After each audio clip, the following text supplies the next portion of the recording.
Yeah. Oh yeah, nice. I should be hosting him, but let's see if he remembers. Right. He'll be like, "Damn, how come nobody's watching my stream? Oh, everybody jumped over to go watch my other stream." Stream, uh, stream. That bad boy. I think we'll be all right. Do do. Kind of disappointed I didn't get my snack of choice tonight, but that's okay. I went for second best.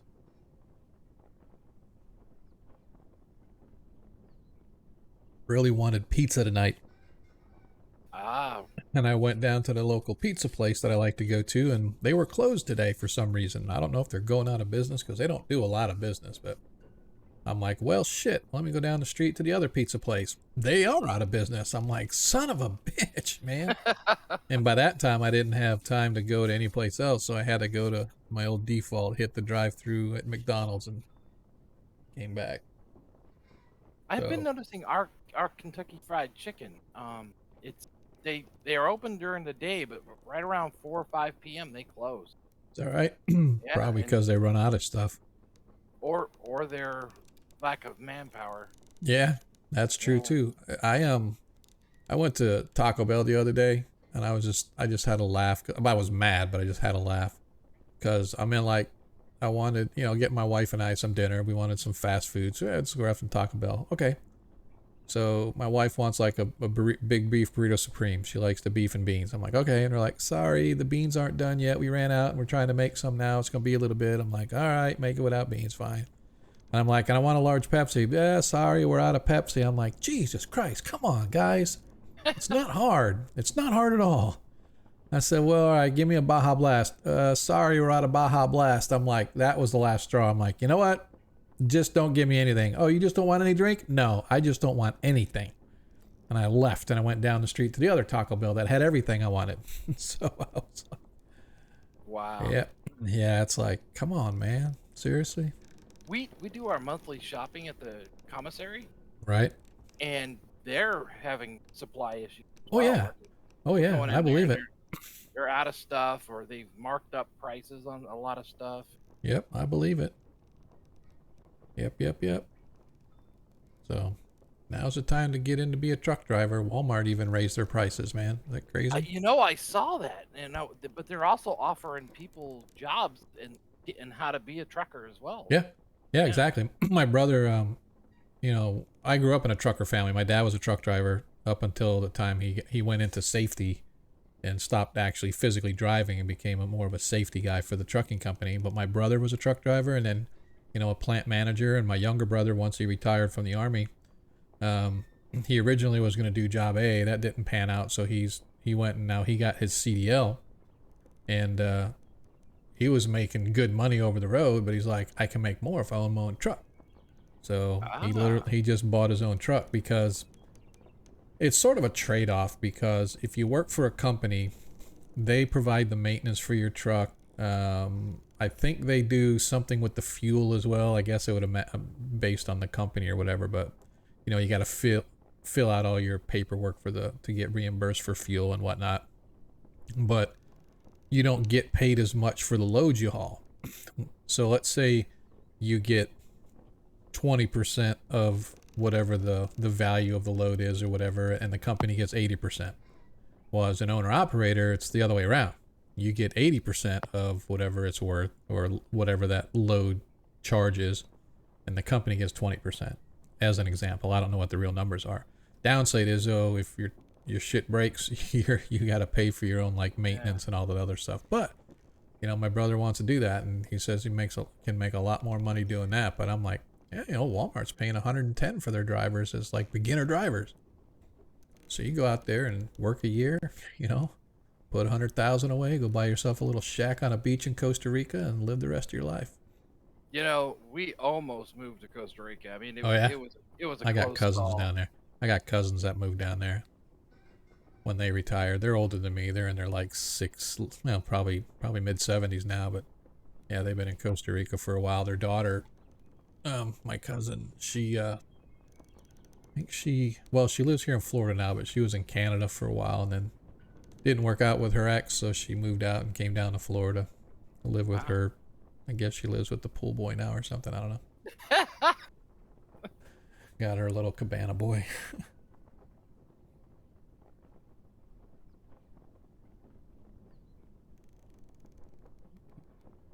Yeah, I think we can make do with 3.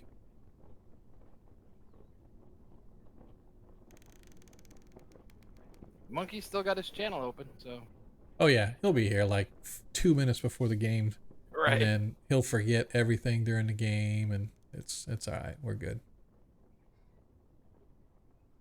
But I do like this idea that somebody kind of posted. Oh, this is how you do it. If that way the DM can have his screen. The downside, I guess, to me is like if I'm doing something on the DM's map, it doesn't reflect on the viewer map until I focus on it. So like if something happens and I'm doing something, then I got to go over and click on the viewer's map so it'll update it. Right? It only does the one or the other. I don't know why that is, but I've noticed that. But that's okay. I just want to see how it works because I think to me I like it a lot better because now people in the stream don't see stuff either.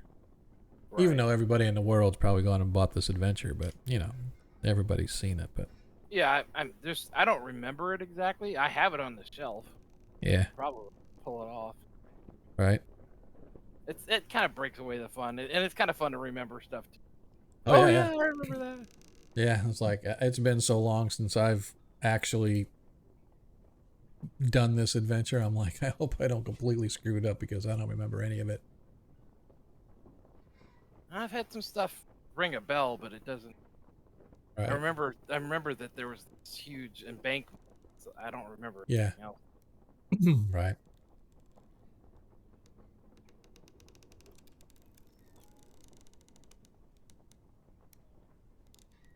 I was trying to recall how we got in the last time I played this. It was probably 20 years ago. Yeah. Well, the original tournament style dropped you in the curtain wall. Oh, So at the very front of the stockade, if you climb up and were to look, there's an open window leading into one of the not the top level or the bottom level, but somewhere in the middle, like say the third floor up. oh, And okay. you scale the wall and creep in through that window, and that's how you got in. So the original tournament, that's where it started. And so you basically have to work your way from the curtain wall into the keep, whereas you guys scaled the back The end. back wall, yeah. Yep, the back wall. And there is a little bit of tweaking that I have to do with that because um, I was looking at the map and on placing of the guard tokens, and then I went back and read through everything again a second time, and I realized that every one of those spots where I put guard tokens, there should have been 2 guards because they're in pairs all the way around. So I have to do.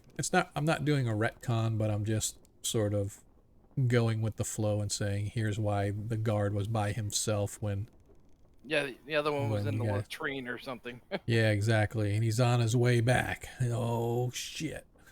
What do we do now? So yeah, it's gonna be interesting. It'll be fun tonight because you guys are like now in the thick of it, as they say. Oh yeah.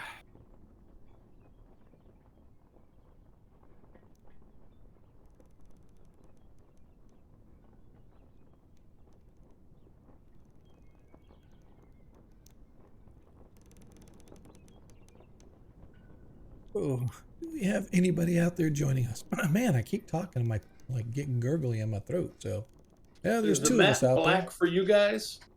It Yeah. is. It's not necessarily black, but you got to remember it's dark out. So what I'm going to do, I'm actually going to put a little light in because to simulate moonlight. So hopefully you guys will have a little bit of light. But you got to remember it is dark out there.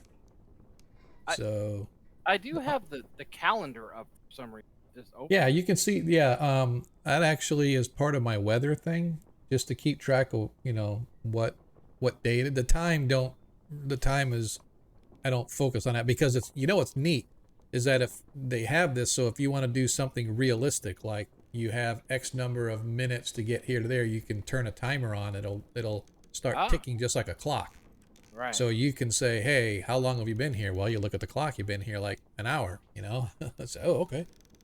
So, all right, let me see. I'm going to go back here and see if I can't do a little bit of adjustment for you guys so you can at least get a little bit of light here. Lighting. Oh, no, it's actually right now. It is not even like very dark. Like I can make it really pitch black here for everybody. Oof. Turn that bad boy in.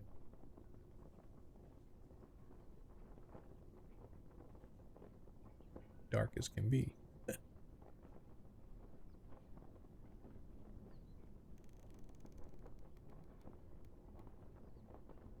Good, it doesn't. So I mean, I guess as long as I have the map up, I don't have to be clicked on it. So I'm using my one screen just for my viewer, and I'm using the other screen from a DM.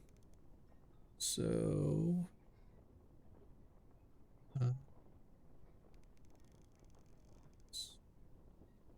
lighting, ambiance.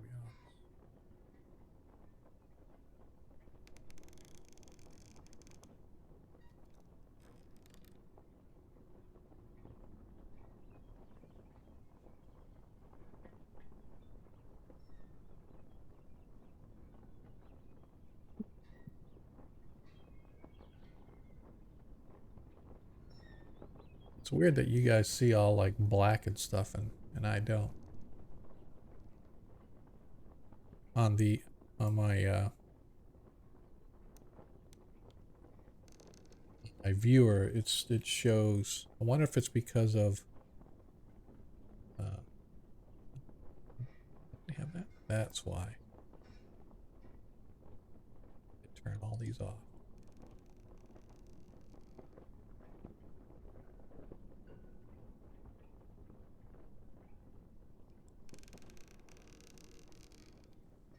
So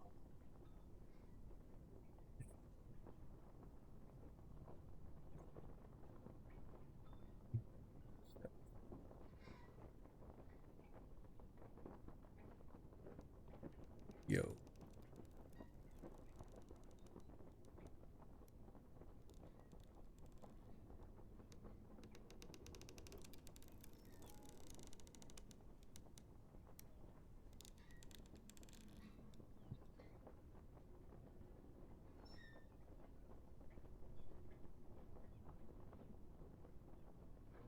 Set that again. Weird, it only puts little like circles of where he walked instead of for the fog of war. It's kind of funny. Huh. Let's see, that's transition to darkness, transition to light. Don't need that.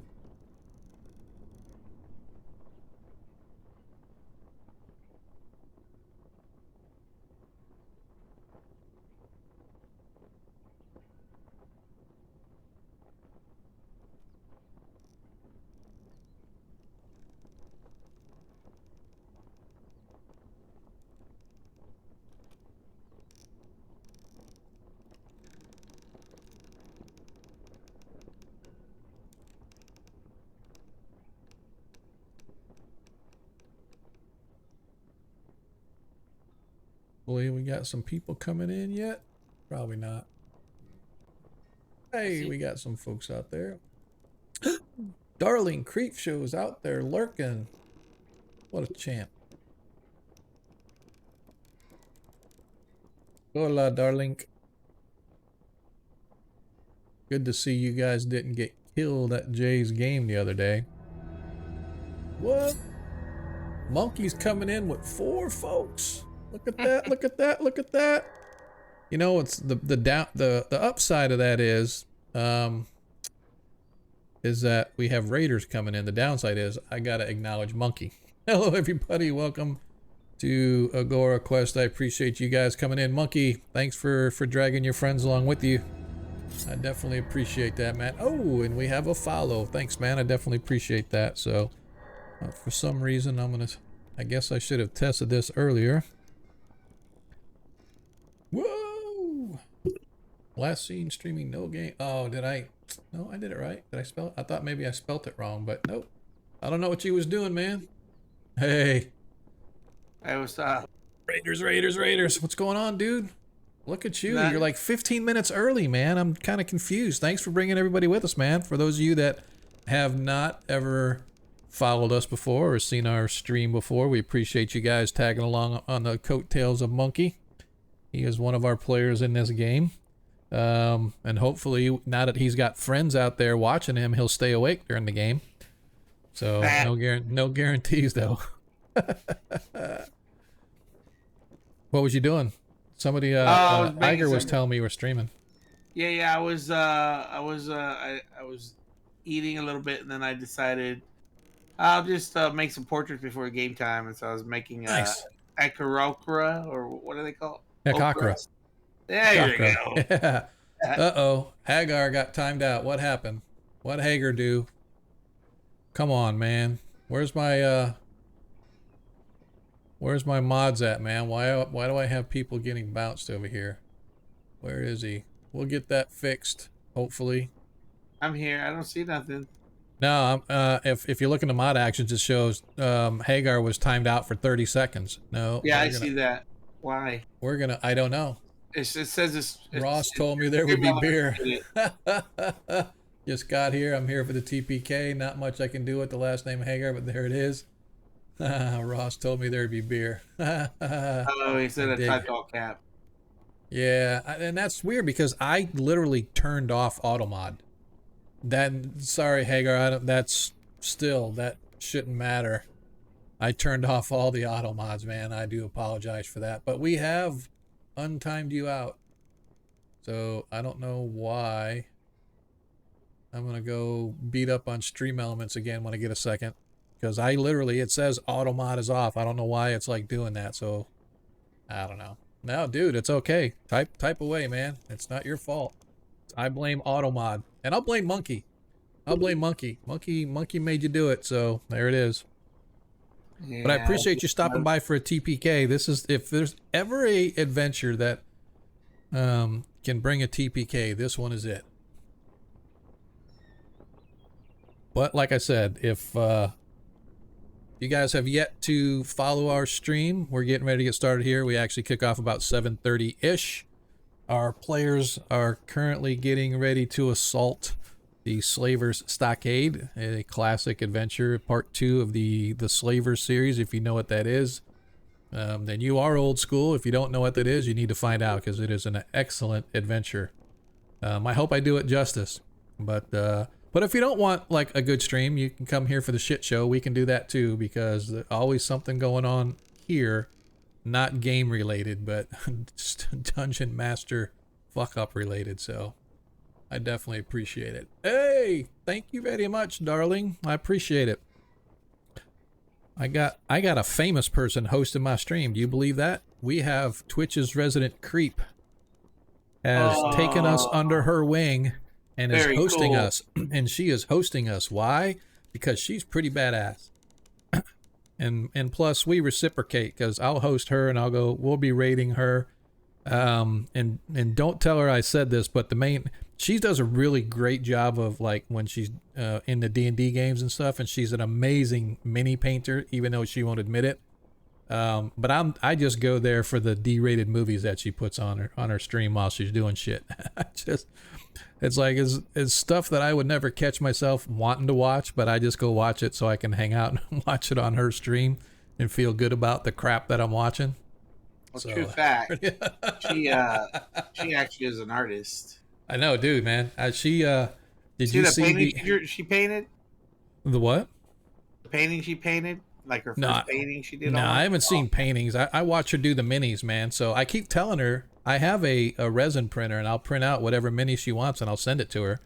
But she hasn't taken me up on it yet. So one of these times I'm just going to do one Like, I want to buy this pirate ship, and when you put it together, it's like 8,000 pieces or whatever that you print, and it's like this nice size, full size, well, not full size, but this nice like desk size pirate ship or something like that. I'm gonna put it all together. I'm gonna mail it to her and tell her to paint it for me. That'll probably take her like about 50 streams to get it done. So give me a reason to go watch the crap movies that she put. Yeah, right. That's okay. That's all right. It's totally all right, man. It'd be worth it to have her paint it, but that's she awesome. should, she should visit my friend Duff. Yeah. And learn some painting from him. Yeah. Yeah, she says, I know Starling watches some different streams and painting and stuff like that, so I don't know who she watches. Yeah, he just won a whole medal at Adepticon. So. That's right. I remember you were saying that. Yeah. Well, you know what? I challenge her. I put a challenge to her. I need her to get a. I paint too, but I haven't ever entered anything. I'm really slow. Suppose that I should put my camera up here so that people can see. I would challenge her to get an old school mini. Right? Like one of the metal ones? Yeah. Yeah. See how you know. I got those. Just so she gets to experience them and see, and she can talk about the difference as far as like what she feels is different as far as painting that versus what we have. I mean, obviously they're not as detailed as they were. The new stuff is, but that's the biggest problem with them. I have like two shelf cases. One's filled with metal and one's filled with the plastic. And nice. The old school ones have nowhere near the same detail as the new school. Oh yeah, no, that's just because of the fact that just technology in general has gotten to be so much better. So. Yep.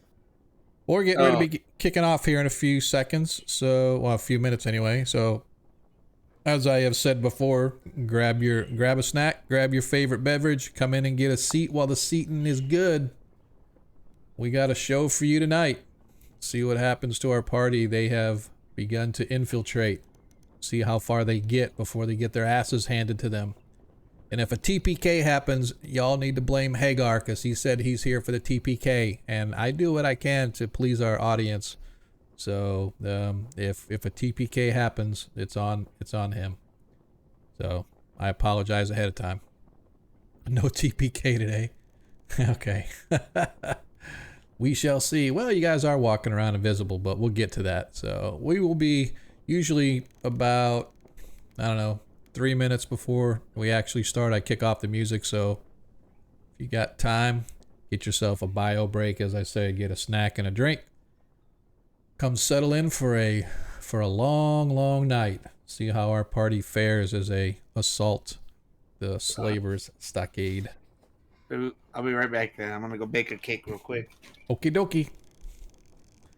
Make sure you get some. Yeah. I just had a cake. Yeah. My wife made cupcakes, yeah. Well, my fiance's mother, future mother-in-law, had her birthday on Saturday. So we just finished her birthday cake. Yeah. Hey, darling, we can get around that, right? So I'll just send it to Jay because I have Jay's address, and I imagine Jay probably has your address. And then that way, we'll make him pay for the shipping to send it to you.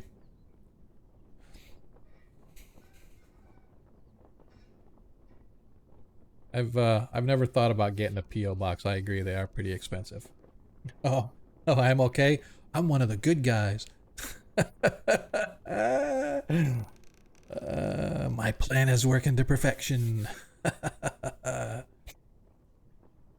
2 a.m. drunk texting is the next step. Yeah, I agree. Yeah, there's a bunch of random folks out there.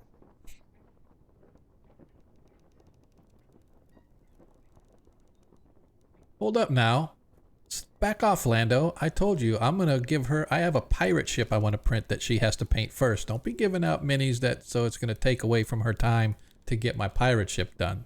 So. All right. Oh, yeah? Well, I got a Tiamat made of lead. Oh man. I I got got the the I Tiamat have blue. a and I have a the lead dragon. dragon. I have a lead dragon. I got You the look blue at my, dragon my son got me. It's like a silver gold or something. Yeah, my son got me a silver for Christmas. I have yet to paint it. It's still in the box. But this Tiamat, this was before he had wings. They gave him wings. You mean she? Yeah, that's what I meant. Just busting you, buddy. We're good. Yeah, I can't imagine somebody offer me a whole bunch of free stuff or whatever. Be like, yeah. What you do is you like give it to somebody down the block that you know. So, yeah, just put them on the spot. Yeah, that is. Yeah, she's right though. Especially Oh, being yeah. a girl, a woman. Exactly. You gotta be Yeah, careful. it's a shame. Yeah, exactly. Trying to think of a way around that. How one could be safe. I mean, other You than can't. You can't, dude. Oh. Even if you want to be safe, you can't. There's always going to be something, yeah. you know. Especially when we're putting ourselves out here like, oh, I'm going to be at such and such a con, or I'm going to go to such and such a con, whatever, you know. It's just like, oh, well. Yeah, You I'm know, not. I'm not be worried as safe about as you that. can. That looks scary anyway. Yeah. It's like, if anybody wants to come after me, I'm like, look, you want old fat dude? Fine. I ain't going to run. You know, I've led a good life. Yeah, same. I'm the same way. You can Then take all me right. out. I'm gonna be for free. There you go. Exactly. Well, we are going to be kicking off here in just a couple seconds. Hopefully you guys have got yourselves your snack and your drink. Put your feet up. We'll be getting started here momentarily. Who we missing tonight? We got all our players tonight? Check it out. Man, looks like we got everybody. So, here we go. If I remember how to do this. Let us get into episode 32. Can you believe it? This is our 32nd episode, Monk. 32nd. It's crazy. Here we go. Let's get this thing rolling.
All right, I'm back. Hello, welcome back. Gotta get some cheese nips.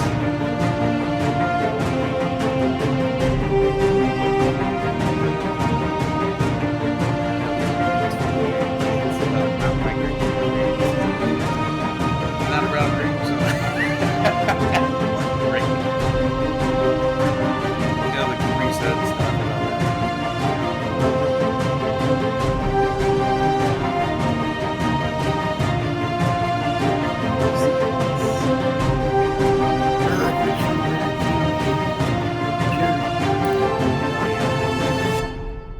I went to a bar one time with my buddy owns. He has a bar down in San Antonio. And we sat there one night when I for my cousin's wedding. Tried to figure out what kind of drinker I was. Tried all these beers from around the world and drinks from around the world. Apparently, I like fruity drinks.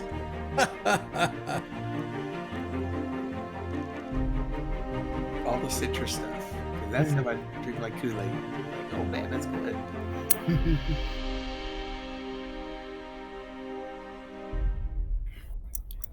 Yeah. And we're in there. Boy, this is going slow. What's up? Oh, you know why it's going slow? Is because I'm looking at the stream version as opposed to my OBS version. Hello, everybody. Welcome to tonight's episode of Agora Quest.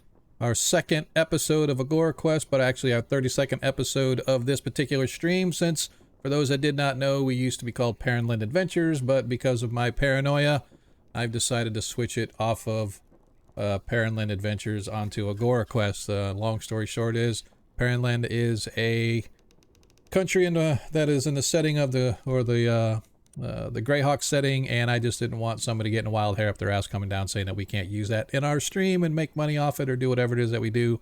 So, erring on the side of caution, I just changed the name of our stream, but we are still the same shit show that you have come to know and love over this past year.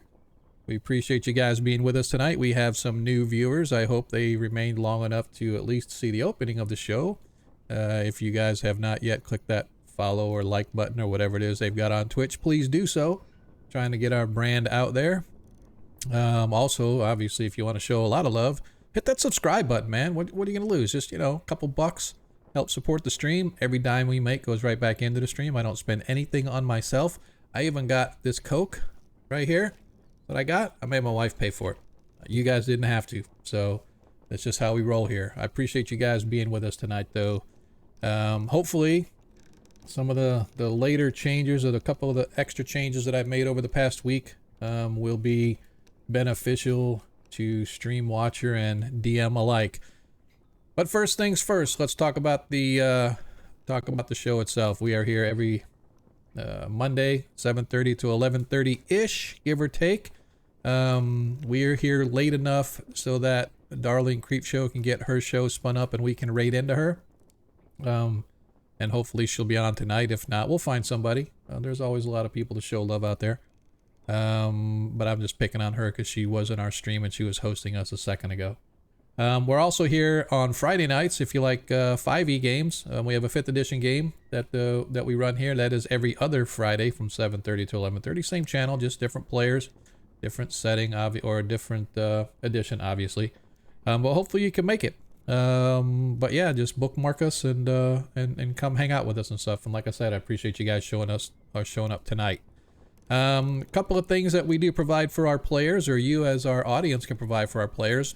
As you watch the streams, you know, you collect various tokens and everybody has different things you can do with them. And we are no different. You trade your tokens in, you can buy our players Nat 1s and Nat 20s. It's usually like 3,000 tokens. Give the players a Nat 1 and they can replace any die roll in the game with that Nat 1 if they so choose. Same thing with the Nat 20. If I roll crappy and I have a Nat 20 in my pocket, I can say I want to make it a 20 instead, right? So that's kind of how it rolls. So our players several times have come this close to not getting out of there were it not for the benevolence of our audience tossing them a few well-placed Nat 1s and Nat 20s. As a matter of fact, I believe last game, speaking of, Creep's already trading in their tokens. If I remember last week, it was getting down to it and people started dropping like 1s and 20s left and right for you guys to help bail yourselves out. So who's that for? Oh, look at that. Thanks, Creep. Creep gives the DM a Nat 20. This is how we start off. This is how we start off the stream, folks. Everybody just start redeeming their tokens, give them as they needed. So yeah, so that's kind of who we are and what we do. 5th edition on Fridays. First at 1E, if I forgot to mention that, we are a 1E stream tonight. Our players are currently involved in the Slavers series. As a stream, we don't really have a campaign. We're sort of campaign-ish. We just go to an adventure, we go through it. However long it takes us to get through it is fine. Once we're done, we're pick up shop and move on to the next one. In this case, we started out with A0, and then we went to A1. Now we're in A2. We'll see how things go if the party wants to go into A3. But hopefully, regardless of where we go from here, you guys will stick along with us every week, because we definitely enjoy putting on a shit show for the interwebs.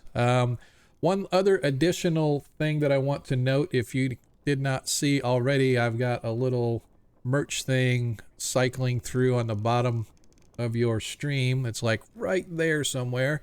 Exclamation point merch will give you the link to our store, because we now have store stuff. If you want to buy, you get yourself a nice coffee cup or a t-shirt or something like that. So I really don't expect anything to sell, but like, hey man, if they're gonna throw it at me and keep it in my face all the time when I go in to check all my settings and get my stream content ready to go, why not?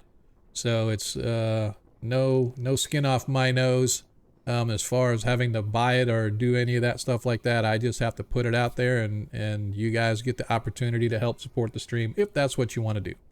So anyway, let's talk about where we are and what has been going on recently with our 1E one-shot party. So the party has been dealing with slavers over the past several weeks. Starting in the town of Dark Shelf, they cleared that out of some slavers, and then were hired by a man by the name of Macaro. Macaro is a priest of Tritherion who built up an underground railroad where he was helping slaves escape out of the Wild Coast and get back to their loved ones, wherever that may be. However, the city that he worked in, the city of Highport, began to catch wind of something being amiss, and so they began really tightening the screws on people coming in and out of the city. And so Macaro hired our adventurers to come help him find another route in and out of the city, and they managed to succeed that task, and a group of slaves was in fact freed and allowed to return to their homes. However, when the party came up for air, so to speak, after their escapades, they realized that Macaro had been captured by the slave lords. And so the second in command under Macaro asked the party if they would go after him. And in doing so, they went into a temple within the city, searched underneath, on top, everywhere they could, but they did not find any sign of said Macaro. But they did find some paperwork that led them to believe that he had been packed up and sent along the trail to where the headquarters of the slave lords were. And the first big way station along that route is an old fort sitting in the Drakenstab Hills, where they followed the slave caravan, unfortunately unable to overtake it, but they did manage to scout out and check out this stockade before they determined what they wanted to do. And last session, our party had just managed to make themselves invisible. First of all, they scaled the outer wooden walls of the stockade and now find themselves standing on the built-up ramparts behind this huge wooden wall that surrounds the stockade. And I was explaining to some folks right beforehand, one of the things that I have to retcon just ever so slightly is that as a party, when you scouted out all of the surrounding lands and you were watching the guards to check out their shifts and how they sort of handled the changing of the guard and whatnot. One thing I did not mention, and I should have mentioned, is that the guards always come in pairs. So every place that there is a guard station around this outer embankment, if you will, the guards are in pairs. And fortunately, as you climbed up the wall, Varys took out one of the orc guards, but his partner was not there. So instead of seeing two guards there was only one. So you're not sure where he is, but sure as can be, you know that that guard is probably coming back relatively soon. And I left the guard here. You can see he's got the little skull on him to let you know that he is dead. But I just wanted to kind of let you guys know that is the situation, that you know that there's probably maybe 20 guards that surround the outer rim of the stockade itself from where you guys are right now. So from that, what I'm going to do is kick it off to the party and let you guys decide what it is that you want to do as you begin your investigation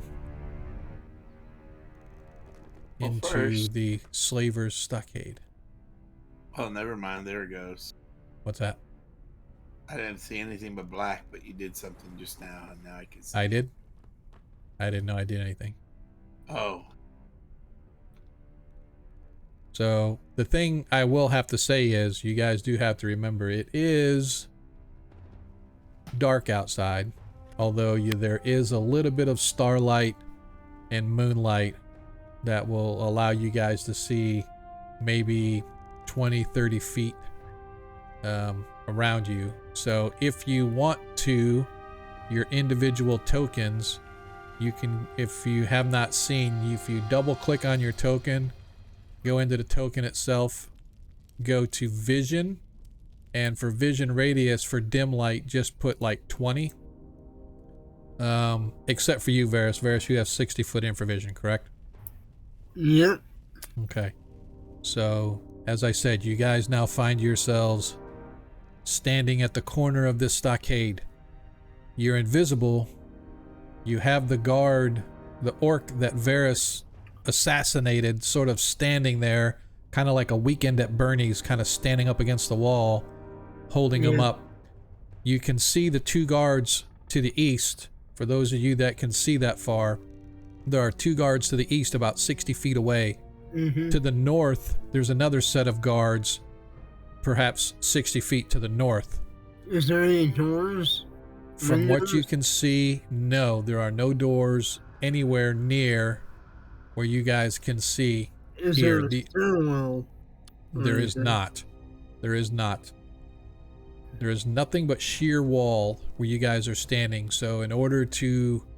You do know that there is entry into the keep proper, or the stockade proper, at the north, all the way up to the north of the place. You guys came in to the south. So there are no entries into the stockade on this as far as you know. But what happens, you know what happens when the guards change out. They all shift to the east and to the south. So you know that whenever they shift the guards, those guards that are to the north of you right now are going to come south to where you are. The guards that would normally be where you are going to move to the east and take over that position. So they sort of rotate in a counterclockwise, like every hour or every 30 minutes to an hour, they sort of all rotate over one spot until eventually somebody comes out and replaces whoever the last one was, right? So that makes sense how that works. What was the ground made of? Mud? The ground where you guys are now is hard packed earth. So you're the ramparts on the other side. It has a high sloping sort of ground, and then the wooden logs go into that, and then the back of the wall where you are is hard packed earth that goes part way up the wooden logs. So it sort of supports the wood logs on the backside, but there's also arrow slits every so often between the logs so that you can target anything outside and down below. So you'll have sort of the advantage of being on the high ground from here. The walls themselves of the stockade are probably 20 feet up if you were to try to scale this wall to get to the top of the stockade.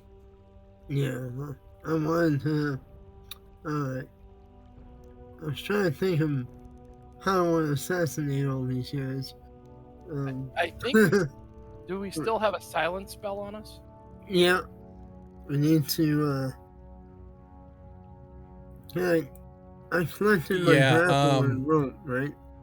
So, yeah, you pulled all your rope and stuff up already. Arthur has check his spells real quick. He has sleep available to him. He has web, stinking cloud, obviously fireball. He has available to him as well. Be nice if we can hit them all together and sleep with you. Yeah, but unfortunately, like I said, they're only like two Now, the other option would be if you guys don't feel comfortable here, you can always like scale yourself back down. No. But you've already killed a guard. I want to scale myself either into the interior Right.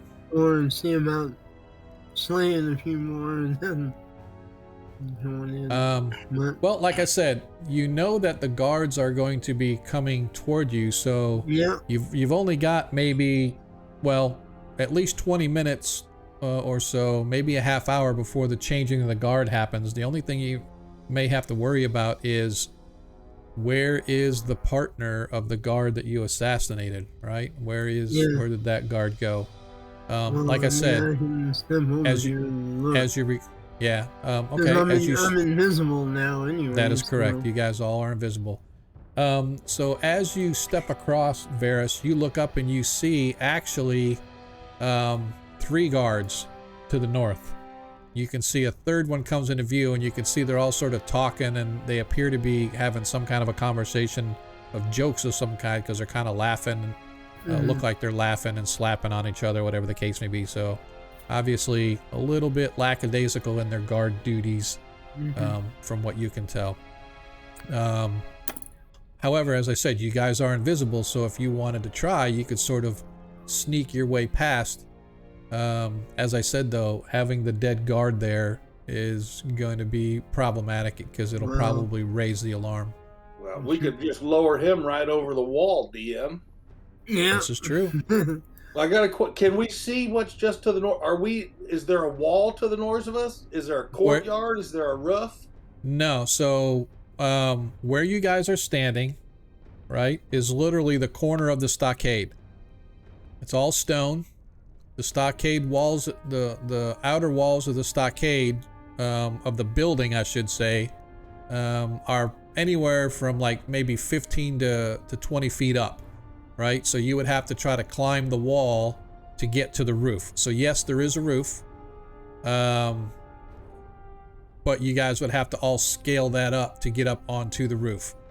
There are no doors or no entrances on the outer exterior here that you know of. The only way to get into the stockade that you saw while you guys were looking around, when you were sort of investigating, is from the northern end where the courtyard is, right? So the courtyard, then there's obviously doors and stuff that lead to the interior of the stockade, but you saw no doors around the side or edges or anything like that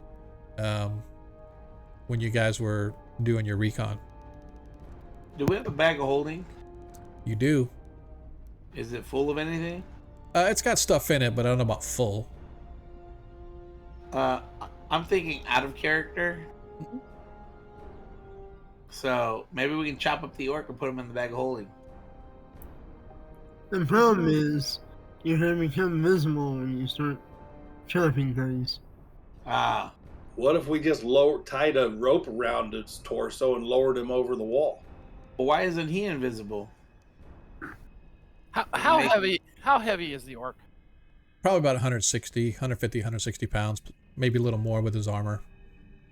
Not like if he's super under heavy. 200, I can throw him. Okay. Just saying. Yeah. Get him far enough out. I can throw him up to 16 inches, which is what? 160 feet. Yeah. Yep.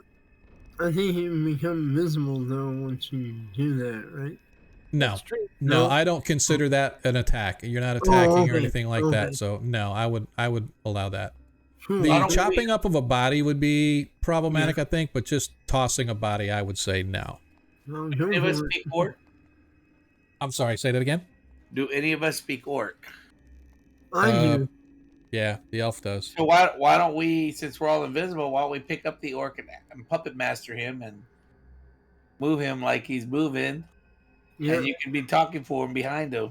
And How did he I don't know die? if talking breaks your invisibility or not. As you recall, at the end of last session, Varys scaled the wall and he assassinated the orc that was on guard at the corner right there. Was it a backstab? So Yeah, it was a mess, Sam. Yep. you might not necessarily see the wound. Well, I mean, I shoved the sword through his chest. Through the back. Yeah, not his chest. dagger. It was because I used a nat 20. So. Yeah, he used an at 20. I think we should just use this the silent spell and try to sneak by and leave this. They're gonna find him sooner or later anyway, or at least the post will be abandoned at the next guard ship. So they're still gonna send the alarm. Yeah. Either we gotta do something while we're, either gotta start moving and do something, or I think we should just go up. let's just start going up this eastern side here, and because we know the only way in is down by that courtyard. Mm-hmm. Or how about if we tossed them over and then you yelled, "Dragons got me," and work? I don't know. They'll fall for that, but I'd have to drop the silent spell in order for them to go out. Yeah. Well, we could just put his own weapon through his wound like he committed suicide, and then leave him right here. There you go. And leave a note to work. That's what he did. Wasn't paid enough. I was lonely. Screw this damn world. My partner left me. Just standing here. All right, so what's the plan? Time's a ticking. DM, I'm gonna grab his weapon and slide it through his wound. Okay. And then lean him over, like against the wall, like the old King Saul did. And now we don't have to worry about him anymore. The world was too much for him. Okay. All right. And then we're going to try sneaking up this eastern side here. Yeah, I think we should be vulgarly aware. Okay. You guys take the orc. You stand him up right where he's standing right there? Yes, DM. Is that okay? I just want to make sure where you got him, right? All right. Go ahead and who is Halberd and Fist? See? So I just want to explain something to our audience out there, just so you're aware. So previous streams, you guys would have seen the entirety of the map that the Dungeon Master can see, because that's what I was showing. However, I learned a little trick through some other VTT folks on the Discord that I was talking to. And what I have done is I have created another player who is nothing but has the role of observer, and he has rights to observe every character in the stream. And so whenever that character talks or moves, the viewer will focus on them. So as you just saw, Loquacious shouted out Halberd and Fist, and the text showed up, and then because he became the active token, the stream centered on him. I did absolutely none of that. It was all automatic. And so the viewer role actually looks as the players see, probably a little more because he sees an aggregate view. So because Varys has infravision and he can see farther, the viewer role will be able to see farther, etc. However, you don't see the interior. Like if you look at my view, I could see the interior, I could see all the lights and everything that I got lit up, but the players can only see the outside. And so all I've done is sort of given you guys now the players' high level view, an aggregate of all the players, as opposed to just seeing the DM and everybody talking to me after the stream. Hey, I could see your map and stuff, and that's fine. Nobody really cares, but I just think this makes it a little more interesting. So now the stream sees what the players stream. So anyway, this is where we're at. So what order and how are we actually going to go as we move our way up? I turn this music down a little. Pretty much single. I would think pretty much single file with Varys leading, so he can. Okay. Wave us on. Exactly. Are you headed to the east or are you headed to the north? I apologize. Which direction you're going? East, I believe, right? You're gonna go east. Actually, what's in east? I was thinking east is to the right. Up north. Yeah, north is along the eastern parapet.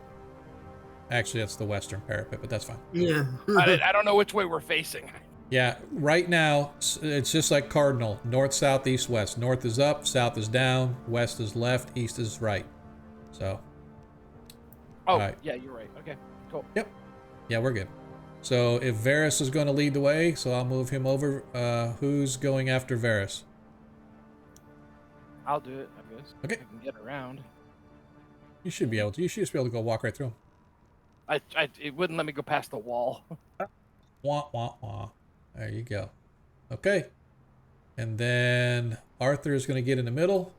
So now I guess Loquacious will go right there in between Arthur and him. All right. I would like, if you would be so kind, Varys, I'm going to need 1, 2, 3.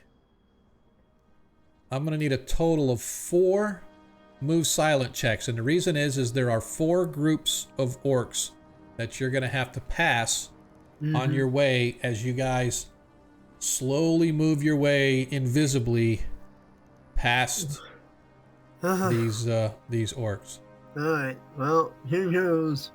Luckstone, protect me. That's right, you get an additional 5% on your check. Yeah, so my check is normally 62. And now you got a 67. Yeah. Unless somebody out there in the real world's going to start throwing dice at you. It'd be nice if somebody gave me some net ones. Well, so far so good. Maybe. Oh, that scared me. Oh, ooh, so close. Yeah. Yeah. Wow. You guys slowly move your way along the wall. It makes up for last game. Yeah, exactly. You guys slowly move your way up the wall. I'm going to just move all of you together. Just as you get to the first group, the orc that was standing in your way, for whatever reason, goes to look over the wall and he spits. And as he spits, the others sort of laugh and coin exchanges hands as you slowly move by. Apparently they are having a spitting contest and somebody won as you slowly work your way. The guards move back and forth, talking. Varys, you hear them chatting as you go by. The name Iker comes up a couple of times as being an asshole, but a rather large black human asshole. I'm one of the slavers, no doubt. As you continue to move your way north, make note of that.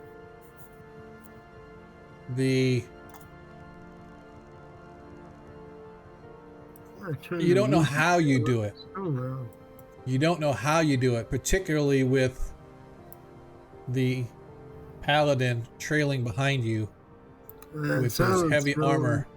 As you guys are moving slowly, you get up to the far north corner. You can see the last set of guards as you come to the courtyard, moving your way off to the right. And before we get too much further, let me give you a slight description of what you see up here. The moonlight is giving you guys just enough vision in order to sort of get around without tripping all over yourselves. You've been here now already about 20 minutes, so you know that there's a chance that the changing of the guard is going to occur soon. And when that dead guard is found, you know all hell is probably going to break loose. But you guys arrive up at the courtyard. You can see you can see the main gatehouses themselves. Very impressive stone buildings that attach to the wooden wall to the south, but the more fortified stone walls to the north. So the whole north end of the stockade itself is all stone, and then you've got, like I said, the wooden wall running around the southern half of it. But anyway, let's go ahead and give you a description of what you see when you come out of the too far enough. I need to be on the upstairs map instead of the downstairs map when I read you your description. That would probably be helpful. Dust swirls about this barren area between the gatehouse and the keep itself. It appears to be some kind of a parade ground for drilling of troops, and you see that there is no cover available whatsoever. On the south side where you're at of this parade ground, there is a stone facade and an archway and through the archway it leads to an inner courtyard. You can see along the top half of the stone area up here where the gatehouse is and stuff. You can see that it goes up about 3 stories, but you can see guards walking across the top of the wall, their attention being focused outward. None of them that you can see have their vision turned inward. But like I said, up here is the gatehouse. Here's the other gatehouse, and you can see, like I said, guards walking across the top there. You also see the 2 guards walking along the base of the wall to your left. As I said, you can see here there is a entry leading into the courtyard, to the inner courtyard. And you can also see over here there is an entry into what appears to be the stables of the gatehouse. Okay, well, can't really talk to the party, so they said this is the stable and this is an entrance to where? Man, so this is sorry. Certain. Yeah, that leads, it's an archway that leads to the interior of the gatehouse, into the interior of the keep, I mean, and you know that there's like an inner sort of a courtyard in there. You guys could see it a little bit when you were sort of scouting around the outside. You could see it led into some kind of an open courtyard. It has a high roof on it, and you could see plant life kind of growing around the edges of it, so you know that it's some sort of an inner courtyard that belongs to the keep itself. Well, that's where we want to go then, because we need to figure out where we're keeping the slaves. They're not going to be keeping them in a gatehouse. Yep. So as you guys walk around, like I said, to the north, you can see there is a cluttered walkway leading between the gatehouses. Just past the gatehouses, you can see with your vision, you can see the portcullis is down. So there's actually, let me move you up a little just so you can see a little bit, and then I'll move you back. So you can see there's a portcullis there. Yep. That gate is down currently at night.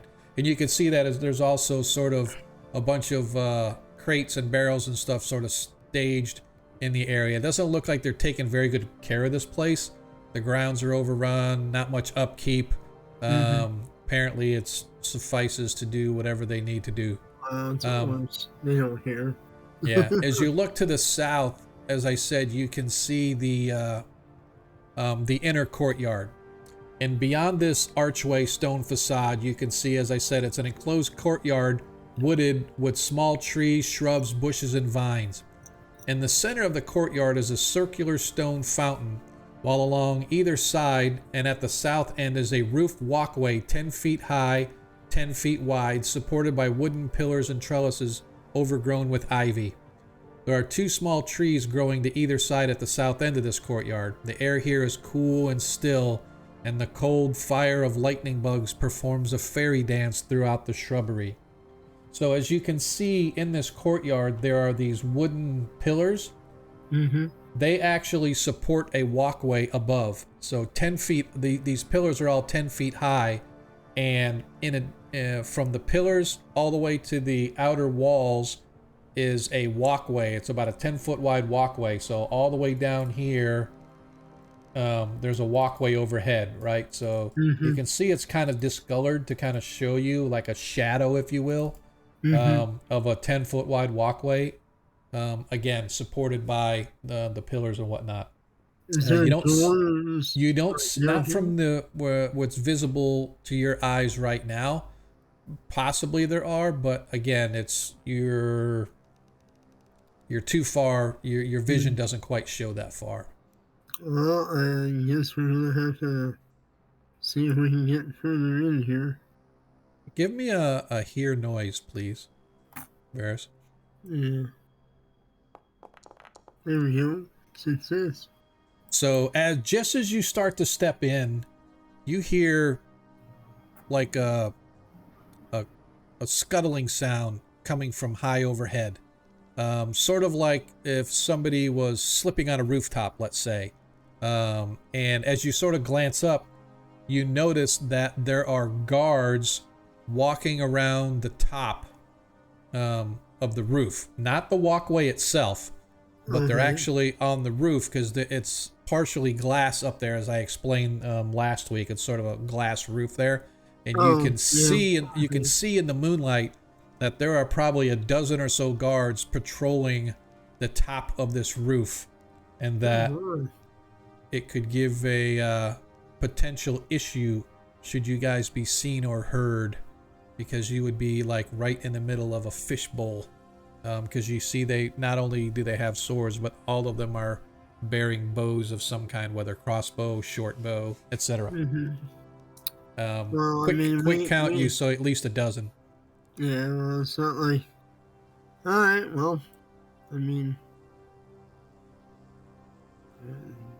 No, I'm just saying that. I'm not saying that they can see you. Yeah. Like I said, they're still silent too, I think. Right. There's none of them that are down here. So if you guys are quiet, additionally, walking under the trellises and stuff and under the walkway, if you went down the edges, you would get cover provided from above, right? Because there's a walkway you could be walking under, etc. So I'm just saying, you just sort of heard and you looked up and you saw that there's a bunch of guards up top. Alright, I'm gonna see if I can walk this way along the walkway. Okay. And see the walkway is above your head, by the way. It's 10 feet up. Well, yeah, but I got you. I see. I just want to make sure that. Gotcha. So, just wanted to make sure everybody gets a visual of what's up. Because since there's shadow here as well. Yes. It will. Yep. It will help. Yep. From this vantage point, you guys would have 100% cover from anybody above you, and 75% cover from anybody that was trying to shoot from up top to the other from the other side. So your armor class, you'd get like a plus 5 or something like that on your armor class. Somebody trying to shoot you from underneath there. As you begin to move your way through, everybody else following? Well, I'm hoping they are. I don't know. I just make sure. I'm gonna grab or just touch Arthur and have him touch the monk behind him, or who is just now moved in front. I don't care. And then somebody grabs that kill, and we'll all go down the same path. Whoa! I don't swing that way. Stop touching yourselves. All right. Is this you guys... a door down here? What's that? I see something. Yeah, it looks like it looks like it's quite possible there could be something down there.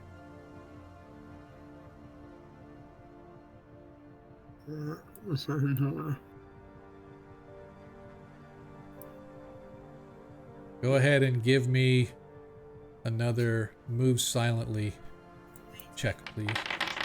Man. Look at you guys.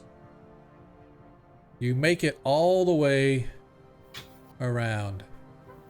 As you get right here to the south end, you hear what can only be described as sniffing sounds coming from the trees. And glancing up, you see sitting in the trees 4 rather large apes of some kind sitting in the trees, and they're sniffing the air. I got stuck on the inside, DM. We were both moving. Oh, were you? Where you at? Oh, gotcha. The wall. I apologize. It's just a habit of mine. I know it's a bad habit. I need to stop it, but I do apologize. As you guys, as I said, you stop there just at the door and you hear this rustling in the trees and this sort of glancing over, you see these 4 large apes. Apes in an area like this? Okay. They don't appear to notice you as you get to the door. And you... Well, now I'm worried about trying to open the door. Yeah, but if you open the door, they might just go into the doorway. And then they might think the monkeys opened the door. Yeah, we're gonna make it right. Two.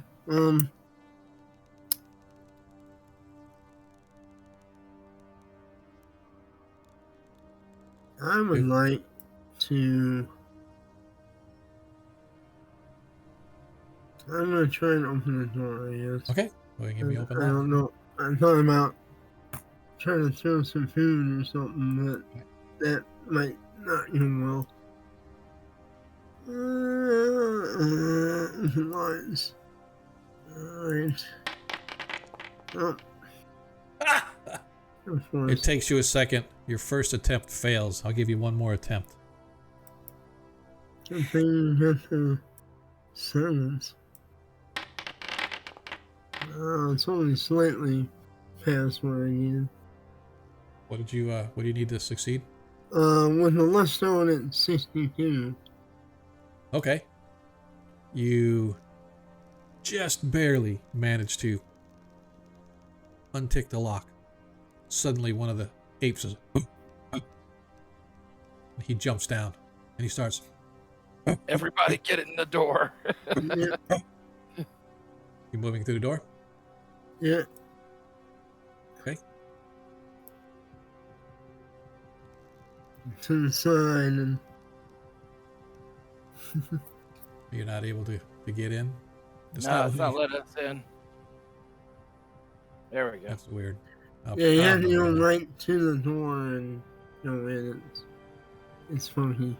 Just as you move to the door, the ape comes in your direction. And from up above you hear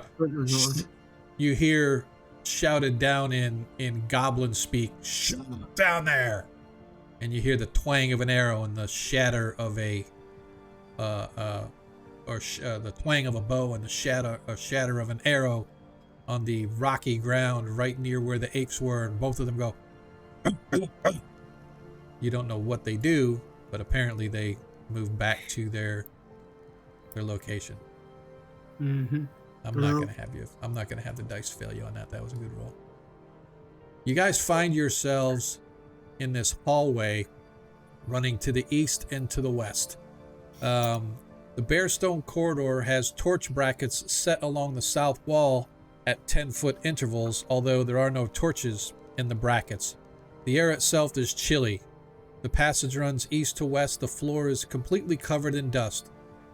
Barely discernible at the end of each wing appears to be a doorway.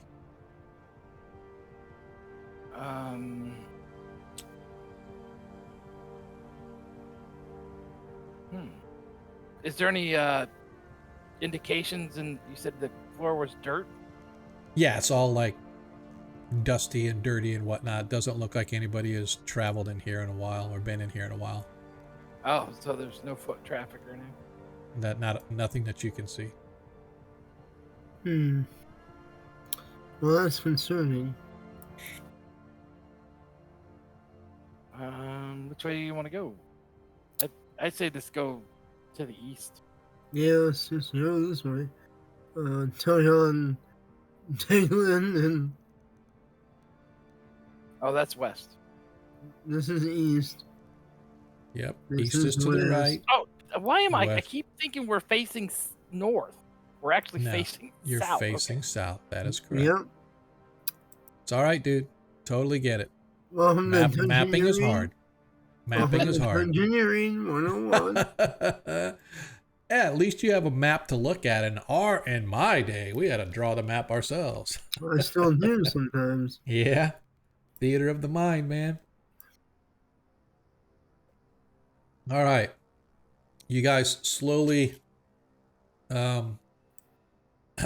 begin to move your way to the east. At the as you move, I'm sorry. Go ahead. Am I coming? They're all like hanging. Yeah, it's just because Monkey's probably waiting for everybody I'm to here. get up there. I'm just saying, move. it's just kind of waiting. I'm just staying behind you. Why so. can't you move? I mean, I can't see anything. I see a black line, and that's it. I don't know where I'm going. Gonna told you how So to I'm fix letting you that, but move that's me. okay. That's okay. Can you see now? I'm afraid I'll get. No, I mean, unless it's just a square. Just, yeah, refresh the page real quick because I just gave you some vision. And let me know. Login denied. What? What's that? It says login denied or something. Ha ha ha. That's right. I banhammered you. Go ahead and refresh and make sure you're logged in. We'll wait a second. We're not in a hurry. Want to make sure everybody's up with us. Now my password's not working. Great. Ah.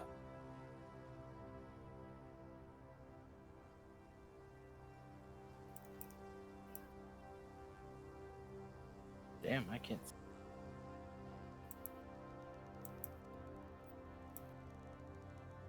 Yeah, mine's reloading.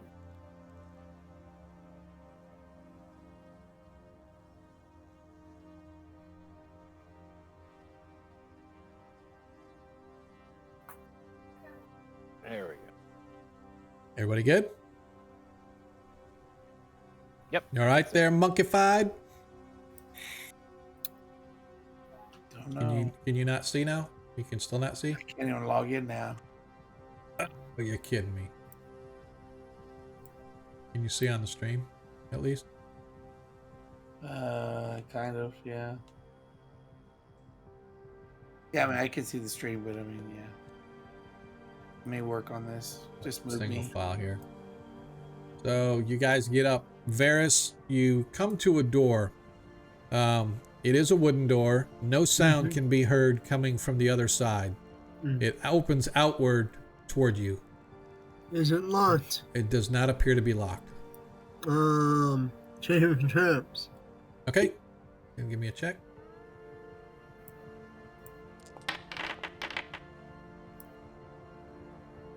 Does not appear to be trapped. Alright, open it up and then have a look. You pull the door open, and as you do, there comes a low, rumbling, growling noise as this massive grizzly bear on his hind legs comes lurching out of the shadows from the other side of the door. He rushes headlong at you. Cries of surprise can be heard from all around. I need you. Okay. Good thing I'm invisible. I need you to give me a saving throw versus petrification, please, Varys. That is 11 or better. But I have +2 because of the cloak and the ring. Yep. And I make it. Yes. So, you realize that it is not truly a bear, but it is a stuffed bear on some kind of a roller device. It's on a ramp as it comes rolling for you. And you dodge. You dodge out of the way and it comes crashing as everybody sort of ducks. However, as you look, Deglin, you and Varys managed to dodge out of the way as this rolling bear comes crashing down past you guys. Varys leaping out of the way, basically knocking Deglin out of the way. And as you guys turn to look, The other 3 are gone. You see no sign of Arthur. You see no sign of Loquacious. You see no sign of Zadkiel behind you. Well, I mean, I disbelieve because we are all invisible. Okay. Well, that's true. You wouldn't see and him we were anyway, in a but silence. yeah. And we were in a silence. Yep. Well, you got to remember, how long does the silence last? Oh, it might be done by now. Yeah, it might be over by now. Yeah, the same thing with the invisibility potion. The invisibility potion, I don't think is forever, is it? I think it's... No, it's not forever. No. Yeah. So well, let's go. Still have 2 doses. You still have 2 doses. That is correct. But if somebody could really do a quick check for me to tell me how long does the invisibility last and how long does the silence last, please. I should have noted that ahead of time because they should be running out soon. I'm pretty sure the silence is over, but I'm not sure about the potion. Well, the potion's probably from the smell. The silence 15-foot radius? Yeah. Oh, that'll last a long time. Let me see what level. 6th level. 2nd level. Yeah, potion is similar to the spell. And it says what? 3 to 6 turns. Actions involving combat cause termination of the invisible state. Right, but I thought that it lasts a certain amount of time, but if you do anything before that... 3 to 6 turns. You're right. Okay, so I'm just going to say an hour. I'm going to give it the 6 turns and say it lasts at an hour. We'll do tournament rules here. So it lasts at an hour. Fair enough. So it is getting at the point now where you guys, as you escaped the gorillas and were walking through here, you realize that as you have penetrated the interior of the stockade, your invisibility has begun to fade. Although, as Varys pointed out, you do have 2 doses remaining, should you so need it. But the silence has faded as well. And as I said, this bear comes crashing down on top of you, knocking you out of the way, goes rolling past you, and you see that your other 3 comrades are not to be seen.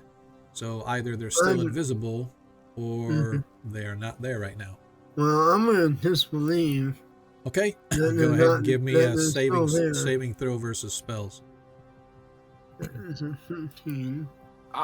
While he's doing that, I'm going to look up and see if there's any way they could have maybe grabbed in a net or something. Okay, there's no apparent net or trap in the ceiling or anything like that. All right, check the floor maybe. Yeah. Go ahead and give me a search for concealed doors. Me, because both of you. What do I roll? You have to. Oh, it's a die 6 roll. All right.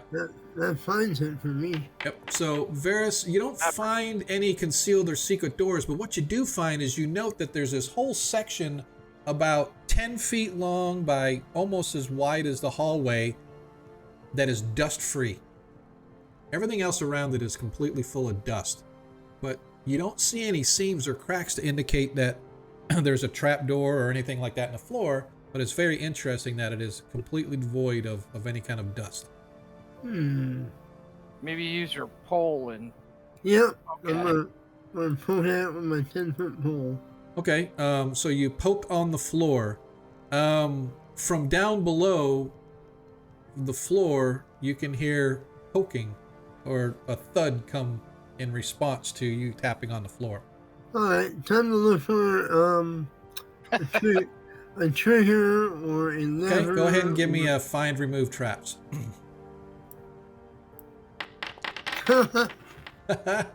Oh my god. No, well, at least they got past all the yards. Yeah, right? Now's when the shit rolls come in. Here we go. Go ahead and give me another check. I need some nat ones, people. Is it actual stone? Or does it feel like wood? There's a success. It is stone floor. So Varys, you managed to find. Excuse me. You managed to find that it is a pivoting floor that literally, whatever happened, it caused it to flip up and dump them underneath and flip back down on top of them.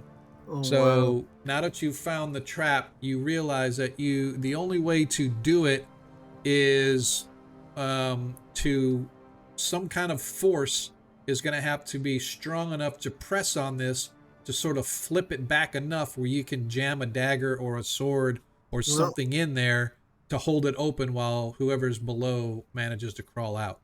Luckily, Declan has a built-in giant strength. Yeah, I Yep. can What's your push on strength? that. What's your push strength on it. with the? What's the strength 20. with that deck? Okay, we need a combined strength of 30 in order to move this.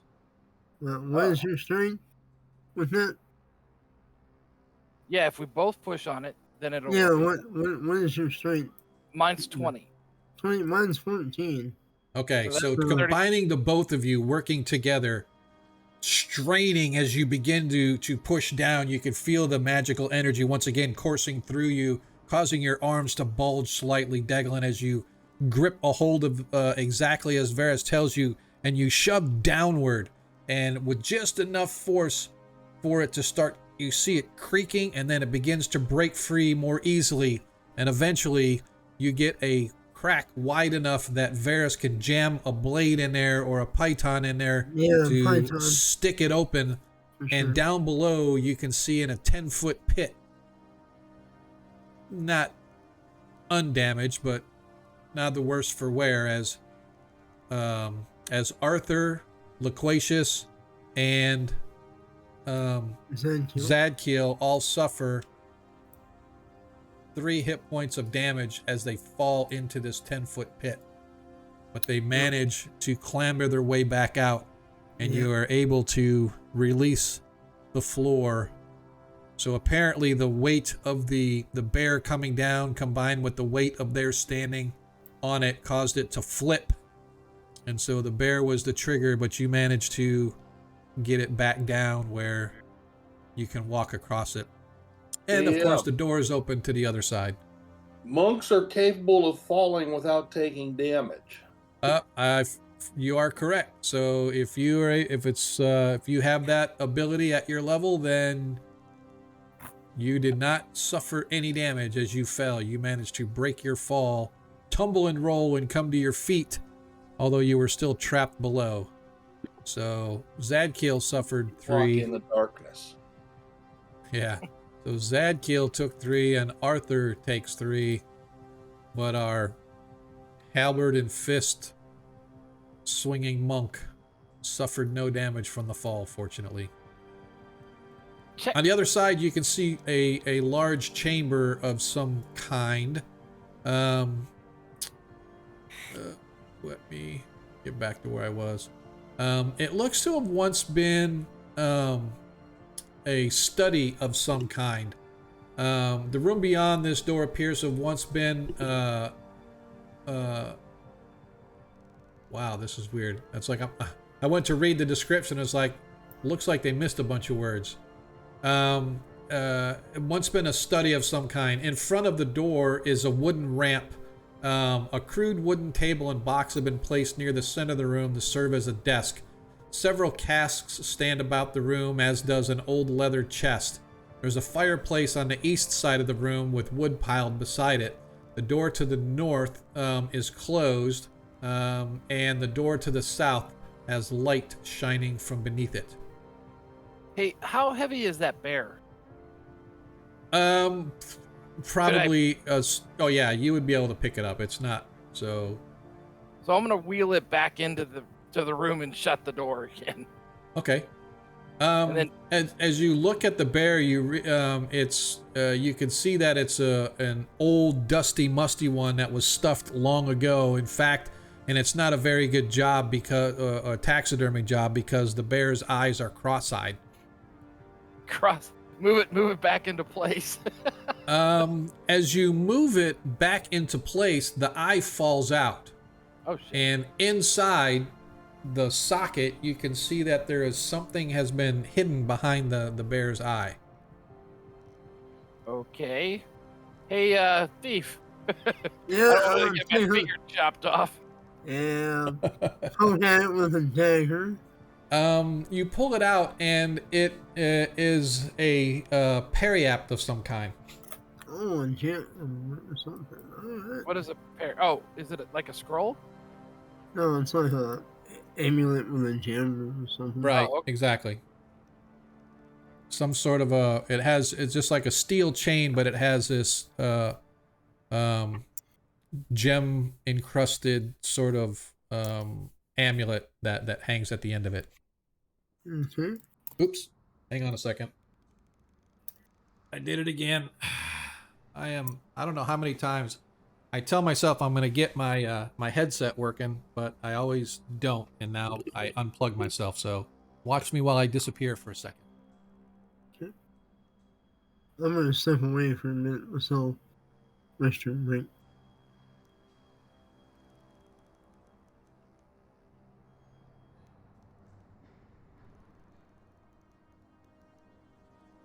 Ah. Told you. Nothing but a shit show for us. I do that all the time. It's like my big old feet hook on my cord for my headset, and I end up yanking it out of the back of my computer. One of these days I would use my wireless ones, but they only last like 3 hours, so I don't want to change in the middle of the stream. So anyway, so like I said, you guys are in a study, and it won't let me go in. I can't get past the door. somebody closed the door. That's why. Ah. So you should be able to go in now. Yeah, now I'm in. All right. Zadkiel, can you see yet? Were you able to log back in? But I couldn't see, like, I couldn't go past the door for some reason. It Yeah. was closed. That's why. Yeah. If we click on it, we can open and close the door. I didn't know That is correct. I didn't know that. So as I said, you guys stand in a study where the door is, as I explained, there is this ramp that the bear was on that sort of, and the roaring sound was actually the rolling down the wood and whatnot, giving it that sort of roar sound. In the middle of the room, there's an old table, some kind of a makeshift table of some kind. There's a fireplace in the middle of the east wall, has wood stacked up there.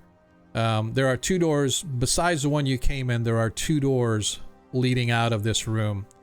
The door to the north does not look or appear to be anything special, but the one to the south, you see that there is light flickering from underneath it.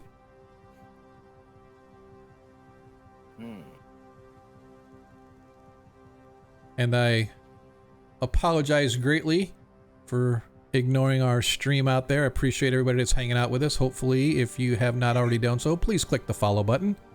You may notice that we can actually do merch now. Let me give it a test. Can I do this? Woo, look at there.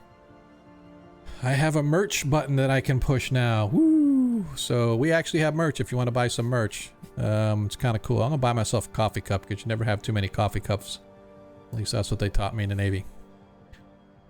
So what do you guys want to do? You're in this old dusty study. Doesn't look like it's unused, but it doesn't look like it's used a lot. It is dingy, dusty.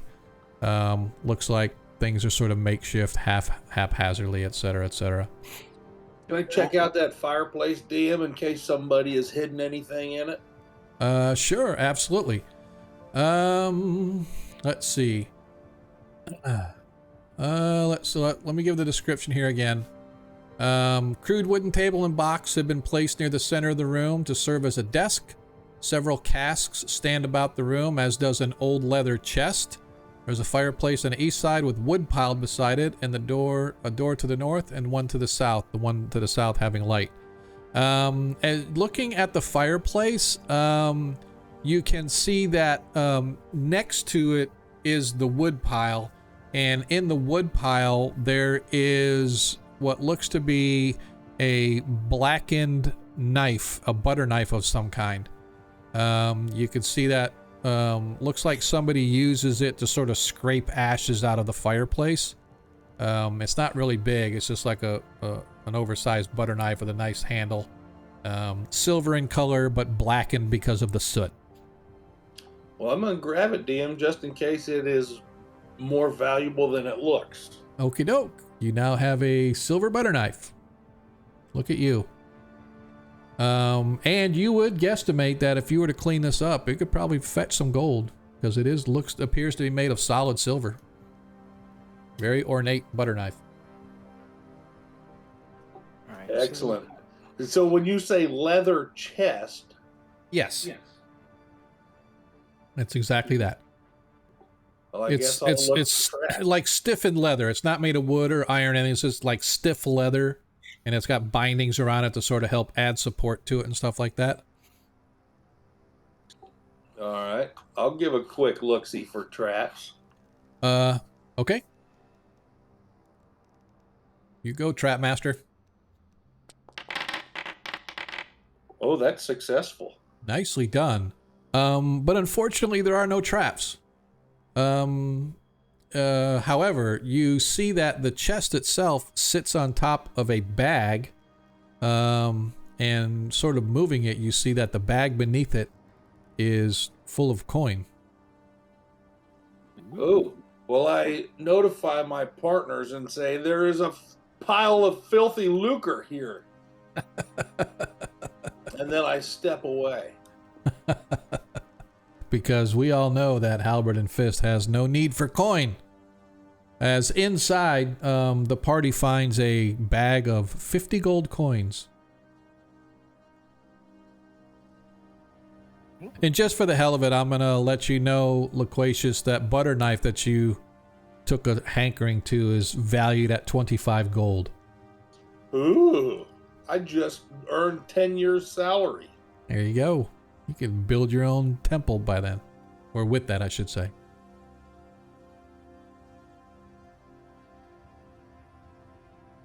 What now? Where to now?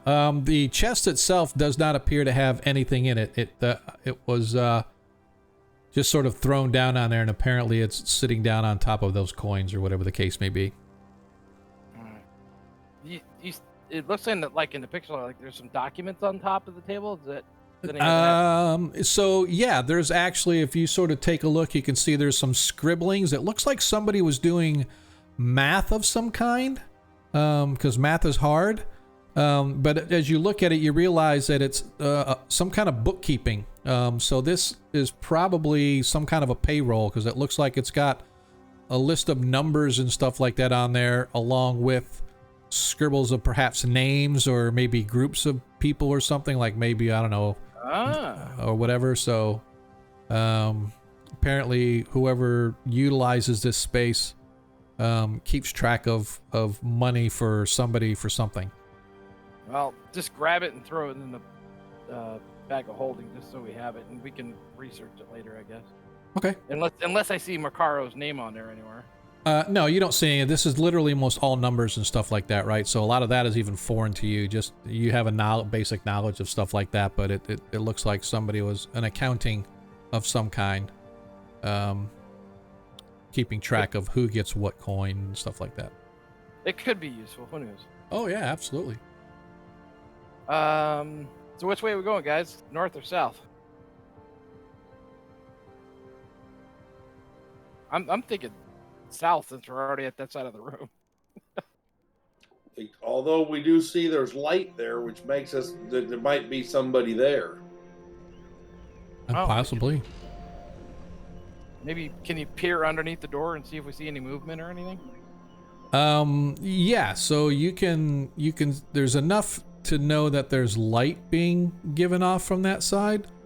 But from your vantage, it looks more just like torchlight. You can't tell if the shadows being cast are because of the torch flickering or because of movement. However, Loquacious or Varus can do listen checks at the door to determine if perhaps there's something on the other side. That's probably a good idea. Okay. That's totally up to you. I want to check to listen. Do I hear anything? Loquacious? You don't... Loquacious sounds so much like Zadkiel. Zadkiel? How did that happen? I mean... Listening, Loquacious hears nothing on the other side of the door. It appears to be an empty room, fellows. Okay, what did I hear? You heard, give me a roll of 6-sided dice.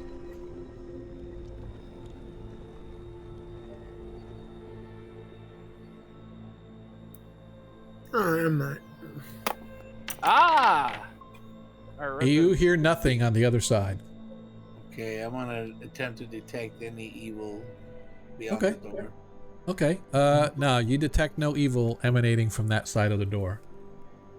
And We're looking at the southern door. okay, the parrot was the only thing in the pair. I'm sorry, what's that? Yes, the parrot was the only thing in the pair. Right. Yeah. Yep, you guys found some gold, found a butter knife, found a bear, and with the parry at. Alright, and we're checking this door. Yeah, so we've just listened at the door. Neither Loquacious nor Zadkiel heard anything coming from that side of the door. The door itself does not appear to be locked. I checked for traps. Okie doke. People are so paranoid. Yeah, I have every right to be. I cannot believe you would even consider something like that, man. I feel hurt and offended. I mean, I've been impaled. I've been. This is true. This is true. However, searching the door quickly, you find that it is apparently not trapped. There's no triggering devices, no wires, no explosive ordnance, anything like that. Alright, slowly open it and look in. Like a Alright. key. On the other side of the door, you see a hallway that stretches as far as you can see, even in the light. Let me see if I can give some kind of a description here. I always forget which one that was. Okay. The hallway itself is about 10 feet wide or so. As the door opens, there's a clanging sound. As on the other side of the door, there was a pair of tin cups that were hung above the door, and as you open the door, the cups clang, causing a little clattering and echoing to go down the hall. What you see before you is just a straight corridor, probably 100 some odd feet long, lit by torches and wall brackets spaced every 20 feet or so. At the far end of the hall, you can see there's an archway of some kind, and through the archway, you can see that there's a door. So it's probably maybe 80-90 feet down to the south. There's an archway, and through the archway, you can see a door. About 20 foot in on the right-hand side, there is a solid mirror on the right-hand side that covers a whole, like 10 feet wide, 10 feet high, like a square, just a solid mirror. That helps reflect the light down this hallway. And it's understandable because the light reflecting hits numerous paintings and murals that, or not murals, but paintings that are hung on the wall, but they're old and ratted now, and they have undergone many changes through those who have defaced it. The floor itself has a ragged carpet that leads all the way down it. So apparently at one time, this was a hallway dedicated to some artwork of some kind that is lost to history now. But you could tell at one point it was rather opulent. And like I said, the mirror on the wall just helps reflect and give it sort of that dancing light down the hallway kind of a view. Hey Arthur, you want to set magic on all this? So we don't like walk into a magical trap.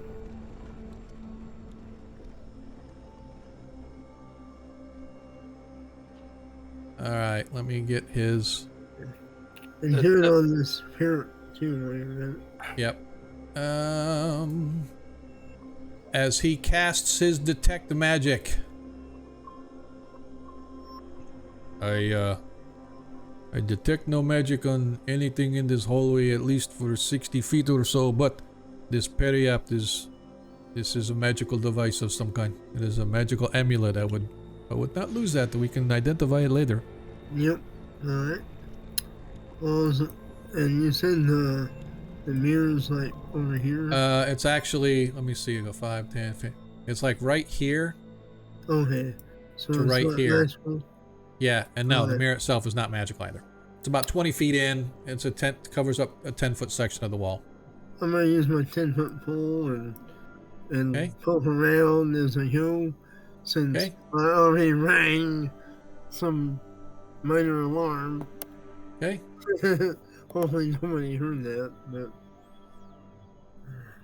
Who could have heard that? There's nobody here. Obviously, this place appears empty. As you slowly move your way in.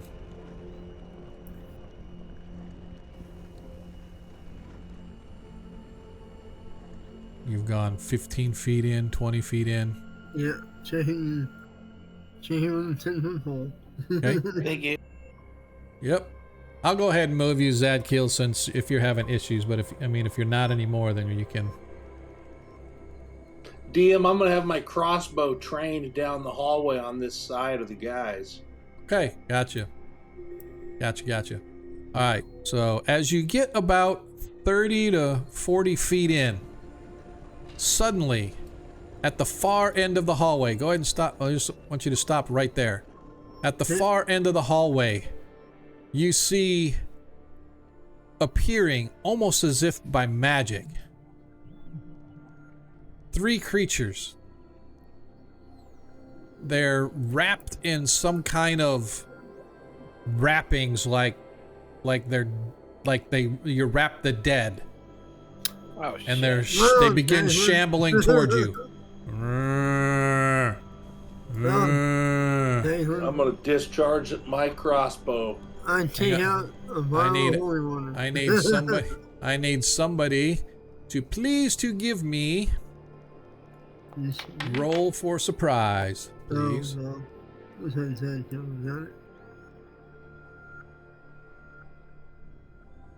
Got it? Nobody is surprised as you guys were moving your way through. You were expecting the unexpected. You were sure that there was something here, and sure enough, you were correct. As we now move into our first. Where is it? I wish these were in alphabetical order, but they never are. There we are. As we move into our first combat of the evening. As these creatures begin to shamble. Oops. And move toward you.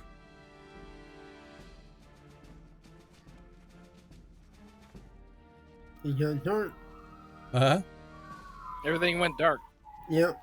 You Wow. can't see anything anymore. Oh, because I did the wrong thing. Instead of putting you guys in combat, I put you guys invisible. That's right. There we go. Ta-da! There we are.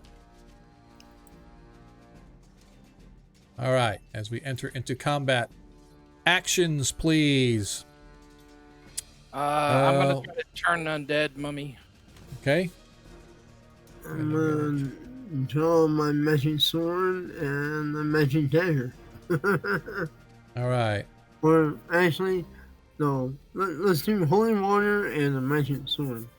Okay. Crossbow. Glacius is a crossbow. Deglin is turn. What about you, Zadkiel? I am going to use the. I don't know how we're set here. Let me see. There's not much room, yeah. Oh, there it goes. I'm going to. Yeah, I apologize. Let me see really quick. I'm gonna see if I can't widen this out a little bit, because the problem is that the walls that I drew are. If I can't. What is each one of these squares? Is it 10? Each one of the squares is 5 feet. 5. Okay, 5. I have just opened it up a little for you guys to make it a little wider by removing one of the walls for you. Okay. So hopefully that'll help. When it's my turn, I'll move forward in front of Varus to cast or to try to turn these undead. Yeah, and I'm gonna follow him. And what is Zadkiel gonna do? Sorry. I'm gonna follow him and be beside him when he casts. I know, but what are you gonna do for your turn? Yeah, I'm gonna protect the party. Okay. Well, I didn't know if you're gonna like turn undead. You're gonna draw your sword and attack with your sword, or. I won't this time. I'll let the cleric do it. Okay. All right. As Arthur begins preparing a spell, he's not sure what yet. All right. As the creatures head your way, let us roll for initiative. Here we go as we begin combat. And the party gets to go first. Loquacious. Actually, why does it? I don't know why it always starts at number 2. Loquacious. Go ahead and roll. Well, that's certainly not going to hit. 5 misses. That is correct. It might have scared him, though, DM. Yes, it did. As your arrow goes flying past. And it's interesting that your arrow goes flying past before it even gets to them. It gets about almost all the way to them, and suddenly the arrow just shatters right in front of them.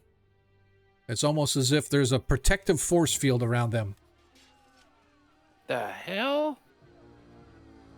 Do they react in any way? No, they do not. No. I am going to go ahead and let Deglin go, since he and Zadkiel are together, and it actually had Zadkiel going next, but go ahead and... All right, I'm going to move forward here and then try to turn undead mummy. So I got a 13 or better. Dang it. I rolled a 15. All right. Why is this... Nice roll. There. You hold your holy symbol up and you say what? By the power of Jaskar, go away. As they stop and they look at you. And suddenly they begin laughing. As soon as they do that, you realize they aren't mummies. As they shed their clothing, you see hobgoblins. Ah, shit. Check our rear. Trap. Well, that's easier to slay them then.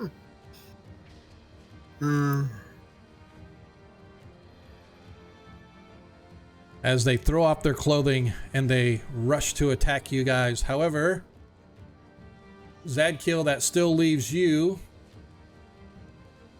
Yeah. As you see these hobgoblins coming after you, you see that they are not, in fact, the mummies that you thought they were. They are, in fact, hobgoblins. They anticipated this, so this has got to be a trap of some sort. What trickery is this? What can I do? Well, you can charge out into attack. You can wait for them to come up to you. I mean, it's totally up to you because you had your sword ready to go. All right. Go ahead and roll. It's armor class 6. Ooh. Class 6, okay.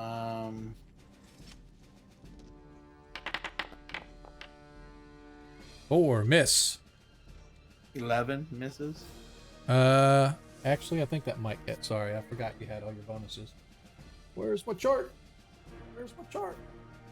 Said 6, I hit. Yep, armor class 6, 5th level. Just double checking. That does hit. You do hit him. And then I hit 10. Yep. Are they large? Hobgoblins? No, medium. Okay. All right, here's the damage.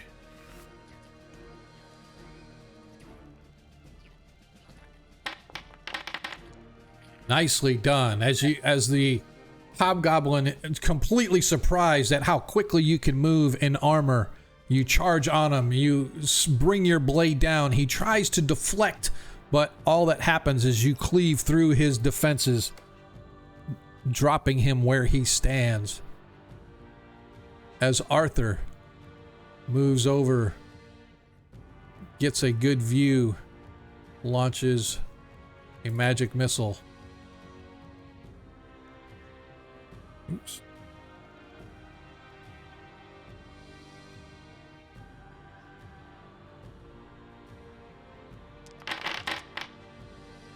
He does. Can he do it to he rolled 2, 4, 1. Yeah, it wouldn't matter. All right. As he takes down the second hobgoblin with his magic missile. Varys, as you see that you guys have been tricked slightly. Charge the other one. Okay. That's a +2.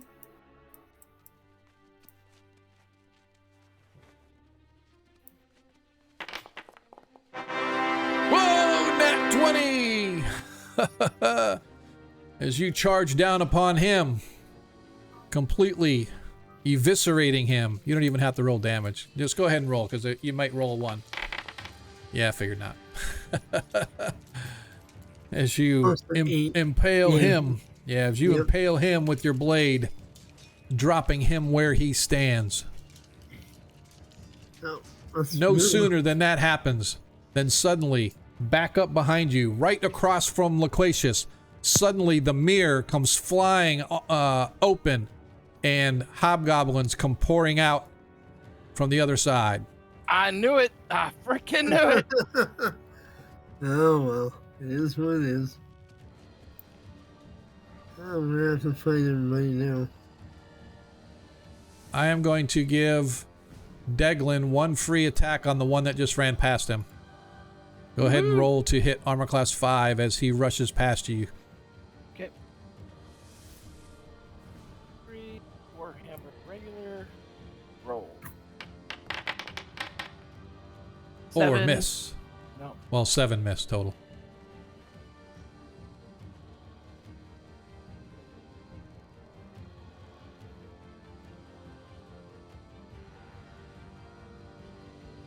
As you see all of these hobgoblins come out.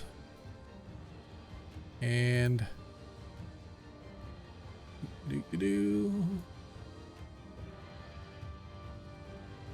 now Deglin, you already went. Never mind, you did a turn. The turn failed because they weren't actually mummies. Right, but this is a new group of guys too. So does that make? Well, they're not undead.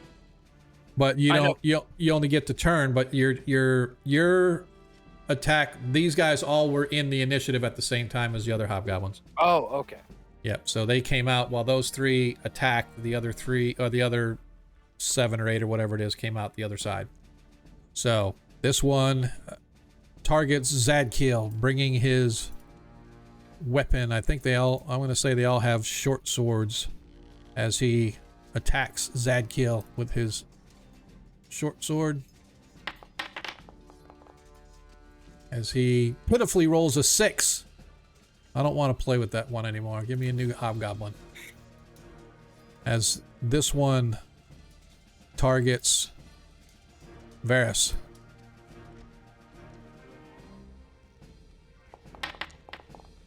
8 pitifully misses Varys.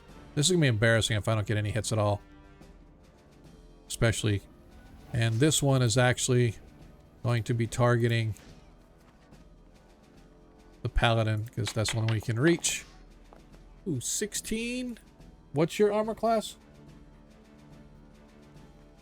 What's Zadkiel's armor class? It is a -1. Okay. Because I gave the cloak to... That's right. Alright, they still need a 20 to hit you. No, actually, he needs a 19 to hit you. It's a 1+. So he needs a 19. Pitifully failed with a 16. Alright. As we go on to the next hobgoblin. Cannot believe. Where'd he go? Don't worry, they'll hit. Yeah, eventually. There we go. This one is going to attack. These 2 here are Deglin, and then there's 1 each on the monk and the wizard. So this one is going to target Deglin.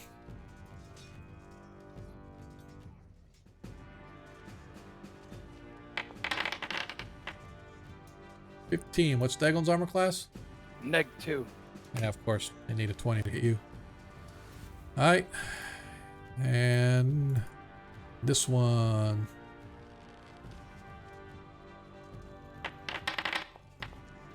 He misses as the Hobgoblin Chief. He doesn't need a hit, but as those all miss.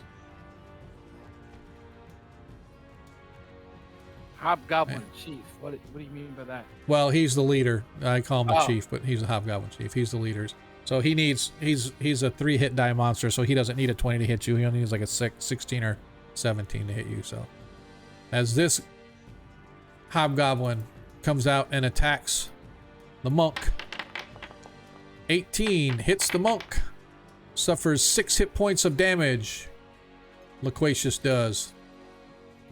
Gotcha. And this one could be the last one. Yep. He attacks Arthur. Oops, wrong one.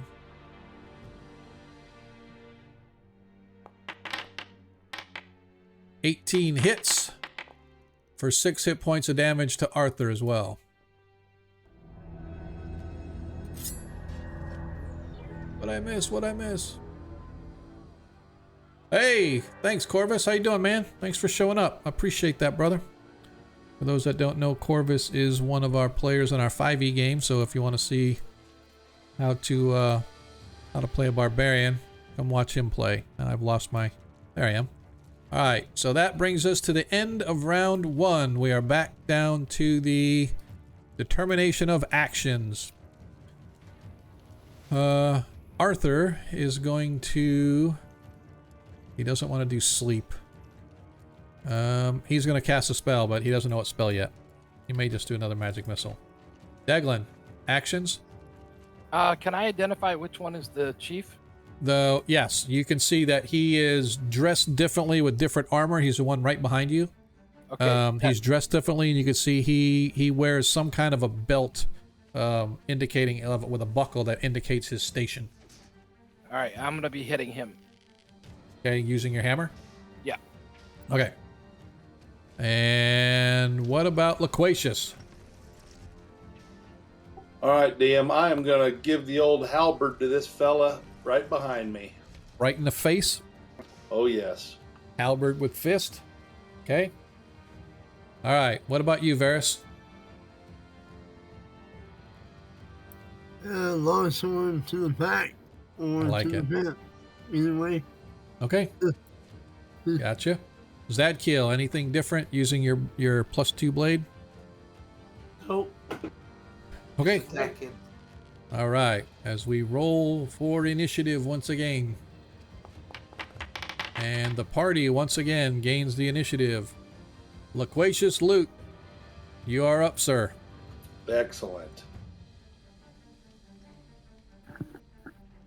The Hobgoblins, as I said, has an armor class of 6. Well, And that's 8, not I gonna do believe, it. misses. That is correct. That won't do it. Zadkiel, you have 3 of them around you. 2 are attacking you specifically. 1 is attacking Varys. I'm gonna attack the one that's attacking Varys. Okay, that's the one that's directly to your left then. And I say, pick on someone your own size. But he is my own size.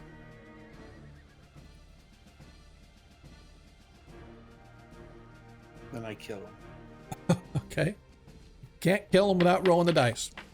Oh, a 9 plus... Yep, that hits. Go ahead and roll your damage.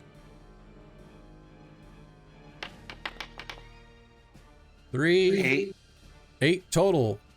And you indeed, true to your word, kill the hobgoblin that is attacking your friend Varys, giving Varys at least a momentary respite from the attack of these creatures. Although the one falls, the other one moves to take his place. Anything else you want to do? I'm going to say, who's next? As Arthur steps up and targets quickly. Yeah. No, he's going to do it with his dagger. Because he can't throw his darts.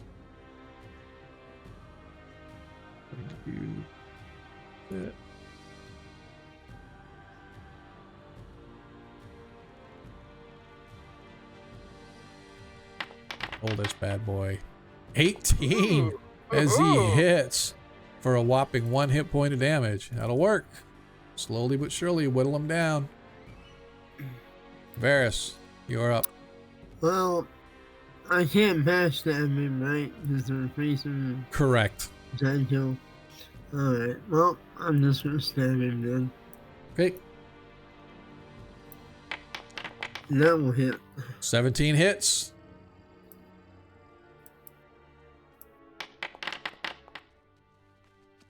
As quickly as they arrive, they begin to fall. Deglin, you're up. Okay, I'm gonna target him. His armor class is 3, by the way. Alright, so let's see what I gotta roll.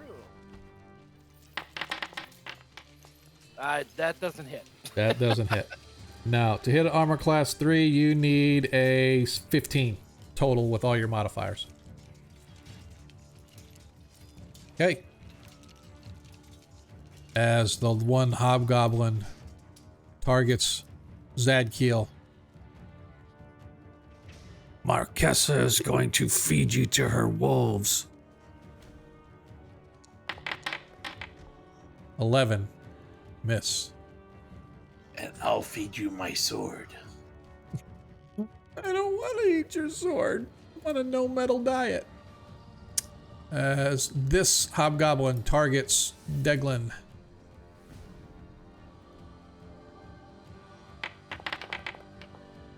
Six misses. You need to save those 6s for the monk and the magic user. DM. I know, right? As the leader here attacks Deglin as well with his sword. 14, I believe that hits. You had a -2, right? It's going to be close. No, I think they have to -2. No, he needs an 18, so that missed.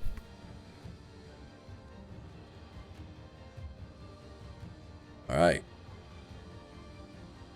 Like this. As the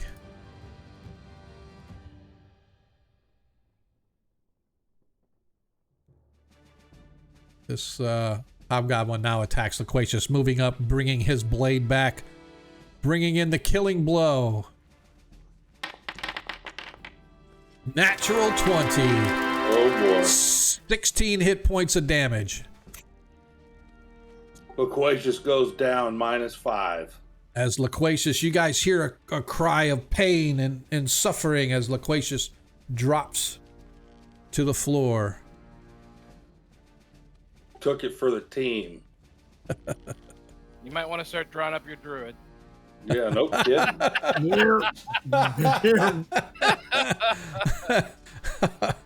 I feel bad now. Just kidding. As the other hobgoblin targeting Arthur.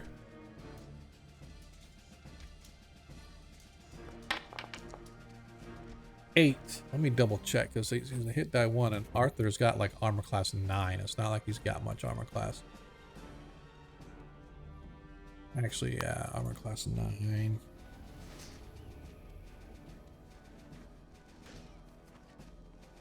Oh, and I still missed. No, I didn't. I needed a 9. I needed a 9 to hit him. So that hits. And I thought you said he hit. It was an 8. It's an 8. Was it an 8? I thought it was a 9. Sorry. Let me. Yep, you're right. He missed. I thought he had a 9. Sorry, you are correct. He needed a 9, so he missed. Fortunately, Arthur lives. Woohoo!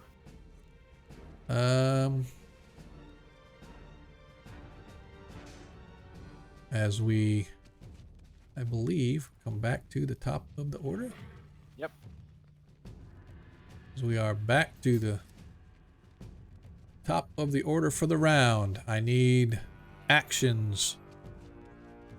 Arthur is going to sacrifice himself, so to speak, and he is going to try to dump a potion of, well, is it even going to matter?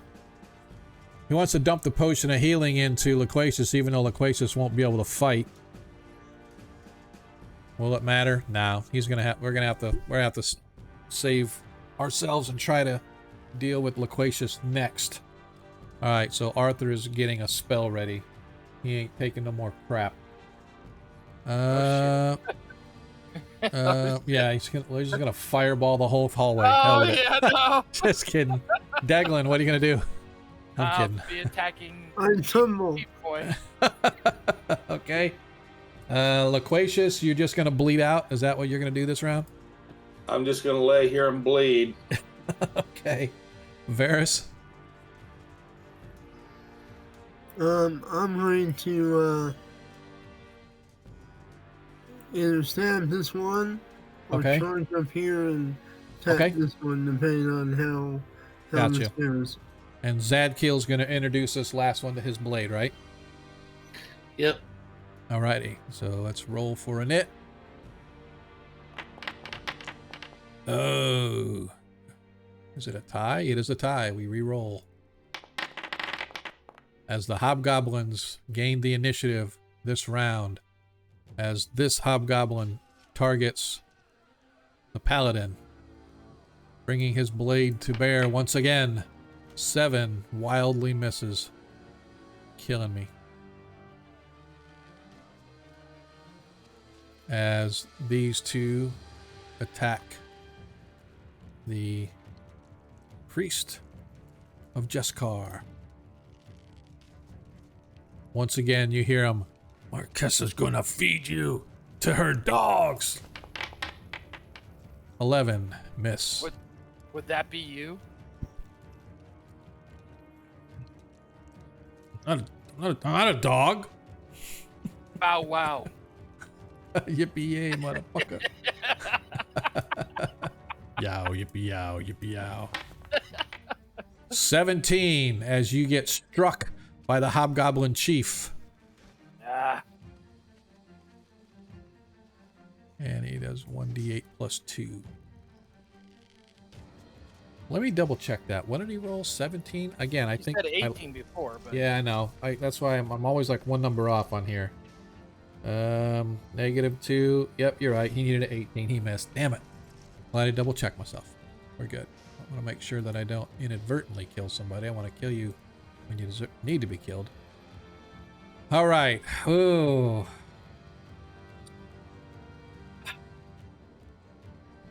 The hobgoblin walking past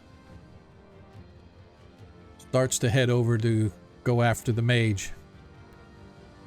Looks down at Loquacious. Loquacious, you look up and you can see the look in his eye, and you know what's coming. And as he walks past you, he doesn't have a hair on his balls if he doesn't stab me in the face. That's what I'm saying. As he walks by you, he looks down, and he just sort of grins, and the last thing you remember seeing and feeling is the pointed end of a blade piercing through your chest and into your heart, and ending Loquacious's life. As the other hobgoblin targets the magic user. Now, I say in hobgoblin, 17 hits. I will have your hand for that. 17 hits Arthur. And I gotta double check their... Okay, let me make sure. I don't know why it's not rolling the damage. I think it's because I have to reset their... It's saying it needs an 18, yeah. Yeah. So Arthur suffers another 3 hit points of damage. He's down, but he's definitely not out. Arthur cries out a little bit in surprise as he watches the hobgoblin take his friend. He goes, "This is... You will not live to see the next day." Huh? He's telling the hobgoblins. Zadkiel, you're up. He's telling the hobgoblins they will not live to see the next day. Do I see what happened? No. Your vision is not good enough to see around. You're otherwise engaged with the hobgoblin. I go, Loquacious, how are you doing? No answer. So now I know he's. I say he's fallen. What? Because I can see that he died. I look at this hobgoblin and stare him in the Okay. eyes, and I say, "You have made the wrong choice. Time for you to change your diet. You look a little pale. Here's some iron." With a wooden sword. With a wooden sword. Just pretend it's iron, damn it. You know what I meant. Right. Yeah. It's ironwood. That's what it is. Ironwood. Yeah. The audience doesn't know. Oh. Hey, audience. Zadkiel the Paladin is playing with a wooden sword. But it's a +2 wooden sword. So there you have it. Yep, he's got a woody for this hobgoblin. Oh, shit. Nicely done. Nicely done. Go ahead and roll your damage as you cleave this one's head from his shoulders. 5, 6, 7. You did, yeah. Total, yep. As your blade decapitates the hobgoblin as you swing across, he tries to defend himself, but you crash through his defenses, catching him right through the throat, severing his spine as his head rolls off onto the floor right at the elf's feet. As Arthur, seeing his friend has fallen, targets the one that took down. I want to make sure he still got it. Yeah. He targets him with his magic missile. Depending upon the damage roll. Yeah, same thing he got before. Okay. Let me think. 5. Actually, if he does 1 dice, so that's 4 on that one and 5 on the other. So he is going to do that. He's going to do 2 on one and 1 on the other. So this one gets hit with 3 plus. We'll do him the 4 plus 2 is 6. So this hobgoblin takes 2 to the face as it drops to the floor as the magic missiles coming out of Arthur's fingertips blast him right into the eyes, out the back of his head, blowing his brains out the back of his head as he drops to the floor. You can see Varys, you can actually see Arthur, even with his body turned away, his body language, you can tell that he is extremely upset at what has just transpired. That's what you get. Yeah. And this one takes a single die +1, so he takes 4 as this one drops to the ground as well. No more halberd, no more fist, his dying breath. As Arthur dispatches these two, Varys, you see that they Arthur has that Zadkiel has dropped the hobgoblin before you, giving you a free run to go aid your comrades. Go ahead and roll your attack +2 in addition to other bonuses. I'm gonna try and off this one. Okay. And then hobgoblin, I tell the chief, surrender or die. Okay. Let's wait and see what happens. Yeah. Ooh. Whew. Thought that was going to be a 2 for a second there. I was like, oh, 22. Go ahead and roll your damage. Oh, that's a heavy roll. Total of 3. That's only the 3? Okay. As you manage to wound the hobgoblin, as the leader laughs, he goes, "Ha! Marquesa will still have your hides." We do have a nat 20 if we need it from one of the what's his name? Right. Oh, snap! Troy, thanks, man. Yeah. Troy's in the house. Hang on a second. Troy's lighting us up like a Christmas tree. Thanks, dude. I appreciate that, man. That is awesome. Very much appreciated. All right. Yeah, exactly. Unfortunately, your weapon, while you get there and you distract the hobgoblin from any more damage trying to be inflicted on Arthur or Deglin, you don't drop him. And as I said, the hobgoblin chief or leader or whatever you want to call him just sort of sneers at you, once again dropping the name Marquesa. She will have your hides in the end, whether it's with us or others. As we come to the end of this round, Deglin, last but not least. Going after Chiefy again. Okay. Again, his armor class is 3. Yep. So I can attack now? Yes, you can. Armor class is 3. You need a 15 or better after all your bonuses. 16. 16 yes, hits. Nicely done. Boom. 16 hit points of damage. Ha ha ha. One blow as you bring her around, as Varys comes up and distracts the leader, telling him to surrender, and the leader sort of lets his defenses down just enough as Jiskar, energizing you after seeing your comrade fall at the hands of the hobgoblin. You bring your hammer down and literally bury it right between his eyes. A huge split in his skull, penetrating in and striking his brain. He is dead before he even hits the floor. As we are Well done. back to the top of the order. He's dog chow now. As Loquacious cannot go. Let's see, as we have to roll for initiative again. Zadkiel, you're up. Okay, I'm gonna charge this hobgoblin. Unfortunately, you're blocked by Varys and or Deglin. So one of those two is going to have to move out of your way. I'll run him over. Okay. You guys watch as the paladin comes charging up the hallway, intent on finishing this hobgoblin who dared to kill his friend. Can I jump over him? You know what? I'm going to say that you can move through their space to get to the spot in front of Deglin. I was really laugh when you tried to jump. Oops, sorry. There you go. I'll do that just because there's only one hobgoblin left and I don't think it's going to take very long.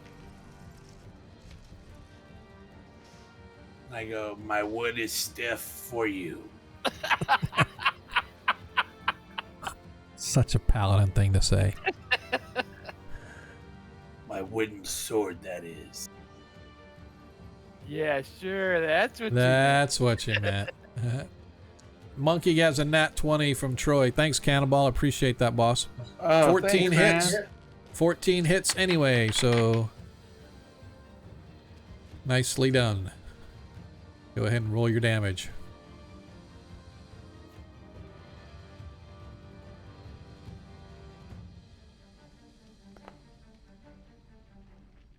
Three plus all the others. Drops. 11.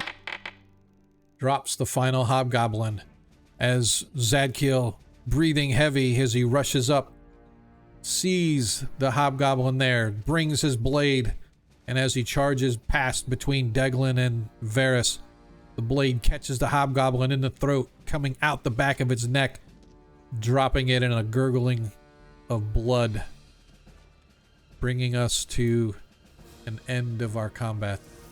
I say we search the bodies and go through the mirror and see where these hobgoblins came from. Well, I wanted to. So he's dead. He's not like at -9 or nothing. No, he was at -5, and as he was down unconscious, the hobgoblin is basically a coup de grace. Walked by and just stuck him through the heart with his blade. So there's nothing we can do. Well, there's not to say there's nothing you can do, but it's at least not at this point. Yeah, raised ends expensive. Yeah. I mean, we got home. Go towards. Just throw him in the bushes, gentlemen. We have to haul him around, though. I go up to him, and as I approach him slowly, I take my helmet off if I have one, And I say, "You have fought bravely, scrawny one. Your name shall live on. Halberd and fist." And I echo that. Halberd and fist. Albert and Fist. Halberd and fist. Speaking of halberd, will you be needing this anymore? Don't, Well, you don't can take your cloak. All right. yeah, take your. That's what I'm saying. Don't forget your cloak. How about these shoes? Uh, I don't think the monk wears shoes. He wore sandals, didn't he? for the bracers. He does have True. a couple of potions of healing, gentlemen, Yeah, those will be useful. and a 500 GP gem. Yeah. But I'm not going to tell you where he kept it. But it was Oh, very no. comfortable. His muscles relax. Oh, it won't bother me none. Muscles relax now when he's dead, so it just pops out now. As you guys take stock, you can see that on the other side of the mirror, there is a narrow hallway, perhaps 3 to 4 feet wide. Sort of like a space between the walls that these hobgoblins sort of move their way up to exit the mirror. The hallway itself runs to the south. So if you... DM. Yeah, I want to take a look. I'm going to put you guys all on the other side of it. Yeah. Well, we're gonna check the bodies before we leave. Yeah, I got you. That's fine. I got you. Yeah. Let Well, me I'm go kinda ahead. strong. What's that? I'm kind of strong. I want to know if Okay. I can carry him. Sure. You want I'm to gonna carry me, carry Kim? him. Okay. So the first thing that you find is that I'm just gonna go ahead and roll this because And I'm that's carrying him how- out of respect, not out of any okay. necessity. Let's see, there were, gosh, I guess I should have counted. There were, I think, 8.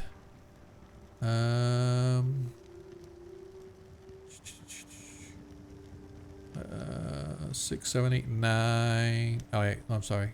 Yeah.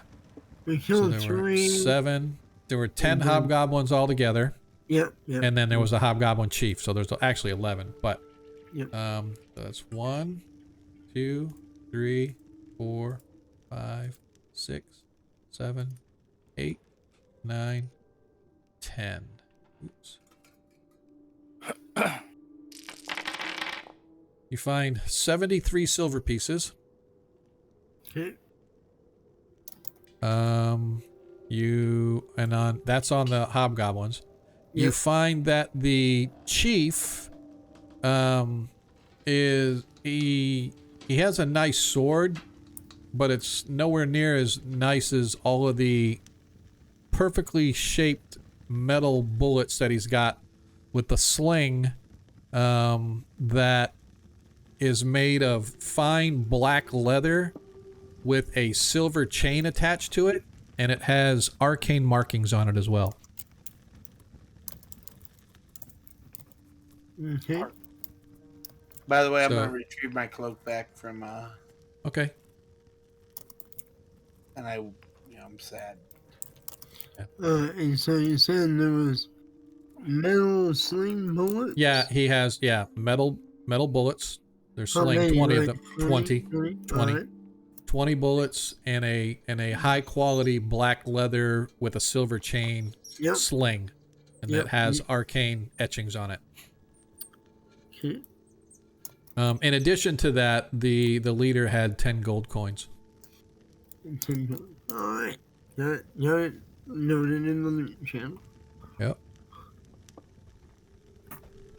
And as you guys move your way into this hallway quickly, as I said, you see it's a thin, narrow hallway, a wall or a passage between walls that leads to the south, opening into some sort of a room. You can just barely see it with your elven vision. I'm But gonna. we're going to wait to explore that room Alright. when we come back from our break. Oh, fair enough. As our party must now take a minute, and the viewership must take a moment to grieve for our fallen comrade, Loquacious Lute. Albert and Fist shall live forever. But in the meantime, for those of you that know, that have hung out with us in the past, you know that this is the time that we normally take our break. Oops, wrong one, wrong button. Let's try this one instead. Not the after party, let's take a break instead. And what we're going to do is put the little timer on there. We're going to enjoy some sounds of Monkey Boogers. For those that don't know, Monkey Booger is our resident artist. He does music, he does artwork, he does all kinds of stuff. And we're just going to kind of hang out and listen to his music. As you can see, woo, thanks, Troy. As you can see, it is not without our trials and tribulations that our party has to go through. This is our, I believe, our second or third lost party member since the stream started, so it's not often that it happens, but it does happen in the world of Dungeons and Dragons. Now our party must decide what they're going to try to do, whether to move on from Halberd and Fist or scrape up enough coin to go try to bring him back. But in the meantime, as I said, we're going to kind of hang out for the next 15 minutes or so. Let's get our timer started so we know just how much time we got left. Don't forget, exclamation point merch. That's a new thing we got here. Go check out our merch store. Nothing major, nothing big, just your basic stuff. T-shirt, coffee cup, you know, mouse pads, whatever. Go check us out, man. Something interesting that we're trying to do to help beef up the stream and get a little bit of extra support. And we will, as I said before, everything that we make, everything that you guys shower us with here, we pour right back into the stream. So the more the better. I know for a fact I'm gonna get a coffee cup and a mouse pad just because I think they look pretty cool. But anyway, check us out. We'll be back in about 15 minutes, man. And I'm gonna have to go cry now because I've lost a dear friend, Loquacious Lute. We'll be back in a few, man. Thanks for hanging with us. Hopefully you'll stay with us by the time we get back.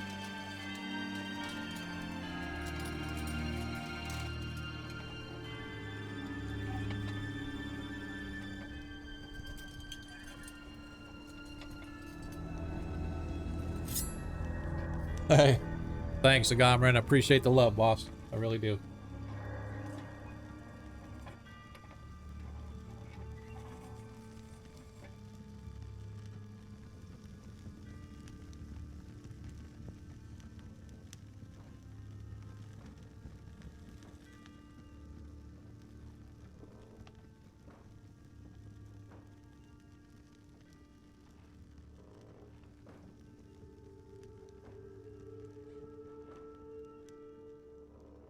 Hey, DM, how much experience you gonna let me roll up with?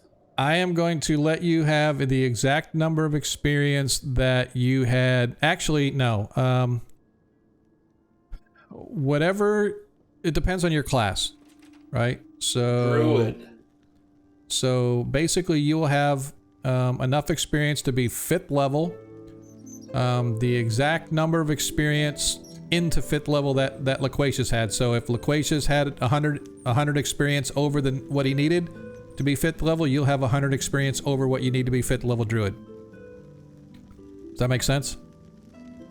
All right, so Loquacious had 23,600, which would put him at 6th level druid. Well, that's what I'm saying is you're going to be 5th level. You're not having that number of experience points. So hang on, let me go look really quick. So 23,600 put Loquacious at 5th level monk, right? Yes. All right, so let me look here. So the druid goes from 12,500 to 20. Yeah, but what I'm looking at is, let's look at the monk here real quick. So in order to be a 5th level, you need a 22,501. So if you take 23 whatever minus 22,501, right? What did you say he had? 1,506 extra. Okay, so then what you'll do is you'll take the minimum that you need for 5th level druid and add that 1,500 whatever to it, and that's how much you'll have as a druid. Make sense? So you're still going to be 5th. Yep, so you'll still be 5th level, but you'll be 5th level with the same number of experience into the next level that you would have. All right. So, And yeah, I was gonna say, go ahead and if you hit on Discord, you can start rolling the I character rolled up. already and have the stats posted, and I'm already half filled out the new character sheet. That's the man. I like it. That's pretty awesome. I'm gonna go check that out. So for those of you that aren't on our Discord, you need to check out our Discord, man. Come on over there and watch him build up the new guy.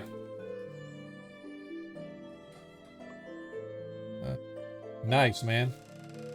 Got that 10% bonus too. Oh, by the way, as I have said, and I don't know if you recall or not, Ian, if you so desire, if you're not a human, right, first of all, put the stats in the order that you want, whatever blocks they go in. Apply any racial modifiers that might be necessary if you're not human. Once that's done, if you so desire, you can do a 2-for-1 swap for one stat. So you can take 2 points off of a stat and you'll be able to add 1 point to another stat. So if you wanted to drop one of your 15s down to a 13, then you can boost the other 15 up to a 16. Does that make, see what I mean? So Sure. 2 points. So, but that's only a one-time deal. You can't do it, but it can only be whatever stat, right? So no stat can go below 8 though. So No, I don't need to do any of that. They are okay. I'm, you got good sufficient. rolls, man. I ain't gonna lie, you got a good roll on there. Once again, I appreciate everybody hanging out with us. Hopefully you are enjoying tonight's stream. Although our party is coming to grips with a catastrophe that has just happened. Hopefully we'll be able to get Loquacious's, or the player formerly known as Loquacious, get his new character right into the game. So, but anyway, I appreciate y'all hanging with us. Oh man, Cannonball gave 8th or Nollis one. Is Adam on tonight, or did he just? I'm not sure. How does Twitch figure that out? Does it just mean like, oh, here's the people that have come in here, and we're gonna give you a sub, or do they actually have to be on when you do it? I've always wondered about that, but I appreciate that extra sub there. Followers. Is that what it is? Yeah. Oh, look at there. We are so close. Man, we were like that close to a hype train. If I'd have known, I would have dumped something in there so we can get us over, but that's okay. Appreciate it. We had like 98%. It was like so close. Yeah, it's all right, Troy. I ain't worried about it. You know what? You guys showing up and just hanging out with us, man, that is more than I could ask. More than I can ask anybody. I definitely appreciate it, so. But I hope everybody got the snack and their beverage of choice that they wanted. I always get my beverage of choice, but I was kind of disappointed in my snack tonight. Went to one of my go-to pizza places, and they were closed tonight. So I said, well, let me just go down the street to this other pizza place that I like. They're out of business. I'm like, holy crap. And then by that time, I didn't have time to go to like Papa John's or something like that. So I just had to hit the old standby.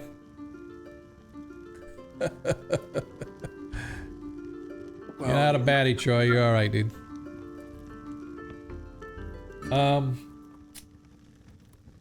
I'll have to determine how much gold you have to spend in order to get magic and stuff like that, Ian. Alrighty. So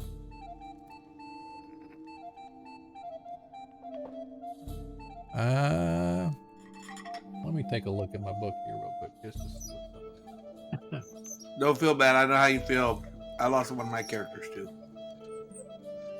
Yeah, you lost yours, man, really early.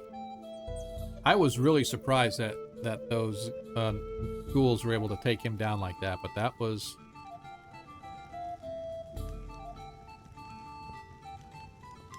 He says surprised wink.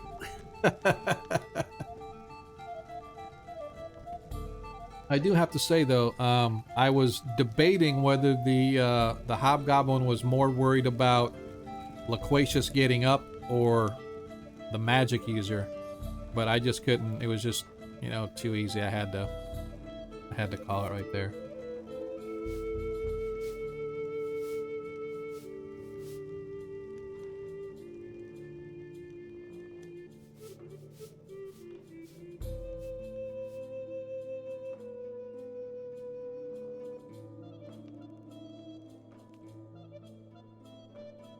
Well, let's see. If I want to give Ian's new character a helmet of teleportation, I'll have to give him at least 30,000. So.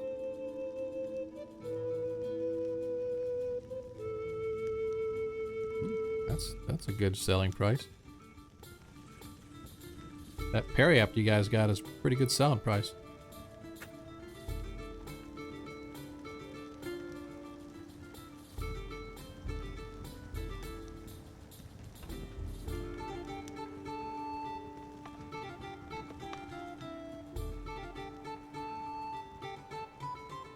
Hey, Varys, are you still here?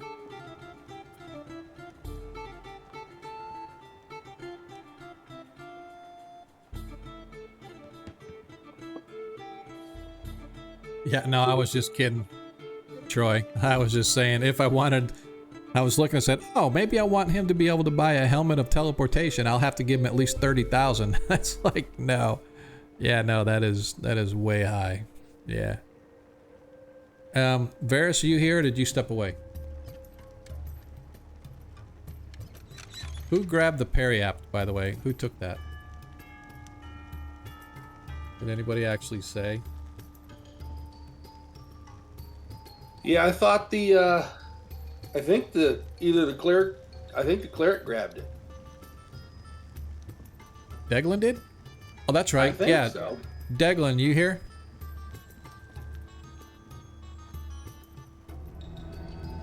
What? Dang. You're all right, Troy. Troy just dropping bombs on us tonight, man. I appreciate that. See if anybody else can keep up. I know if, on my payday I could keep up, but I can't keep up right now. Getting ready to go to Vegas, man. Whenever I go to Vegas, I'll make sure that I have enough with me. Got about 4 minutes left. I hope a players come back.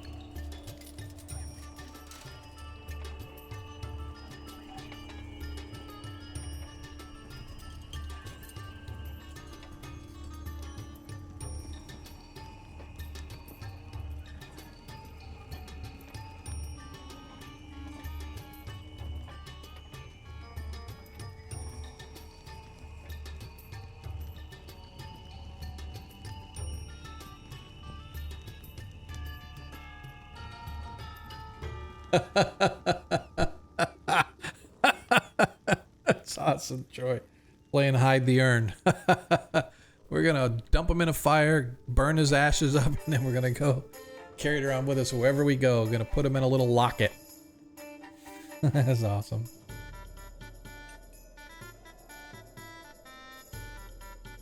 Appreciate all you guys hanging out with us. Hopefully you're enjoying tonight's game. Tonight's session, even with the gruesome activity of the loss of a player. I appreciate you guys, I really do. Guess we should. I'm back. Hey, really quick, let's see. Troy, I totally missed that you dumped a nat 20. Yeah, you dropped 2 nat 20s, Troy. I did not notice who they were for. One was for Zadkia. Well, I know yeah, that's right. Darling did one for me. Agamarin did a nat 20, but I did not see Agamarin. I apologize. I guess I should pay more attention. Agamarin, if you're still out there, I'm gonna need to know who yours was for. Alright, Troy, we'll see you later, man. I know, dude. He's like all over that stuff, man. So we'll have to go back and see, because Troy gave 2 nat 20s, Agamarin gave 1. Okay, gotcha. So I have 2 nat 20s. Monkey has 1. And just need to know who Agamarin gave his to. So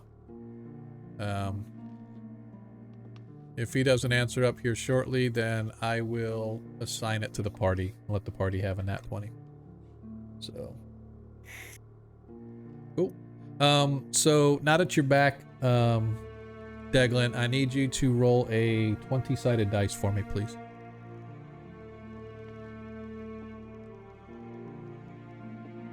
Three. 3? Yeah. Okay. Sounds good. Thank you, sir.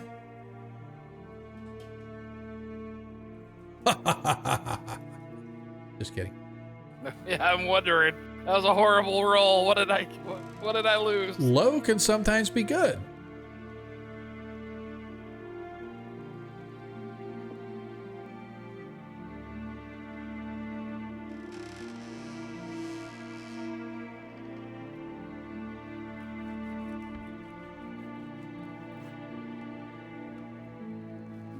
Nobody knew that magical halberd that he had was a halberd of regeneration, and since you took it out of his hand, he's no longer regenerating. And he's... Wrong. What? I'm sorry. Did I say that out loud? What? Huh? All right, we're getting ready to come back in game here. I guess I should have gone to my bio break, but that's all right. I think I can hold it for another hour.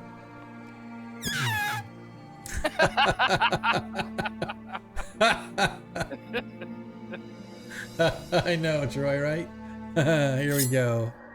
All right, folks, welcome back. I'd like to welcome everybody back to tonight's episode of Agora Quest 21 Shots. I'm Sean, your host, as always, bringing you together with some of the finest that the interwebs has to offer in the terms of first edition Advanced Dungeons & Dragons gaming. I appreciate everybody and anybody who has been hanging out with us. Appreciate all the love that we have been getting thus far tonight. For those that were with us previously, before we went to break, you realize that our party has suffered a casualty, one that stings and one that I don't know we will ever recover from, but we shall do our best to keep the memory of Loquacious Loot, the halberd and fist himself. We shall try to keep that going as best we possibly can. But in the meantime, our party has discovered on the back side of the wall where the mirror opened up, there is a secret hallway leading down to a chamber to the south. And after picking clean the bodies, you guys begin to move your way down into the hallway. And as you do, I need, if you could please, Varys, are you back? Yeah, Sure. yeah. Can I get a hear noise check from you, Sure. please? It's 30 with the luster. What is your... Oh, yeah, okay, yeah, with your Luckstone, there's a 30, yeah. So you can't hear exactly what's up, but you hear what sounds like ringing bells coming from somewhere within the fortress. Figured that was what happened. So, I'm gonna head down here quietly. Okay, go ahead and do your move silent. There we go. Peek around the corner. I am just going to... I will move Loquacious, and I will keep him right there on the hip. Wherever Zadkiel is, Loquacious shall be with him as you slowly move your way down the hallway. I'm gonna peek around the corner and as you peek in, you see that this room appears to be some kind of a barracks with wooden beds and straw mats everywhere. There's a table with several stools around it. On the table, the remains, what appear to be remains of a meal, dirty tin plates covered with grease, a few crusts of bread, a pot with some congealed stew, and wooden cups with weak ale still in them. There are also, as you might expect, cockroaches sort of creeping their way around the food and the table. Mm-hmm. So there's a door here. What else is in here? So the only other thing you see, well, you see it's an L-shaped room, so there's that door there, And there's also a door along the south. I guess I should have put a door on that one. I forgot to put the door on there. I'll just do that right now because that's just how I roll. Give me 2 seconds. Well, do we want to bother even searching here? With the alarms ringing? We want to just pass this place by for now. There we go.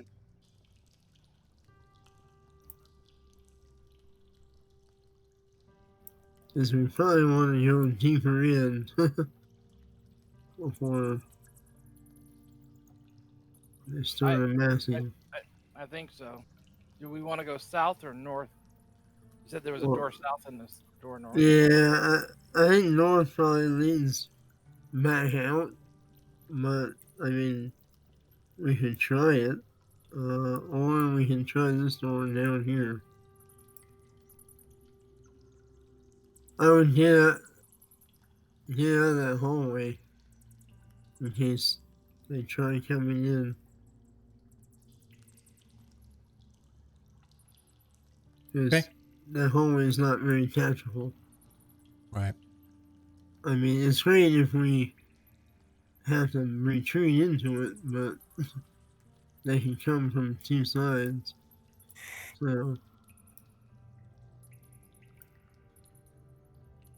well, I'm gonna listen to this door, I guess. Okay.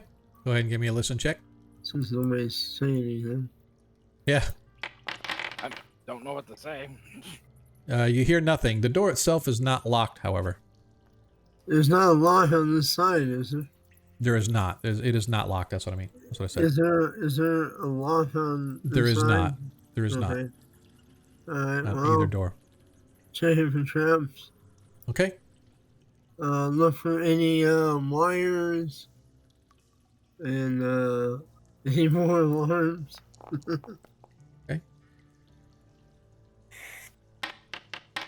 That's successful, by the way. You find no traps or anything on the door either. Alright, open this door, I guess. As you open, you look and you can see that there is what appears to be a long hallway, probably 100 feet long. After about 30 feet or so, there's an archway, and then the hallway continues through the archway. And at the far end of the hall, you can see a door. You can see that there are several bodies lining this long hallway that goes straight ahead into the distance. Well, you want to look at this Declan? Or Ezekiel? Sense undead or anything? I can't sense undead. Only he can. Well, I mean, there's bodies here, so... Oh, yeah, I mean, but they would be reacting if... Yeah. It sense evil, but not undead. Well, in a technical sense, you can sense undead because if they are undead, then they would be there. You would be able to detect their evil. But in a sensible thing, I can sense undead. So you Right. sure I will sense undead for you. You sense no undead, but as you look, you can see that the bodies lining the hallway are all hobgoblins. Oh! Oh, it's the same corridor. Yeah, I guess. Might be. Yeah, but the thing that's weird to you is that you came down this way. This hallway runs to the east, but it runs from what you're looking at, it runs for over 100 feet straight ahead. After about 30 feet, there's an archway, and then the other 80 feet is on the other side of the archway, and that's where you see all the bodies lining the hallway. Didn't you say there was a mirror or something? Not here. There was a mirror at the other end, at the far end of the hall where you guys first came in, but not down here. You never saw one because you never came down here.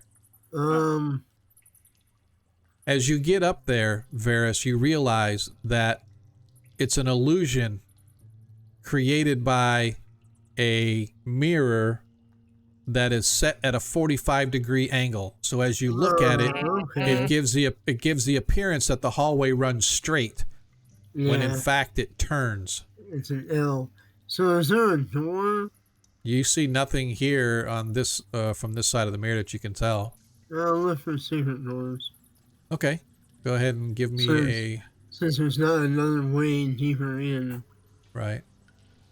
These things. You don't find any kind of a secret door, but you do, by playing with the mirror and getting it to move, you can see that there is a door behind the mirror in the wall. Okay. Hey, there's a door back here behind this weird ass mirror. Okay. See if it's trapped or what. Okay. Go ahead and check. Oh, I hope I click the right button. There we go. As you check, you find no traps on the door, nor is it locked. Alright. Let's open it, I guess. You open the door, and behind it, you see a wall. Of course. Check for secret doors? Okay. Go ahead and give me another check. Not really. Yep. You find no other exits here. This is apparently a false exit. Door. Alright, well. Wasting time. Head back, I guess. It is not a waste of time. If perhaps there was something there that it could have been, but unfortunately it wasn't. Well, then check this door. Okay.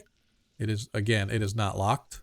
Oh, and I'm looking for secret doors in this room too. While I'm Okay. Go ahead and give me a search check.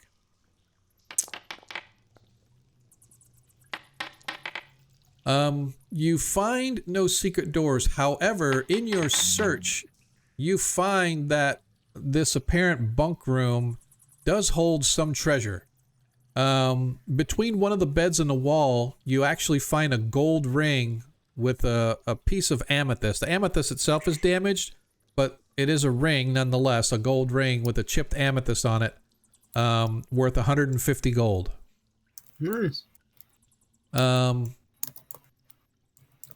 And as you sort of rifle through things, in the bedding, you also find a bag of fresh walnuts.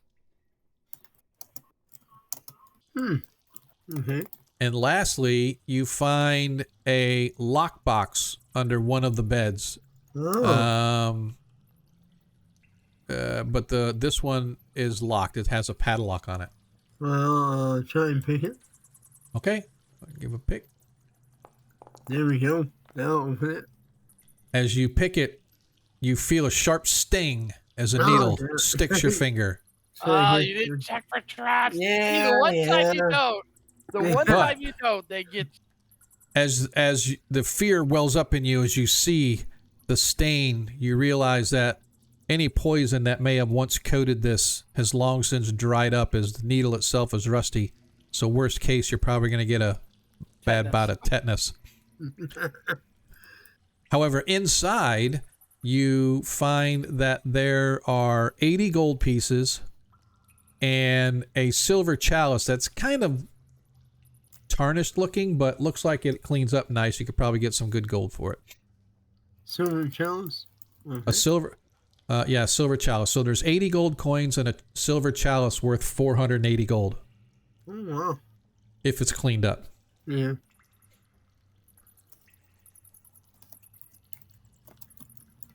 I mean, spitting pounds in that. Alright. Well. Check this door then. Okay. Again, this door is not locked. Yeah, check it for traps. Okay. You find no traps on it either. Open it and all right. Let me go ahead and get my descriptor here. This corridor that you're looking into is dark and unlit, but it is thickly carpeted. The hallway itself is quiet, and shadows seem to muffle any sounds that you make. Faded blue drapes hug the walls to either side, and the carpet itself is thick, but it's a cheerless gray color. As you move down the hallway, there's suddenly a frightened squeak as a rat bolts across the hallway right in front of you. Okay. You can see that the drapes themselves are attached to the wall and from ceiling to floor. About every 20 foot, there's a break in them where a torch bracket is mounted. As you work your way down. My 10-foot pole and poke the drapes. Okay. Proceed. Okay. As you proceed down the hall. I want to see. I want to double check which door they're talking about here. Sorry. Natural one. Huh? Natural one. Who got it? Players got a net one. Okay. I just wanted to see which one. Yeah, we have at least one nat 20 and a nat 1 now. So Yep. We put that in my I think Monkey still has a nat 22. Yeah. Right? Nat Nice. 20. Yeah, so right now we have the party has a nat 20 and a nat 1. Zadkiel has a nat 20 and the DM has 2 nat 20s. Oh no. Trying to look and see. They give a description here, but it doesn't make sense what they say, but I'm just going to kind of go with it. You guys slowly move your way down the hall, checking every so often. Like I said, about every 20 feet or so, there's a break in the wall, and there's a sconce on the wall, but there's no. I mean, it's for a torch, but there are no torches. So everything is sort of black and dark in here. As you guys slowly move your way, We're checking for traps, right? Yep, I'm in. Yep. Yep. So 10-foot pole and yeah. Yep. 10-foot pole is mostly what he's doing. Yep. You go down about, let's see, 10, 20, 30, about 70 feet or so when the hallway turns to the left, and everything continues. This just doesn't make sense what they're... Drapes are attached to the wall, both ceiling and floor. Every 20 feet there's a break at the southwest end. There's a door. Okay, the corridor ends. Yep, okay. Got it. Okay. So, as you come around, you get down this northern hallway, moving to the west. You can see there's what looks to be the carpet begins to sort of fade and start to wear through as if there's a lot of heavy traffic on this side. You get down to the far corner, and you can see that just around the corner there is a door. It is not closed, although this shows it closed. The door itself is not closed, but it's not all the way open. It's slightly ajar. You can see that the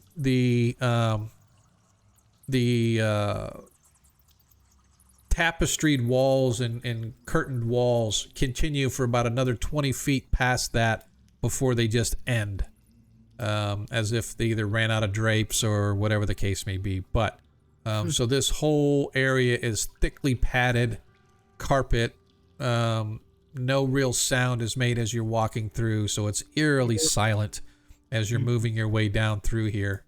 But like I said, you get to this corner and there's this door that is slightly ajar.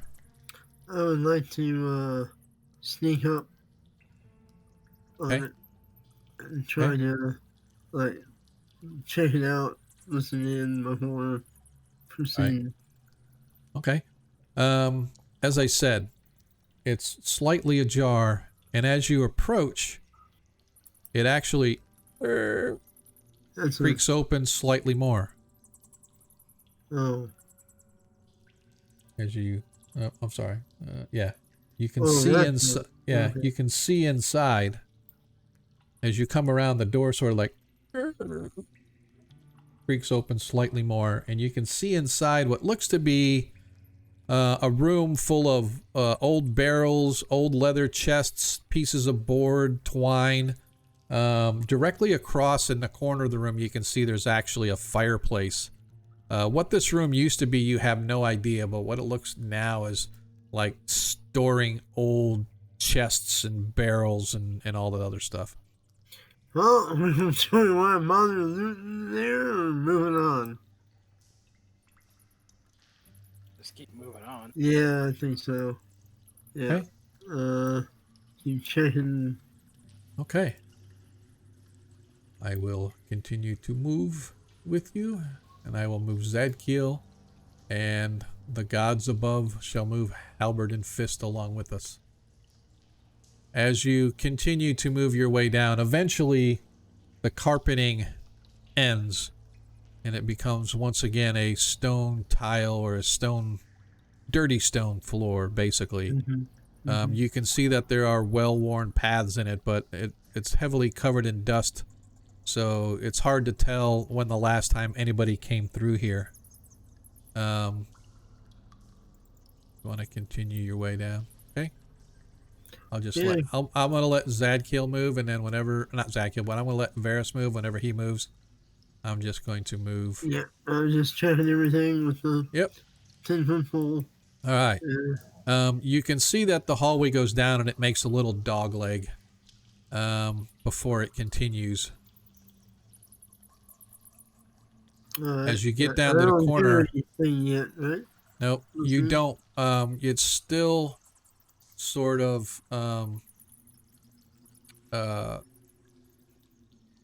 you can hear from somewhere there's still sort of clanging of gongs as if an alarm is going off. But it's not like constantly going off. Every so often you'll hear it sort of come through. As you guys get right to where you're at, suddenly behind you, you hear a and you hear a clunk clunk, and whipping around, Deglin, you see that Zadkiel, along with poor loquacious Loot, apparently their weight has triggered some sort of a pit trap as the floor opens up beneath them. Oh, well. Damn it. As he falls 10 feet, he lands on 3 iron spikes that go through his armor, piercing into his legs. Oh, shit. As Zadkiel suffers a total of 11 hit points of damage between the fall and the spikes piercing into him, as the pit trap remains open, and you hear him cry out. Looking over, you see the unfortunate body of Loquacious Loot has been impaled yet again, this time through the back of his head and out of his forehead and into his back. You can see one of the iron spikes pierce through his body because, unfortunately, as the pit opened up, Zadkiel, in his effort to try to maintain his balance, ended up falling on top of Loquacious, breaking his fall, but pin-cushioning Loquacious's already pin-cushioned body. He's a porky. Wonderful. Okay. Zadkill's still conscious, I'm assuming, yes? Yes, yeah, he suffered 11. All right, let's try to get a rope down to him and pull him out of there. Fairly easily, you managed to drop the rope down. If he wants to grab a hold of Loquacious and bring him up too. That's up to Zadkiel. Does Zadkiel want to bring him up too? So you say he was all spiked up or whatever. Well, he is spiked and stuff, but you were going to be taking him with you. Yeah, I'll bring him with me. All right. You hear it. The three of us. Yeah, you hear this. I'm pulling him off the spike. Wrap him in a blanket and tie him up, and you become a bloody mess with you. Like that name. All right. You bring his lifeless, blood-dripping corpse up with you. Manage to clamber out of the pit. As I said, just as that happened, you hit the dog leg. You can see that there is a door here, Varys, and the hallway itself dog legs to the south. A door here? Yes, there is a door there. Alright, well, let me check it for traps. Okay. I should find them. Yeah, you find no traps. Is it locked? It is not.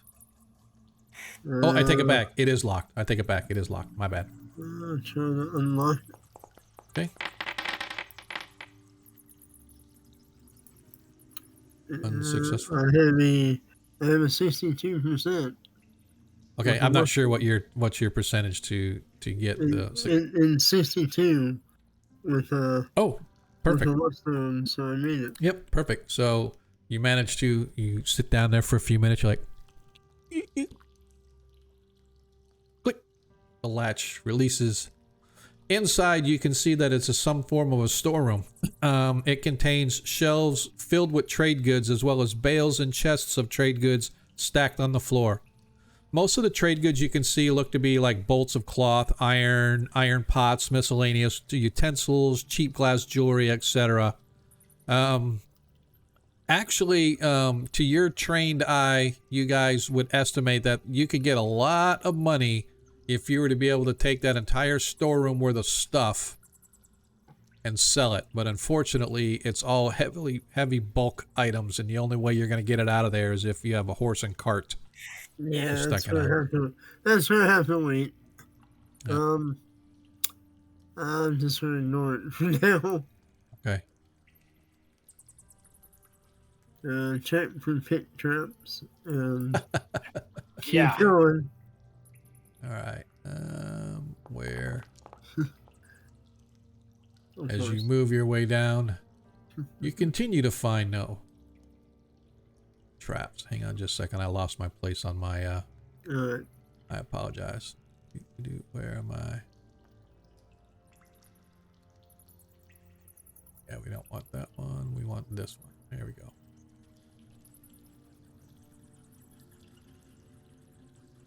One thing I hate about having to scroll through a PDF. I should just brought out the whole I got the adventure. I don't know why I don't pull it out. Just so used to scrolling on PDFs. Okay. As you guys begin to move your way, continuing south, carrying the bloodied stump body of Loquacious with you, the hallway doglegs a couple other times. You find no traps all the way down, but you do find that there is a door in the wall, or a door, I should say, here, and the hallway itself continues around and circles around to the right. Check this door. Okay. Let's see that. Let me double check to see if that's locked or not. I don't think it is. There's the trap. There's the trap check. Okay. Yeah, the door itself is not trapped. Is it locked? It is not. Carefully peek in here. Okay. Peeking inside, you can see that the room is filled, and it should say it smells of wet wood. On the floor in the south end of this room, you see 4 large tunes stood up on end with removable wooden lids. Each tune is fitted with a spigot near the bottom. There is also a stack of 4 wooden buckets with rope handles. On the south side of the room, there's a railing and a set of steps leading downward to the east. Do we want to go down? Might be where they're holding the slaves. Or do we want to stay up here? Yeah. I'm going to put Arthur there just so you can see the... Oh, he can't. Only you can, because I forgot. You're the one with the vision. Yeah. Yep. So as I said, you see these 4 large tunes, and then right in front of the tunes, there's 4 buckets with rope handles, and there's that flight of stairs leading down. Looking down the stairs, though, Varys, you see that it goes down for maybe 10 or 15 feet or so, and it ends in the wall, and it looks like the wall has been burst into, like somebody broke out the stone part of the wall and started digging a tunnel. And the tunnel itself is about 5 feet wide, maybe 7 or 8 feet tall, so it's very narrow, and it looks like a mine shaft almost, where it's supported by like T-crossings and stuff to prevent collapse. Oh, that might be more of a secret way out or some kind of mine. Yeah. All right, I'm gonna head back and. Well, if it's a secret way out, maybe that's a good place where we could store Loquacious until we're ready to leave this. Yeah. Okay, I'm gonna check the stairs. Okay. Trap. Okay. Go ahead. And here we go. That's a success. Yeah, very nice. Yeah, the stairs themselves do not appear to be. Although you do note that there is a lack of dust here as compared to other places. These stairs look well worn, as if they're used a lot. Okay. Well, I'm gonna go have a look then in the tunnel. Okay. Yeah, So the tunnel goes for about 30 or 40 feet. Sort of, it's not perfectly straight, but it's not like a big winding thing either. It's relatively straight. Every 10 feet or so, there are support beams to, just like a mine shaft. Eventually, you come to a circular room about 20 feet around that has a well dug in it. Okay. And you can see that there is rope in here to attach to buckets to lower it down. And you can actually see with your vision, even though it's dark and cool, you can still see the flickering of light or the flickering of water rippling down below. Oh, so this is the water supply for the place. Okay. So I'm gonna head back up then. Well, wait a minute. I'm looking for secret doors in this area, just for the heck of it. Okay. Because there might be some secret way out or something. Yeah. Sorry, hang on. While we're in that water room, might as well check it out, see if there's anything in there. Okay. Go ahead and give me a search for secret or concealed stuff Again, there, Declan. I rolled a. Oh. Yeah, I saw you rolled a 3. Yeah, you rolled a 3 for the secret, but go ahead and roll again. Since Declan's having you guys search for additional stuff as well. Let's go one more check there, Varys. Okay. Yeah, searching through now, everything just seems like a water chamber of some kind. The tunes themselves are full of clear water. Even though the tunes themselves are kind of rusted and nasty, but the water itself appears to be fresh and cool. Get some fresh water then, and okay. All right, refilling your skins. The water is cool and refreshing as you enter or head out back into the hallway, following it around as it makes sort of a loop around. And we'll let me go through the door. Oh, sorry. Yeah, sorry. As you go around, you can see that the hallway goes for about another 20 feet or so, and then it ends in a door. There is a flickering of light coming from beneath this door as well. All right, motion for everybody, and some sign language, and get ready. Listen to the door. Okay. Oh, that's a success. So you don't hear anything, but it's almost like you can feel something, almost like a vibration. Dare I say a low reverberating hum, but it's just so faint. You're not really sure. It could be the drums from outside sort of echoing, causing that. Well, that's a failed finding traps. Yeah, you find no traps on this. Is the door locked? The door is not. I'm gonna open it only a little and peek inside. Beyond the door is an eerie sight. A large, long, terraced room. A narrow passage running through the center with raised stone platforms set in a series of 3 large steps to either side at both ends of the room. On these steps, you can sit dozens of humans, but they're just sitting there staring blankly into space while the flickering light casts shadows throughout the chamber, causing the shadows to dance across these people's features, just giving it an overall spooky and eerie type of a feel.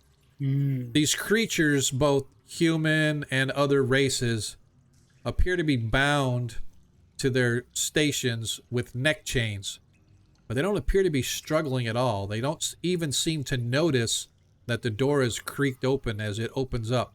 It's like a scraps of torn clothing are tossed around the room, and at the far end you can see a whole wall of cloaks and blankets hanging on the wall.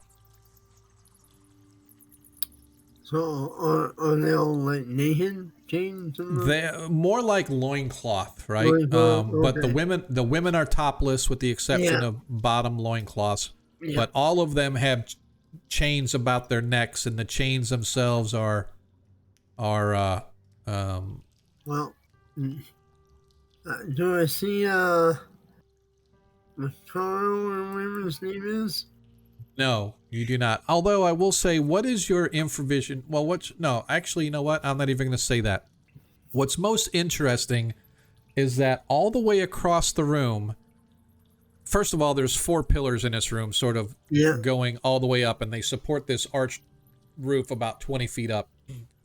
And all the way across the room at the far side, just standing there, staring blankly into space, you can see a hobgoblin.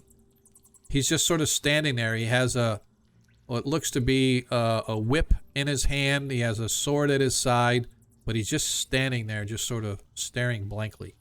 Well, I'm going to ask Jacqueline or Arthur to come have a look and see if they can. I'm worried that going in there, there's a spell. Or something. Yeah, well, I'm worried the slaves might be, enchanted to attack us or something if we go in. Possibilities. I don't want to have to kill innocent people. Right. Especially people we're trying to rescue. Right. All right. So I apologize. I was reading something while you were saying. I half heard what you said. Who's going in? Well, I wanted Arthur and Jacqueline to look to see if they had some kind of magic to maybe, break the enchantment, or if they want a missile weapon, the javelin or something. Arthur sort of steps over. He let's see what the range. Okay. He just sort of shakes his head and shudders. He goes, "This place is very creepy to me." Yeah, I agree. Look at how they just sit there and stare as if they are hypnotized, but not hypnotized. This is even the strange to me. He's not attacking. He's not yelling. No, he is just standing there, drooling like a little baby. It is interesting to me. There's got to be some type of magical effect here. What else is in the room? You said there was 4 pillars. There's yes, yep.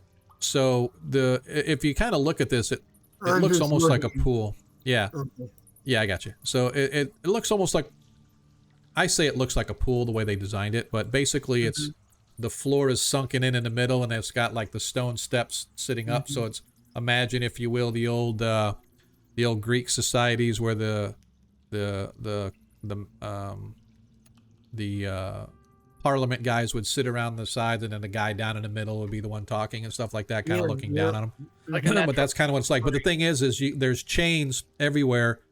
There's dozens of people in here. There's probably 50 people if there's one, right? There's like 50 slaves in here, and they're all shackled about the neck, and the shackles themselves are anchored to the floor and to the wall, depending upon where they're sitting.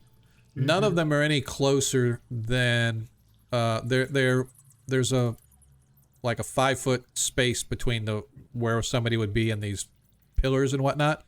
So they're all within that central area, but they're literally just sitting in their places, whether cross-legged or on their knees or just sitting, Indian style, or just sitting there. However, nobody's standing except for the hobgoblin, but they're all just kind of sitting there, slack jaws, slack eyed, staring as if this blank expression on their face. It's the weirdest thing. And you, as you're standing there, Varys and Deglin, you guys feel what Arthur was talking about, is a very strong sense of unease about this entire place and situation. Can Zadkiel detect evil, maybe? He could.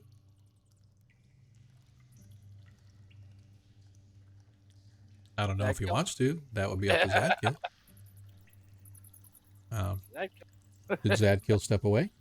I guess so. So I guess he's not gonna. Yeah. Oh, okay, there he is.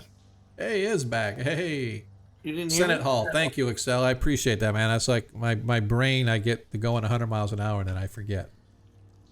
Y'all could hear me? Could not. Didn't hear a word you said. Oh, I would say that, yeah, if that's what you suggest. If I'm able to do it, sure. Yeah, absolutely. You can. I mean, it's one of your at will things, right? All right. So Zadkill steps up, focusing his entire being. You don't sense evil, Zadkill, but like your compadres, you get a very strong sense of unease about this place. To the point that it's distracting almost.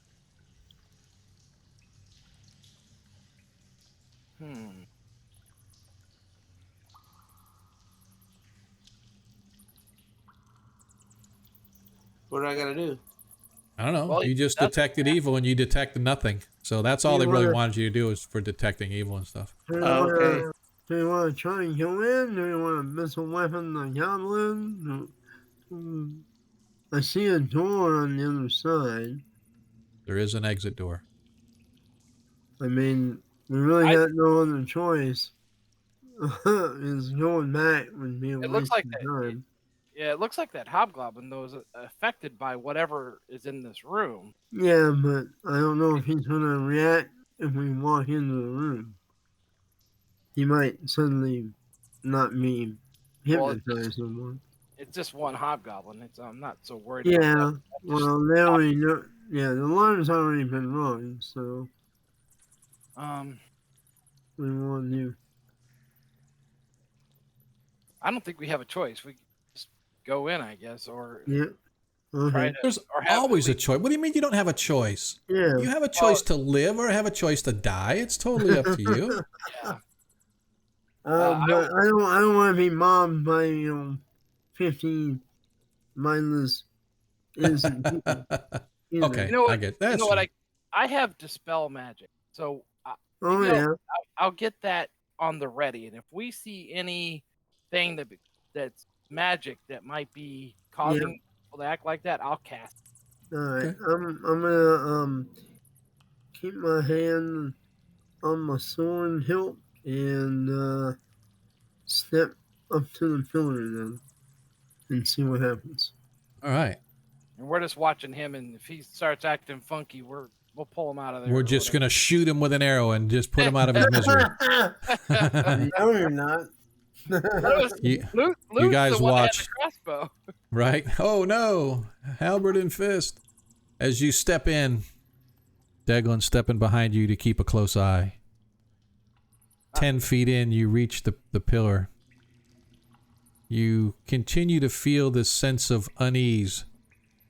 The shadows that are created by the light sources in this place play tricks with your eyes, and you could almost swear that the shadows are dancing around the faces of the people and almost as if they're alive. It just heightens your sense of, I don't know, how weird this is and how creeped out you are by everything that you see and hear.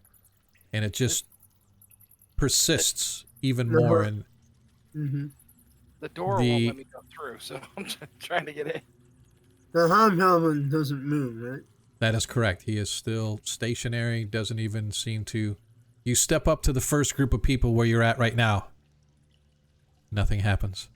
They don't react to you whatsoever. They just sit there and continue to stare blankly. I'm going to shuffle over here then. All right. As you get there... Give me just a second. Uno momento. I want to double check the sources on here. On what's up. As you get closer, as you move further across the room, Deglin stays back here. He's waiting for you guys back by the post. As you slowly tread your way through the eeriness, begins to go more from you're feeling a little uneasy to the hairs on the back of your neck begin to raise. The the bile begins to rise in your throat. And as hard as it is for you try to push it down, but you hate to admit it to yourselves, but fear begins to creep its way in. Doubt begins to creep its way in as you see these people. It is just so unnerving how everybody's just sitting there staring at you, not doing anything. I need Deglin and Varys to give me a saving throw versus spells, please. Alright. Good thing I have +2.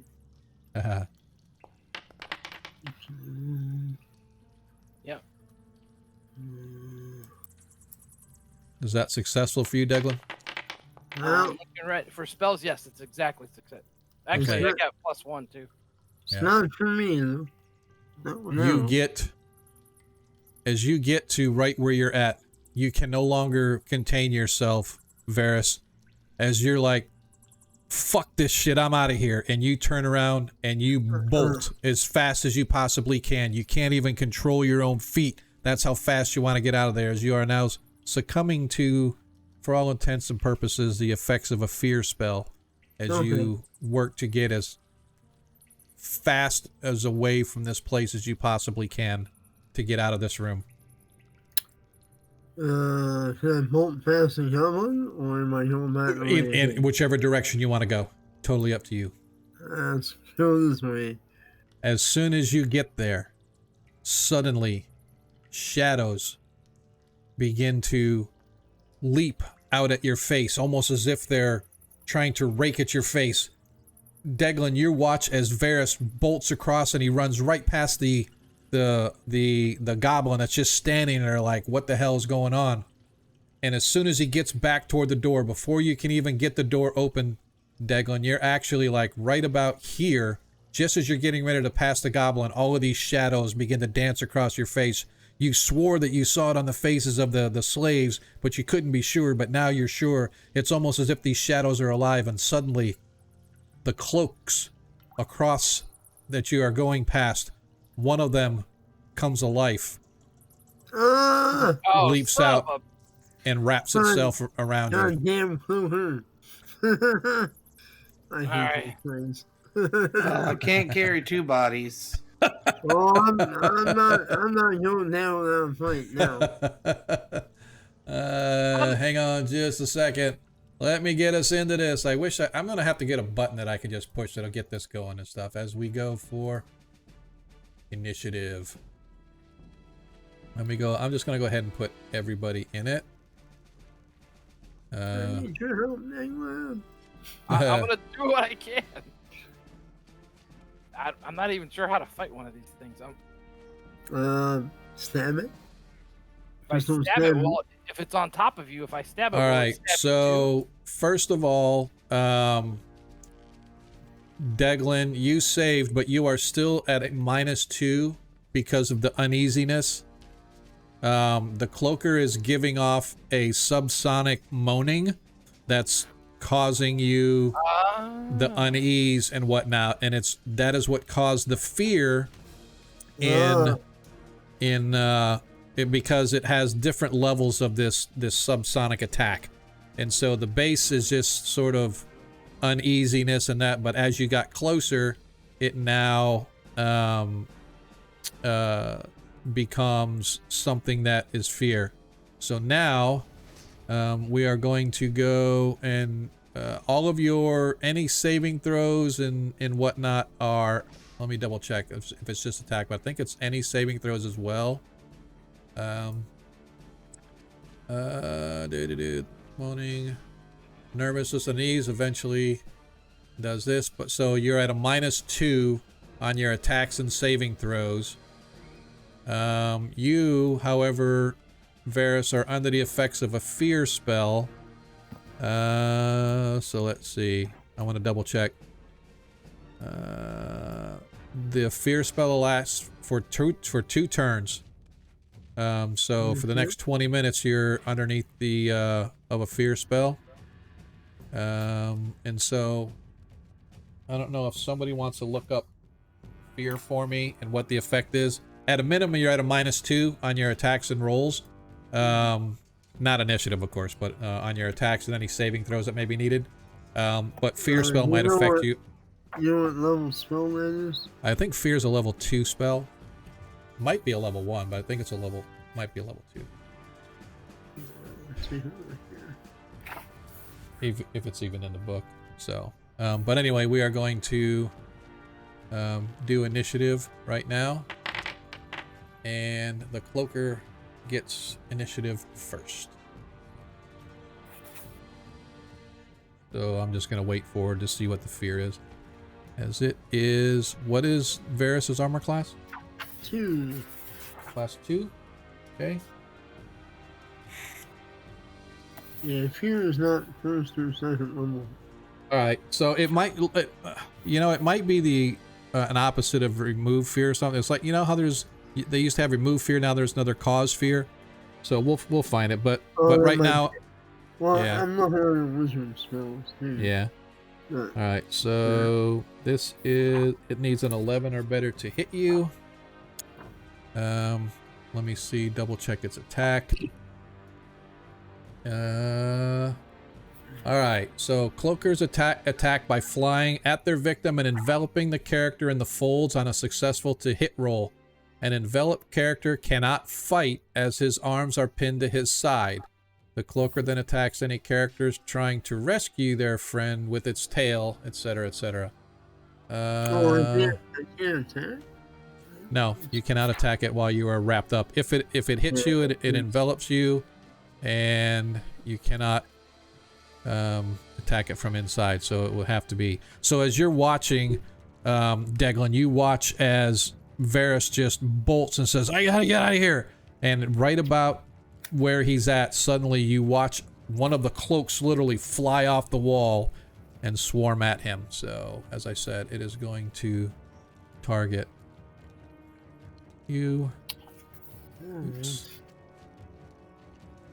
And I guess it's just going to be just a regular attack here then.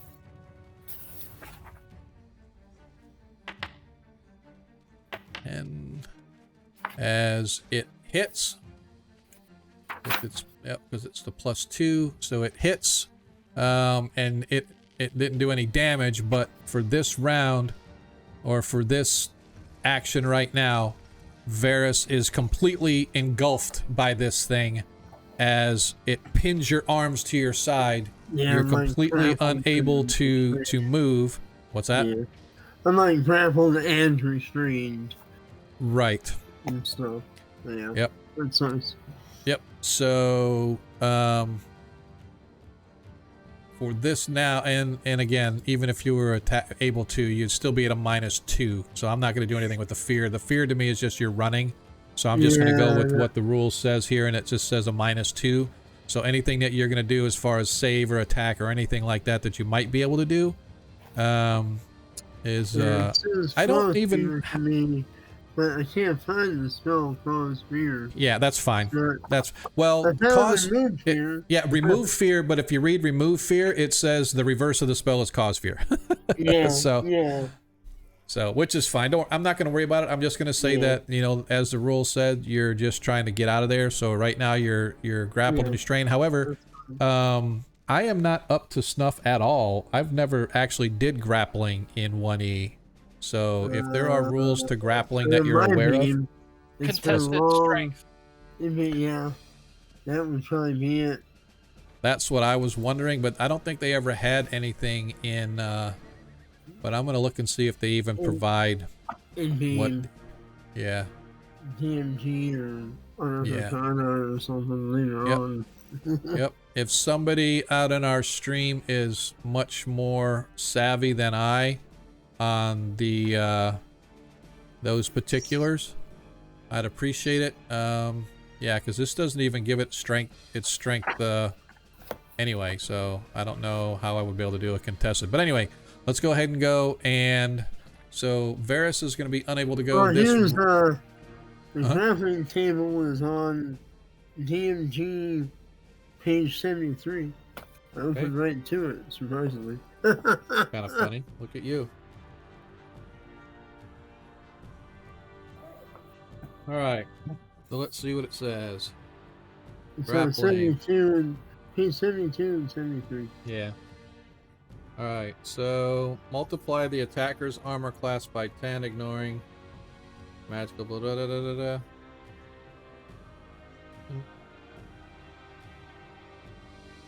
Yeah.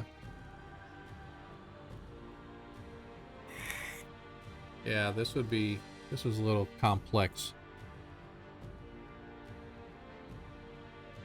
So, and then what do? You roll a percentage dice? Yeah. Yeah. Yeah. For me, it's just...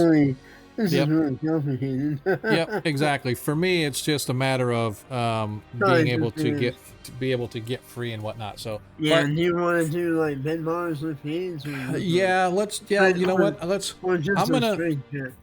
I'm gonna do the bend bars lift gates because number one. Yeah, exactly. And I wanted it to be a little harder, but I don't have a strength score for the cloaker. It doesn't give me one on hand. I can go look and see maybe at the end of the thing. Yeah, it doesn't give any kind of a strength or anything like that. It just says boom, right? And then it says once a character is wrapped, a cloaker may then bite at the creature's belly or back, doing 1d4 plus unadjusted armor class damage. Can normally strike with his tail to other creatures. Talks about any damage that it takes while you're wrapped up also gives you damage as well. See, that's what I was afraid of. But I am going to go, I can do this. I'll be a little bit pro player tonight. I've tried to be pro player even though I lost one of our characters. But what I'm going to do is I'm going to just do a...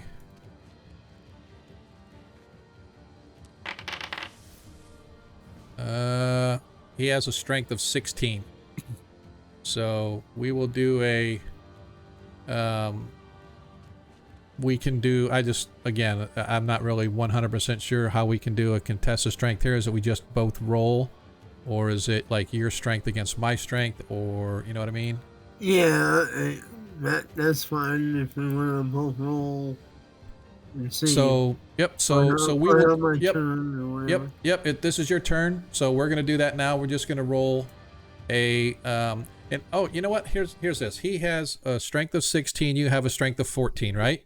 Yep. So I'm gonna roll, and because I have two more than, and then this is just made up. Nah, I don't want to make up anything on the fly. I was gonna say I would add +2 to my roll because I got 2 higher strength than you, but I'm not gonna do that. We'll do straight up strength contest because, like I said, grappling and stuff in there is really complex, and I don't want to sit there and spend an hour trying to figure out the rule.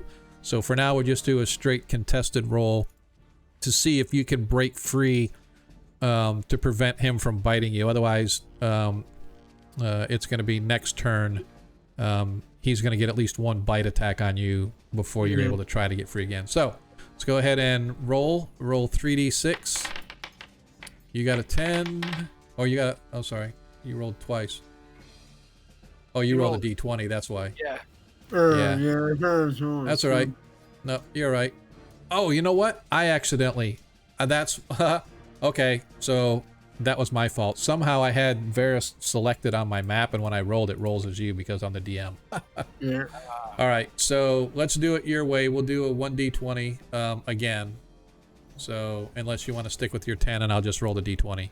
Yeah, 10 is under my strength, but it's up to you. If you can roll over or under. Well, no, it's a contested roll. So, I'm gonna roll. I'm gonna roll a d20. You're gonna roll a d20, and the high roll wins. Yeah, see what I mean? I'll try again. Oh, it's not any better. Oh well. 15. So for this particular one, for this particular case, you are unable to break free. So that's really about the. Can I use the nat 20? Yeah, you can if you want. Can I use the funny nat 20? That's totally up to you if you want to do that. Yeah, let's do that. I don't want to Okay. be. I All don't right. want to be cloaked. And it's a good place to use it. As you manage to, Deglin, as you watch as this thing begins to envelop around him, he struggles and kicks and screams as the fear is welling up in you. You're unable to fight like you normally would, but you're able to rip it away, and you manage to fend it off enough that it does not wrap around you, although it is still in your face attacking you, and you're unable to get to the door. But you were fortunate enough not to be enveloped by it. Yeah. Deglin. I'm drawing my sword on my turn.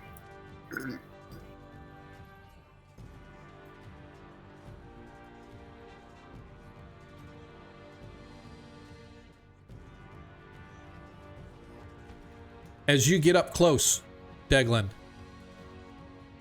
you feel this vibration and you can feel the bile welling up in you, but your faith in Jiskar keeps you grounded and centered as you push the bile back down. Suddenly these shadowy, like, visages start sort of swaying over your face, and this creature is sort of dancing in and out of the shadows. It's almost as if it's blended with the shadows, causing them to move and interfere as you get a -2 on any attack roll that you may have against this thing. All right. Let me think here. Yeah, I'm just gonna try to hit it with the hammer, I guess. I'm going to mess you up. Well, I do see it. I can differentiate. Yes, from... you can. You can. However, I will say that in the shadowy room, it actually becomes surprisingly difficult.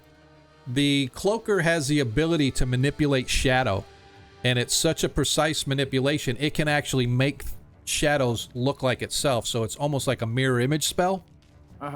That it can affect with shadows, which is what is happening here. Although you're only getting the -2, right? But you know what? I'm just saying it can really hampers when you're attacking it because it can manipulate so bad.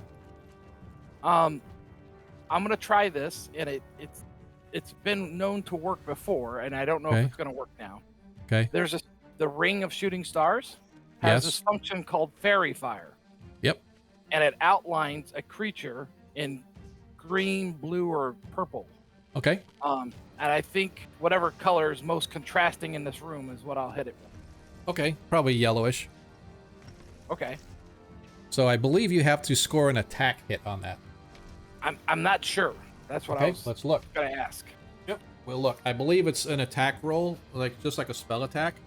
Okay. So let me find Fairy Fire. Man, if only we had a druid here to help us out. One's coming, don't you Too worry. soon? I'm sorry, is that too soon? I told you guys if you didn't protect loot, you were gonna get one. Alright, where's Fairy Fire? I thought it was a first level spell. I think it's an illusionist spell. Oh, gotcha. No, that's druid first level. Oh, Is it? druid. Thank druid. you. See, we wouldn't need a ring if we had a druid. The only experience I have with Fairy Fire is reading the Dritz Duerden novels. All right. When the spell is cast, he or she outlines an object with a pale glowing light. The completeness of the lining is depending upon the number of linear feet he's able to affect. 12 feet per level, blah, blah, blah. Outlining objects or creatures, including otherwise invisible, are visible at 80 feet, in the dark 40 feet, if the viewer is near to a bright light source. Outlying creatures are easier to strike, thus opponents gain a +2 to hit. The Fairy Fire can be blue, green, or violet. Saving throw none, so it's automatic. Outstanding. So you can highlight it in this yellowish glowing color, which will in effect give you a +2. However, you're already at a -2, so you'll just get a straight up roll with no additional bonuses or penalties. Make sense? Yeah. So that is your turn as Arthur. Comes all the way down here. As he runs down here. What does he have to do? What does he have to do? I'm going to fireball them. No, just kidding. He is just going to come down and try to toss his darts, but he gets a -2 on his dart attacks. Well, does the fairy fire also help him? Yeah, but yeah. Well, I'm just saying he's at a -2, so it's gonna be a straight up roll. Right. First one as a now that's not a hit because its armor class is like pretty low. It's an armor class of 1. There's no way that he hit that with the. He has an armor class of 1? Yeah. Yeah, there's no way a 13 hit an armor class 1, not for a magic user. But we'll check just to make sure. It actually has 2 different armor classes, but its outer exterior and its tail and stuff are very bony shell type stuff, so it has a 1, so let's see. Magic user, yeah, he needs like a 20 to hit it. I don't know why I thought I had a 13. Oh, because I wasn't targeting anything, because I'm a knucklehead. Alright, so now let's try Dart 2. Oh, so close. Then he got a 19, but he needs a 20. How close was that? Oh, no. He needs 19. No, he needs 20. Look at the wrong number. Nope, that missed. Oops. Dart. Missile. Roll. Oh, 3 good rolls, 3 misses. Alright. Make sure that nothing came off. Okay, cool. Alright, so Arthur misses his 3 attacks. Zadkiel. Good sir. You see that a creature of some kind, a shadowy, hulking, flying type creature appears to be attacking and trying to swarm over Varys. Your friends have rushed to his aid. What do you do? I'm going to charge it.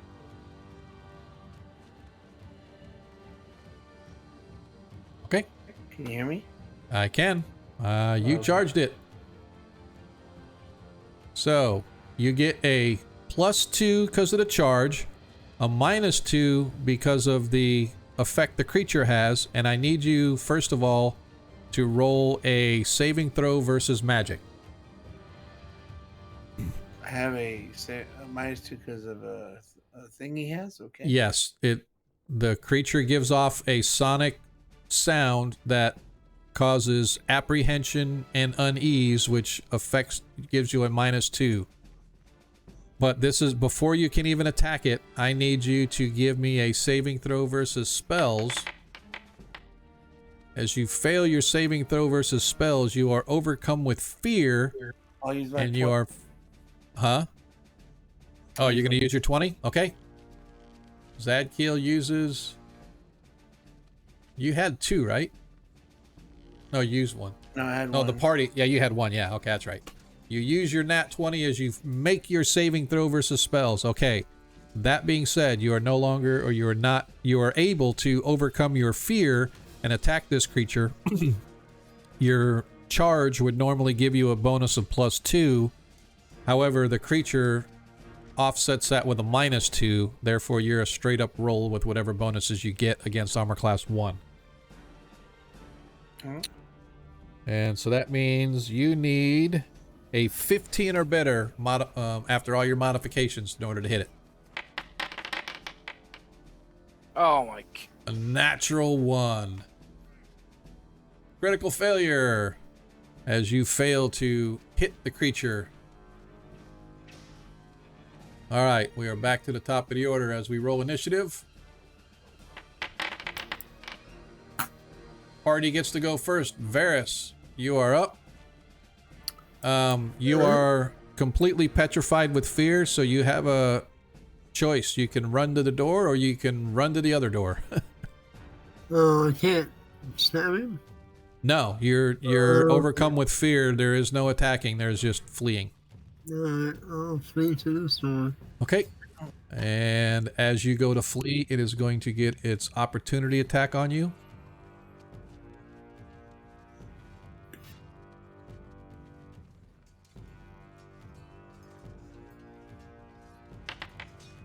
Three misses as you manage to make it to the door.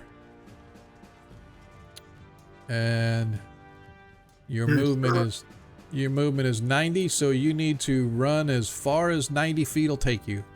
I'm not going to make you like double move or anything like that, but running down the hall. As you step out into the hall, you see that the hall sort of splits in different directions. There's doors to the south, doors to the east, and the hallway. I want to hide around the corner. Okay, that'll work. As Arthur gets a better view. There's my crappy hide roll. What's that for? Hide in shadows? Yeah. Okay. Alright, as Arthur is going to try his darts again.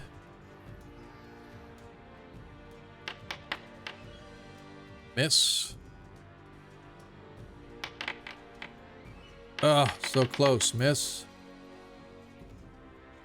Of course, all three misses. Alright. Zadkiel, you're up. Okay. Is this creature evil? They're more chaotic neutral than evil.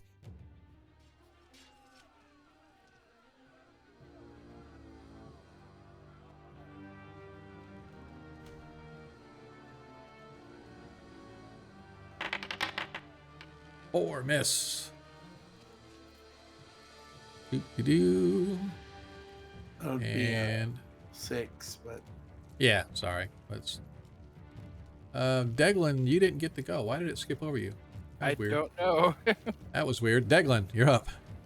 Okay, I'm gonna target him, and I'm gonna try to hit him. Is he a large creature? You know what? I think they're only medium, but let me double check just to make sure.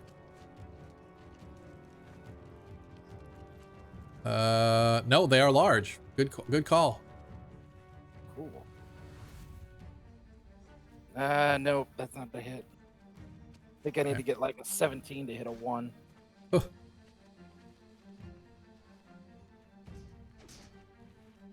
Yeah, I apologize to the stream. I keep forgetting that I have to click on the map of the viewer in order for it to update on the stream, and I realized that everybody had been moving and attacking and nobody was watching it on the stream. They were just watching people sit there.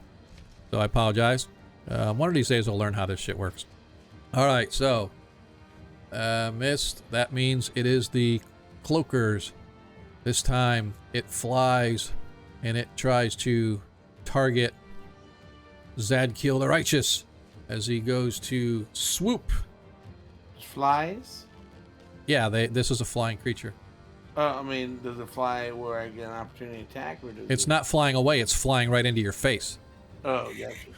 Yeah, it's trying to wrap you up. If it hits, then it wraps you up. So, alright.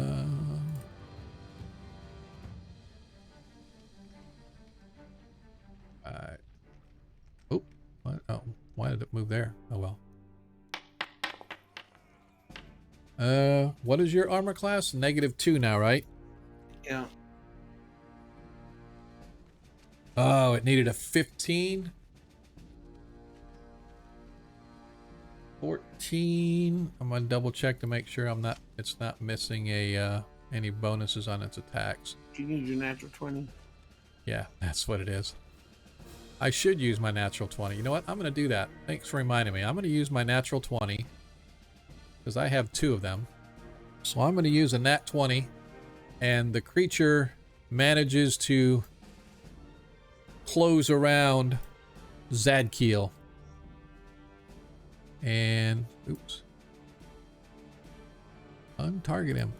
And next round, depending upon who goes first, we'll see if he does any damage to Zadkiel. All right, so that's its round. So you guys watch as the cloaker suddenly flows around Zadkiel, and it just zips up tight. Zadkiel, you feel your arms pulled in so tight that you can't move. It's almost as if like you're completely wrapped up from head to foot, unable to maneuver, get any leverage whatsoever. As we go to the top of the round. All right. As Varys, you are just still there hiding. Deglin, you watch as this creature is now wrapped around your friend. So it's technically not moving then at this point, right? Yeah, it wasn't moving before. I mean, it was. Well, I mean, it's like not flittering around or anything. It's within grasp. Like I could grab it with my hand. Yeah, you probably could do that. I'd like to do that and try to rip it in half. Try to rip it in half. Okay. Yes. All right, you're gonna have to roll just like it to hit, as if you would hit any other creature. Okay. Hopefully I can do it. What? I'm just gonna roll a die 20 then. Yeah, it's whatever your plus your strength bonus. Right. I think I have a ready to hit you. That's what I needed. That's what 17, I needed. As you hit, go ahead and roll your damage. So I'm not sure how to do that. It's one. So it's just going to be your strength, right? So it's 1 plus your strength modifier. My strength is +8. So... All right, so it'd be 9 hit points of damage as you start pulling this thing apart. But although you don't do as much damage as you may do with your hammer, you realize that you're not damaging your friend within. Exactly. So you did 9 hit points of damage. Nicely done. As you grab a hold of it and you pull it, you watch as its flesh begins to crack and sort of shred just a little bit as its tail begins to whip around, trying to smash you with its tail. As Arthur, please don't hit him, please don't hit him, please don't hit him, as he targets as well, firing his dart. He needs to roll a 19, so dart 1 misses. Dart 2 hits. 19. He does 1 hit point of damage. Hey, it's all. Hey. He suffers 1 hit point of damage, and Zadkiel suffers 1 hit point of damage.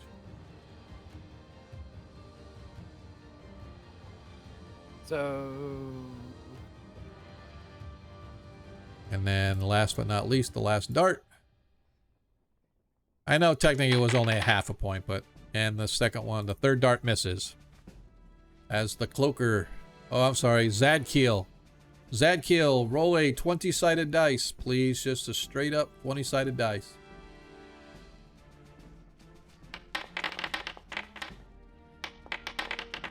Oh my god.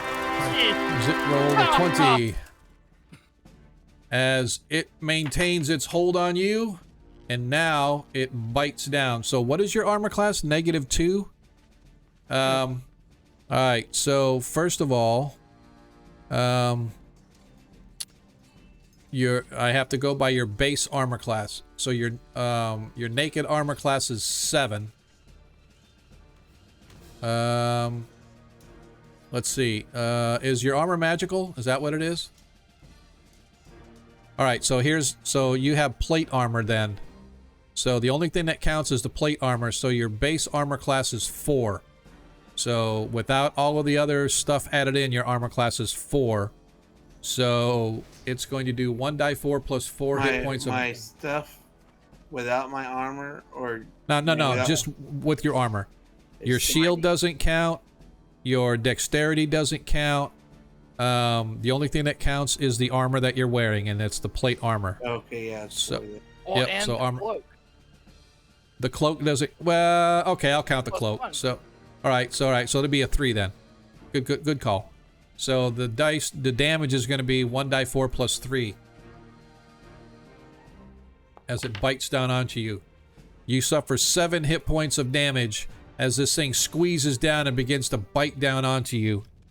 At the same time, its tail, which is whip-like appendage with a super sharp tip, whips around and attacks. Oh, why is we over there? And it attacks Deglin.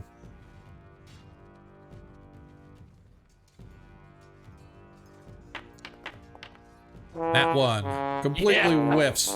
Completely whiffs on his tail. He hits the column and injures his tail. There. Yep. He hits the. Yeah, no, he actually hits the column. Boom, and snaps his tail off. All right. Yay! So now we are back to the top of the order. Let's re-roll the dice. Once again, no, it's a tie. Let's roll again.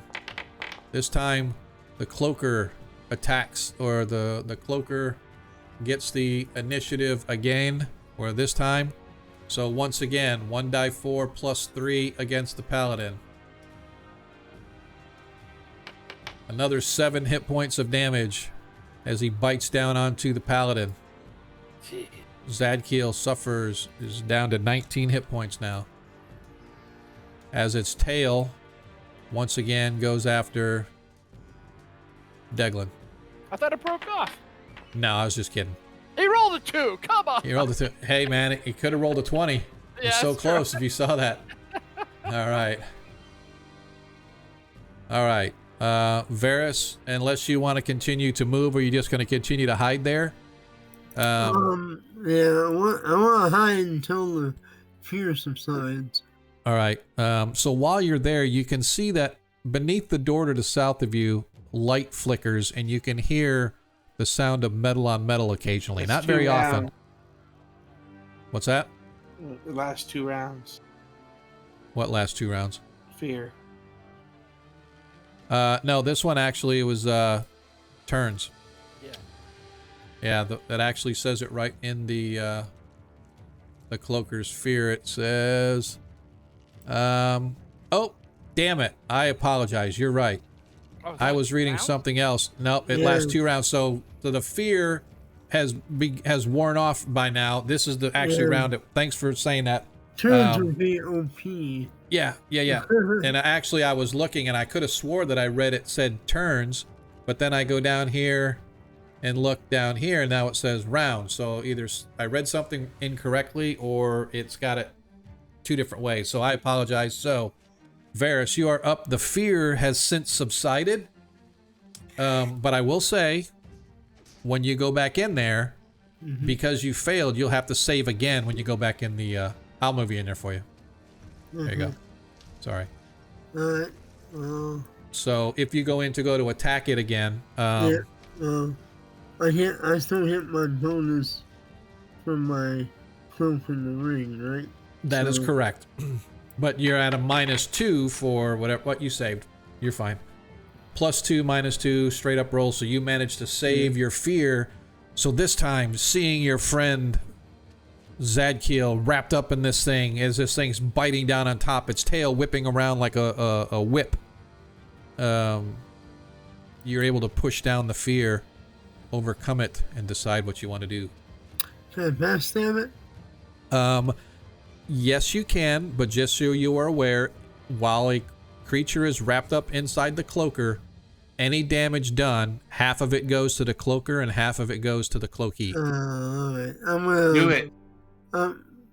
Really? It might take Yeah. you down.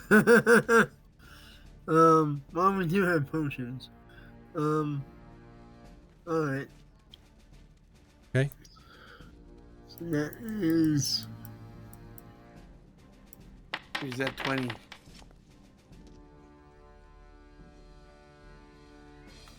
I used my 20 earlier. But, Yeah. 17 on it. What was the set? What was that roll you just got?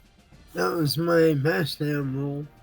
Okay. So, 17. yep. So let me double check really quick. That actually will hit. Yay. That actually hits. So that's 3d8.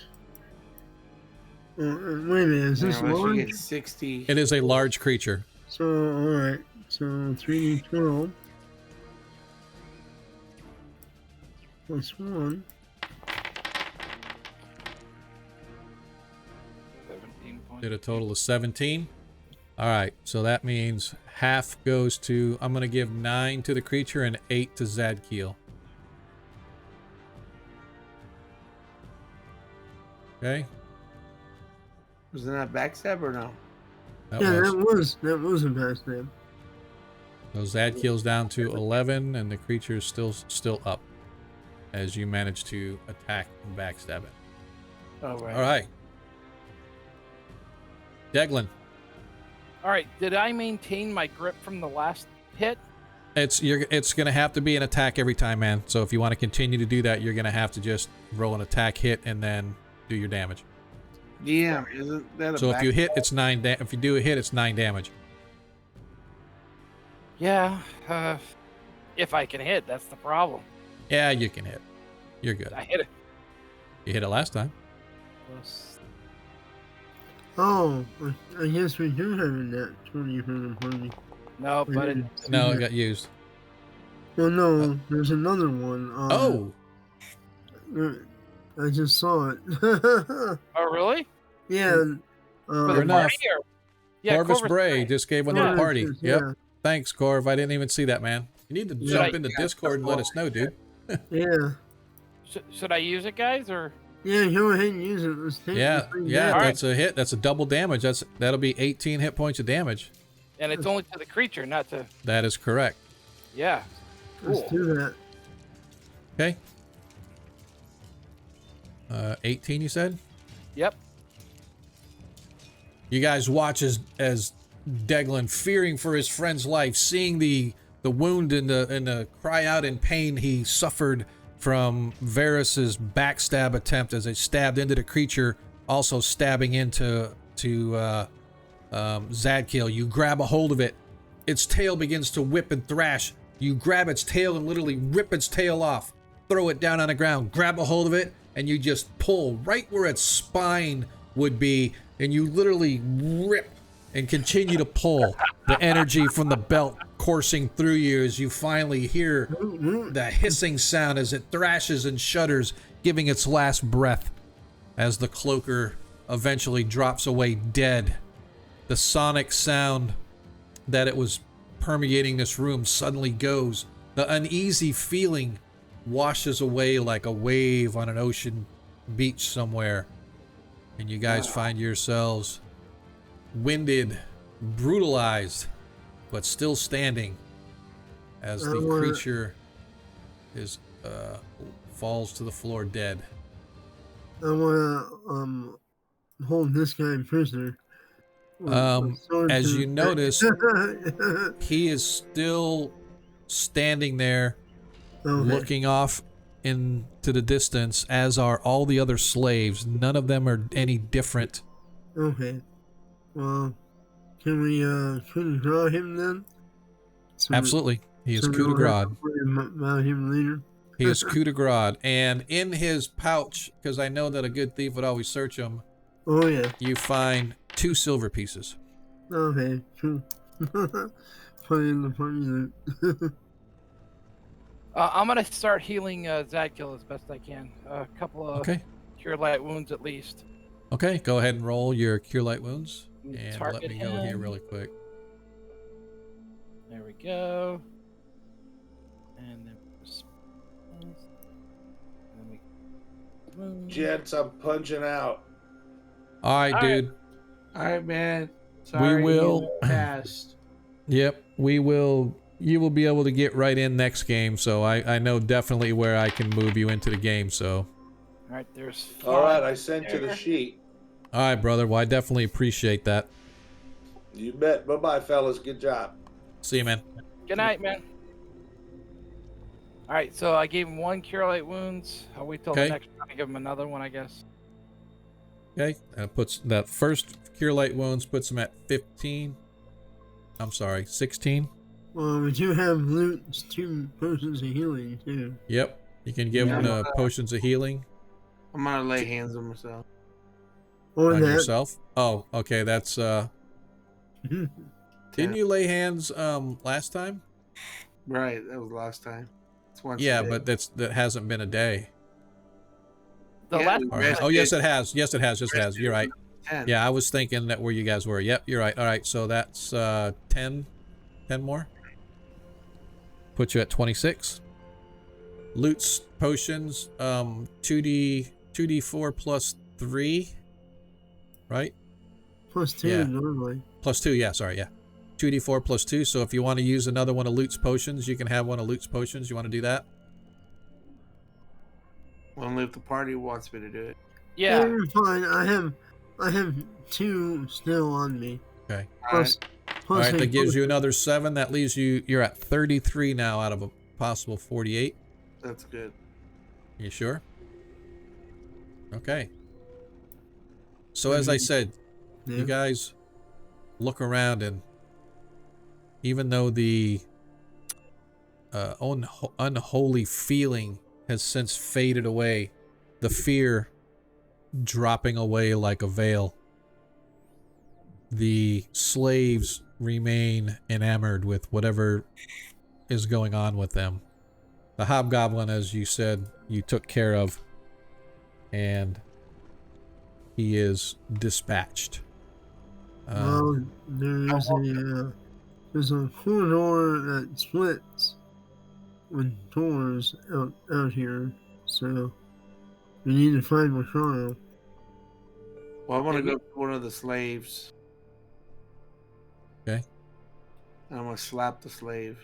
We can't Okay. help him until we get more of this place. You slap the slave. slave, and no response. It's as if it didn't even, as if he didn't even feel it, or she, depending upon if you want to slap a girl or a guy. Okay, I tell them, well, they don't have a hold spell on them. Now, there's some other magic going on that we're gonna have to overcome. It could be the mind-numbing effects from that creature that it was affecting us while we were engaged with it. And Yeah. these guys have been in here for how long? It's probably a continual effect that's just gonna have to wear off. Yeah. That hobgoblin. Did we check him to see if maybe he had any notes on him, or? Well, I found 2 silver on him, but You found 2 silver, and also he is wearing a finely crafted cloak that looks like it could fetch a good price in the market. Would that make him? Would that make him like some leader or something? Maybe. Maybe, you don't know. Can't really tell. Doesn't have. So a couple of the other, like the hobgoblin leader you guys fought in the hallway had a belt of station. Like he had some kind of a belt on or whatever that indicated his station. This one just appears to be a normal hobgoblin. Maybe he's on a little on the uppity side for whatever reason because he's in here. But he's not dressed any different than any other other than this cloak. He does have a finely crafted cloak that he wears. You said you had a whip. Do you have any? Yes. Keys? Any what? Any keys to the chain? No, there are no keys on his person. All right. Well, I'll take his cloak and his 2 silver. Okay. You said the wall also had a whole bunch of cloaks on it. Check those. Yeah. See Okay. Go ahead and give me a search check really quick.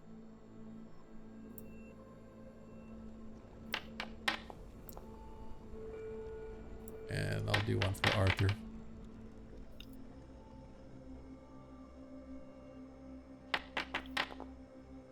Yeah, so Varys and Arthur, you guys go through, and you do find that there are about 30 gold of different valued coins throughout these cloaks. So apparently the slaves or whatever had their cloaks that they were whatever clothing they had, and he just sort of tossed them and hung them up on the hook. And this cloaker creature sort of blended in with them. But no actual keys. No actual keys or anything, no. Oh, well, I think we can best leave him here for now. Yeah, they're not in any shape to go anywhere anyway. So Yeah. So there's 2 doors that I saw out here. The one to the south, I heard probably stone. Did it sound like steel being sharpened, It sounded more like a smithy, like a forge. Like a forge? Okay. Do you want to head there, or do you want to head north? We checked all these guys and made sure none of them were Makara. Yes. Yeah. All right. So, yeah, I guess it really doesn't matter which way we go. I don't think he'd be in a smithy, but they probably got there's doors. There's more doors in this hall, so. I mean, we can decide next time. Yeah. Close. Up to you. Well, we can check out at least the first door and see if we can find something. Well, the smithy is down here. Oh, okay. So, we check this one. I just don't want them, bringing. I don't want the smithy coming to help if we find stuff in here. Yeah. So,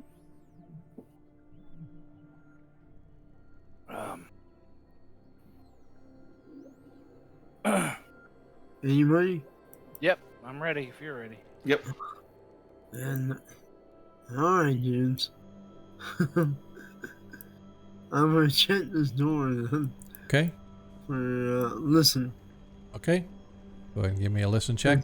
I see any light underneath the no. And you hear nothing either. Is it locked? It is not locked. Check for traps. Okay. Oh my god! What we missed? 100. Oh yeah. Yeah, that was rare for. That is. Yeah, exactly. I found the traps though. There are no traps. Alright, I'm gonna peek in. All right, you open the door. Inside, you hear. There is a sound of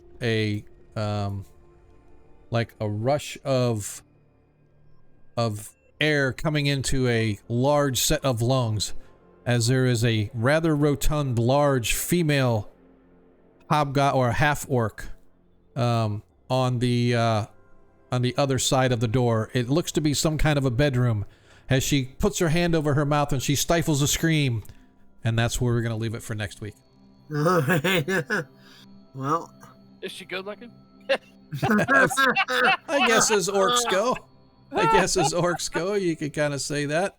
First of all, I want to thank our players for being here tonight. You guys always make my job so much easier than it needs to be. And I most appreciate our folks that wanted to come and hang out with us for a few hours tonight. Hopefully you guys were entertained at least a little bit. Although I do have to say I was kind of disappointed that we did lose one of our favorite party members tonight. I really appreciate you guys sticking with us all the way through. It was a fun night tonight, and I do hope that you guys will be back next week to see how this thing plays out, as the alarm is now raised. The party has been here long enough now for the bad guys to know that there's somebody here, but now they got to figure out where they're at. And so hopefully by next session, the stockade will have figured out a plan, as the party has been more than willing and able to leave a trail of bodies wherever they go. So I don't think worry, the trail, I don't think Sherlock Holmes is going to need much prompting to find the trail of clues. But I do appreciate everybody showing up tonight. I really do appreciate all the love. Troy, Cannibal, I cannot express my appreciation enough. I know I say it all the time, dude, but you are the bomb diggity, my brother. So I definitely appreciate that. Yeah, I really. Yeah, and everybody that was dropping nat 20s and nat 1s that they needed and stuff, they came in handy tonight. You saw that.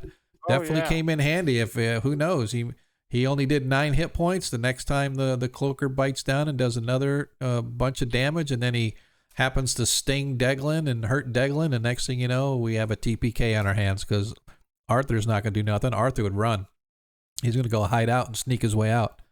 But I do appreciate everybody showing up tonight. What we're going to do now, as always, I shift over to the after party. It's probably going to be a little short tonight, just because I know the players got to bail for the most part. They don't always have to, but I want to be able to raid into somebody tonight. I want to go spread the love, just as the love was spread to us, for everybody that raided, for everybody that donated. Don't forget, we're this Friday is our 7:30 p.m. 5th edition stream. Same channel, obviously. Come check us out. You can see how Monkey will be able to handle a 5th edition game. He did well tonight. I thought I was gonna snuff him out for a second there, but yeah, we're gonna head over to our after party. But before your players go, like I said, when I shift over to the after party, I want to kind of do shout outs on what you guys got going on. So hang tight. Shift it. So I know usually Varys, you have to bail. So let's kind of start with you, Lando. What you got going on? Lots. Wednesday is my ongoing Star Wars The Old Republic campaign. Nice. Looking for players if anybody's interested. And then Thursday is this week is my off week for Tuesday and Thursday. Friday is my ongoing Exandria Wildmount campaign. That's a cool one. I like Exandria. Doing it for over 2 years now, and nice. And then Saturday is my live in-person Greyhawk Temple of Elemental Evil campaign. That'll be in person, and then Saturday night playing some Star Trek. And then, really? Yeah, and I've been I didn't know you did Star Trek. When did you do that? Over 2 years now. Really? I'm playing every Saturday night usually. Nice. Did not know that. I'm playing with the 10th Fleet, the 10th Expeditionary Fleet. They are streamed games on Twitch and recorded on YouTube. 10th Expeditionary Fleet channel. Check them out. I'm on USS Expedition. Is the ship I play on. And Sunday I'm going to do a little One Ring 2nd edition. We're going to wrap up on one shot that we're doing. The only thing you need to round out your gaming experience is a game of Alternity. Let me know when you get a game of Alternity going and I'll join in. I haven't played it or run it in many years. Yeah, I know. I wrote an adventure for it, so we'll have to talk about it sometime. It's pretty fun. So, all right, cool, man. What about you, Monkey? What you got going on, dude? Oh, just streaming with you guys and trying to sell some tokens and write music. Been busy really with work, but yeah, you have to. You know, I guess I should have done this a long time ago, but I need to add you to our shout outs, man. So you need to send me. Obviously, I know your Twitch stream, but send me your other stuff on Discord private message, and I will make sure that we get you added to our rotation on here, because in addition to other Greyhawk stuff, I want to make sure that people that got quality stuff out there are called out and stuff. And Monkey's got some quality stuff. He's all the artwork that you see for the player characters here. Monkey did all that. He obviously does our midstream music, so you guys definitely need to check that out. Yeah, and check out Impending Duff over on Twitch, man. So make sure, because I know Varys is only a mod over there, but obviously he's not gonna mod unless it's a quality stream. So go check that out. Show other people love, man. Show other people love. So what about you, Deglin? Iger's son. Talk to us, Goose. What you doing? We got a fighter practice coming up, and nice. We get more pictures. That's all we care. That's all we really want to know is, are we going to have more pictures of the? If you guys, it's amazing that he puts the armor on. He turns sideways. He disappears. You don't even see him. Dude's like a twig. So, so I cannot believe that somebody wearing that armor can be that. It more like say blocks out the entire camera. That's what happened. Yeah, that was an awesome I'm sorry, dude. I think stuff like that really impresses me, because I'm not that creative. I've never done stuff like that. No LARP or anything like that. But to get out there and beat the crap out of each other it's got props to you, brother. got props to you. And we need to shout that out too, man. You need to send us some links sometime so we can shout that out during the stream so folks can go check that out, because we don't just D&D here, man. We do this stuff. We live it. We don't just roll dice. We out there, we throw down, man. We grab our blades and we go beat on people. So absolutely need to check that out. They're called the Weird Vikings out of Tampa. Yeah. So where do you guys, I mean, I know you said you got is it like a practice thing you said you got coming up, or? Yeah, pretty much every Saturday we have a practice unless we have an event coming up. Like this last Saturday, we had a practice plus like a little bit barbecue because it was Hakon Sigurdsson Day, Remembrance Day. He was the last pagan king of Norway. So, but then the 22nd is the release of that new movie, The Norseman. Yes. And we're gonna go all dressed in garb to that, and harass the other patrons and do a whole bunch of Viking songs and stuff. So it'll be pretty fun. So I don't know for sure if so I do a play-by-post game on a site called Gamers Playing, and I have a guy that plays in a game and then I play in his game. And I went onto our Discord tonight and said, hey guys, like an hour and 15 minutes, so grab your shit, let's go, we're gonna watch the stream. And he posts about 10:50ish or so, he posts Ring of Shooting Stars, go.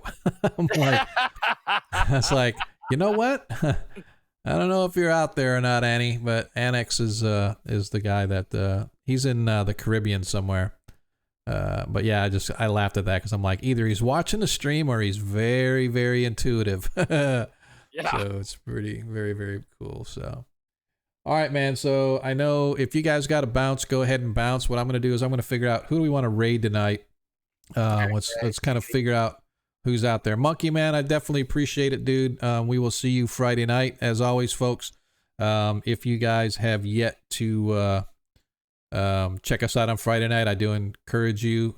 It's just like this, only it's 5th edition, right? So it's actually, the VTT is actually more integrated, which I think is cool. That's the only thing about using Foundry that's disappointing, is there's no OSRIC, right? So we have to use Old School Essentials, which is very, very close to OD&D, but it's a little bit off, so we have to tweak some numbers here and there or validate stuff, but it works for us. So I do appreciate everybody hanging out with us tonight. And as I said, we're going to figure out who we're going to, we want to check out tonight. So let's go take a look at the list of streamers who are available. Let's see. Oh, Darling's on.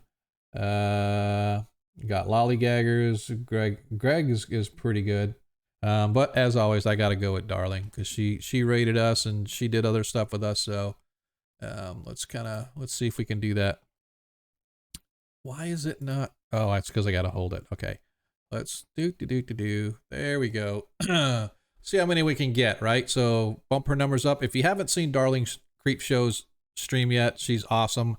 I'm hoping that she's doing some mini stuff or whatever, because when she does non-D&D stuff, she always has a movie playing. It's like D movies, E movies, F movies, whatever you want to call them, man. They are like really bad. So when you get over there, make sure you show her some love. If you haven't followed her, please do so. I encourage you. She's one of my favorite streamers. She's fast become one of my favorite streamers. Whenever she pops up on, I always kind of go check her out. So again, last call. I do appreciate you guys hanging out with us tonight. And remember, in a world you can be anything you want, all we ask is that you be kind. See you next time.